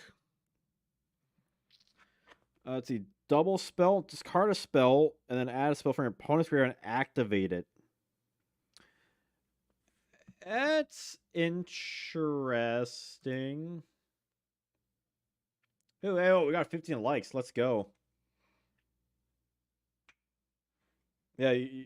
Everyone watching the stream gets to witness some Janjo research real time.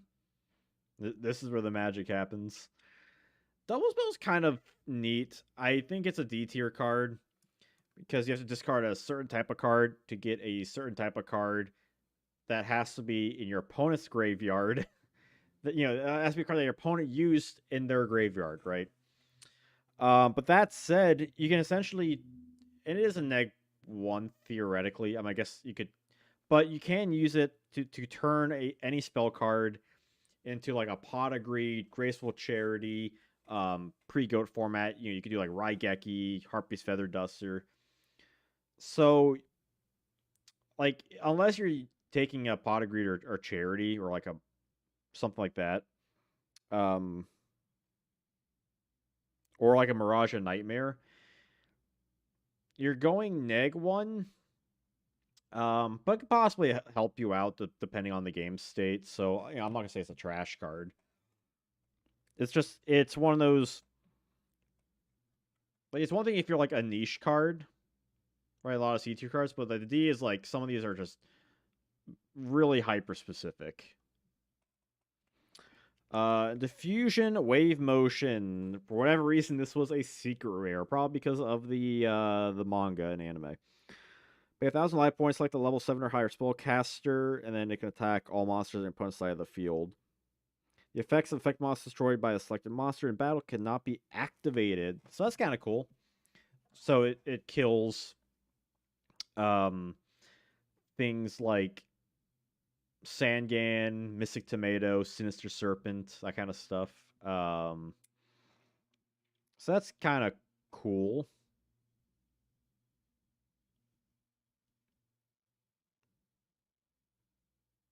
Exodus. God, that's a name I haven't heard since like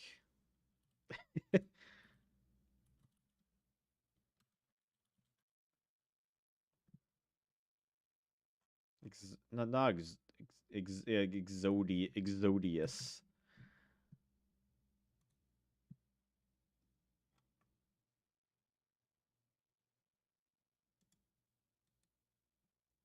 Yeah, I remember that OTK. It was so long ago, wasn't it?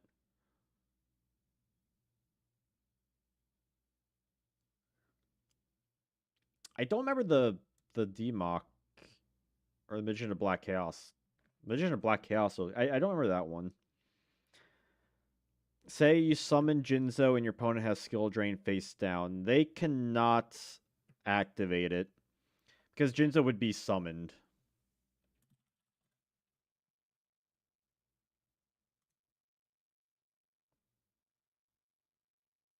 And so you cannot activate skill drain. So like if they summon Jinzo, you can Solemn Judgment it, but you can't activate trap like something like skill drain after it. And then even if skill drain was face up, um, or if you had when you summon Jinzo, Jinzo will like automatically be like, nope, no traps.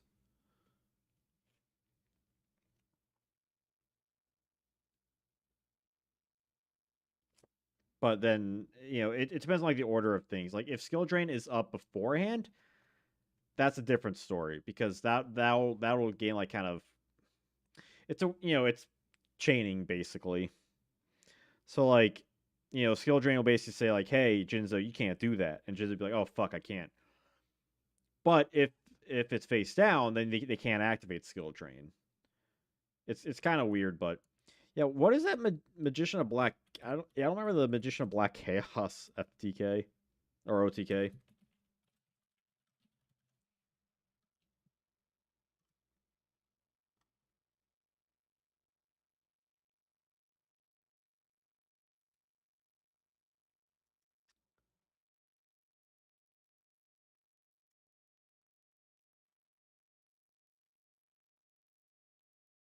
I'm seeing stuff for Dark Magician of Chaos, but Magician of Black Chaos.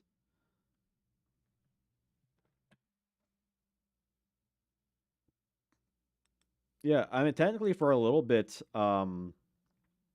similar thing. 100 Eyes Dragon was a Red Eyes card.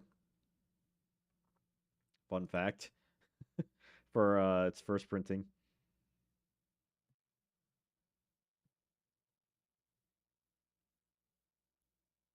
Yeah, a Magician of Black Chaos.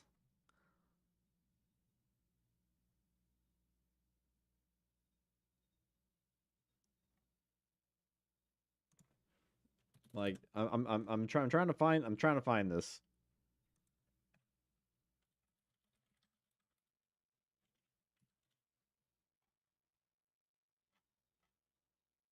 Please point me in the right direction.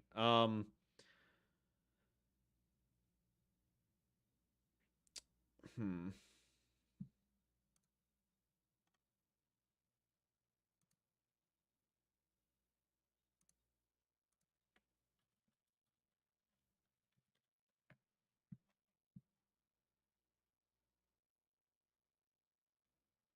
I feel like I have to give it a C though. Like it doesn't feel like it's a notable enough OTK. At least in regards to like the overarching meta.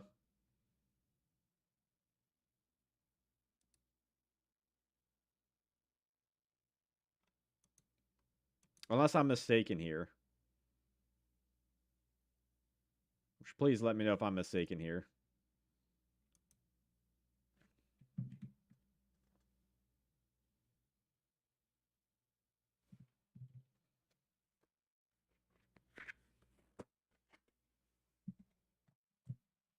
I'll just freaking playlist play.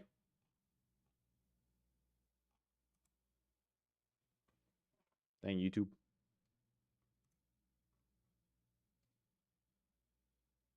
Because I feel like it would be a bit much to put the card to be. Just given how like it is. They are specific like OTKs more so. I mean, it's definitely more so than like Magical Marionette, but it's more than a lot of these other cards can say that they've accomplished. Which leaves us with the ultimate card, the final card, Dark Magician Girl. What do we all think about Dark Magician Girl, huh? It has been used in Dark Magician decks in recent-ish years. So it has been played in like modern, while not necessarily top tier decks. Dark Magician deck is a deck that kind of shows up. Like there are Dark Magician Girl decks, but they're not good. I mean, Chocolate Magician Girl is good, I suppose, but that I feel like that was kind of more of a budget uh, addition to Dark Magician decks. And I would know because I played Dark Magicians, you know, back when, in the 2017-18 period. I mean, so are Amazons, but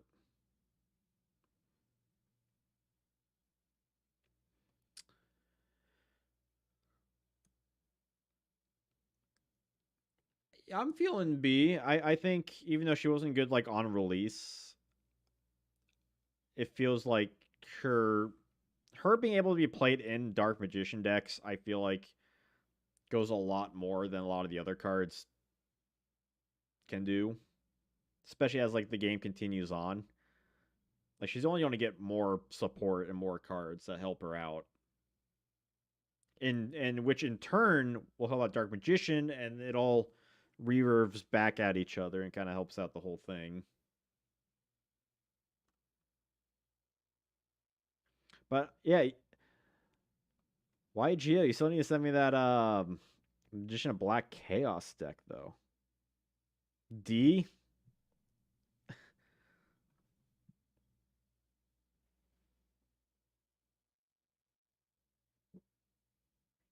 Like let me look up Dark Magician Girl here.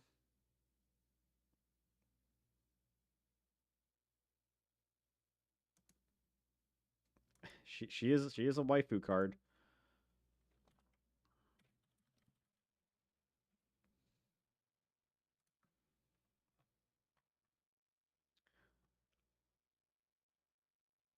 Let's see, did they get yeah Team Samurai got it in a top 35, a 35th place deck at a regional in 2020. Played in a sixth place in a regional in 2018. Top 32 in some rando tournament. So let's ignore that. First place in a regional in a deck called Death Awaits. What the heck is like the frick was this? Yeah, I'm just gonna ignore that deck.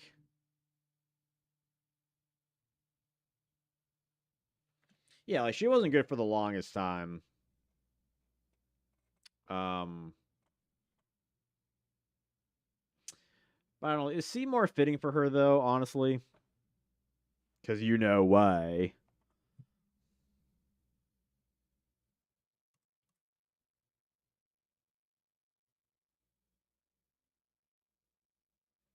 I think she's like a C or so. Isn't she terrible? Just her.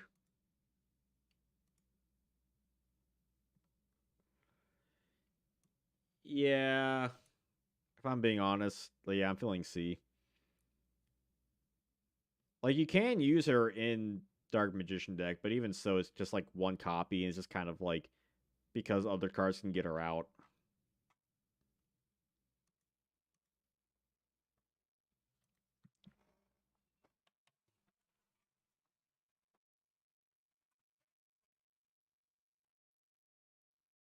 It isn't so much on aesthetics.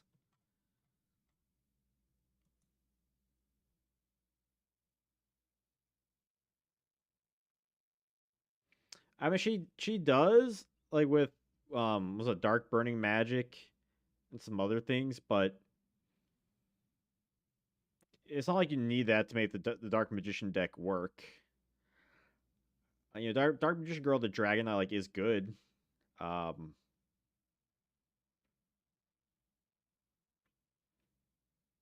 but it's kind of more of like a flavor piece for the deck than anything else, I think.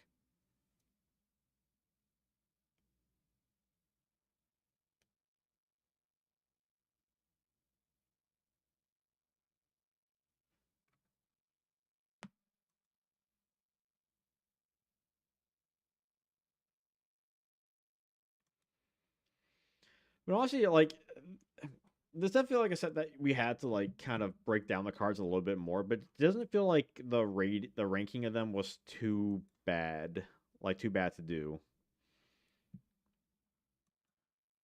I think I mentioned this with the last set, but I think we're like with more effects in the game, you're starting to kind of be able to break down like the good and the bad and the ugly.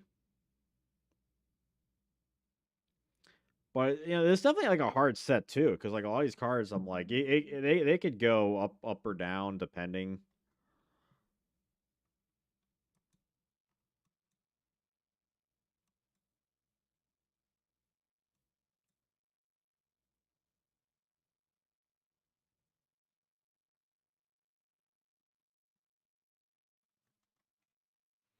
I think it's a pretty good list though.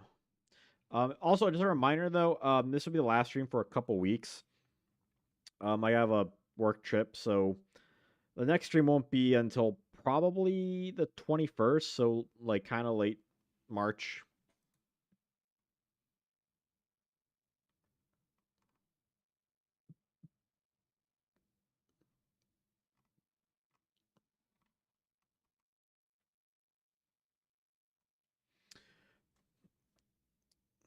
She's just there for style. I'm not gonna say she's useless. You can like in modern Dark Magician decks, you can play her. She does have support. She has her own archetype. Like she has stuff that she can do.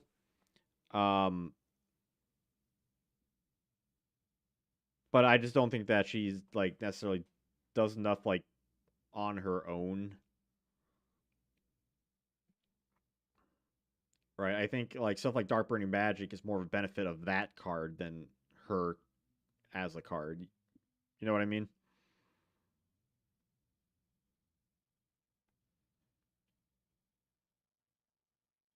Compared to like Dark Magician, where he just has like so much support like revolving around him. I feel like that's just more than Dark Magician Girl has, like for her as a card. Especially for a 2000 attack monster. Eh.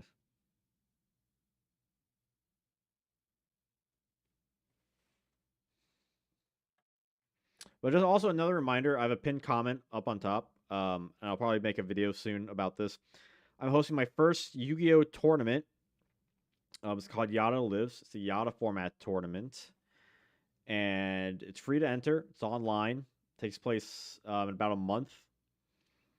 You can sign up for free and all that stuff for a 2003 Yada format. You'll need to be part of my Discord for all that stuff. But very very excited about that. So if you're interested, consider doing all that fun stuff.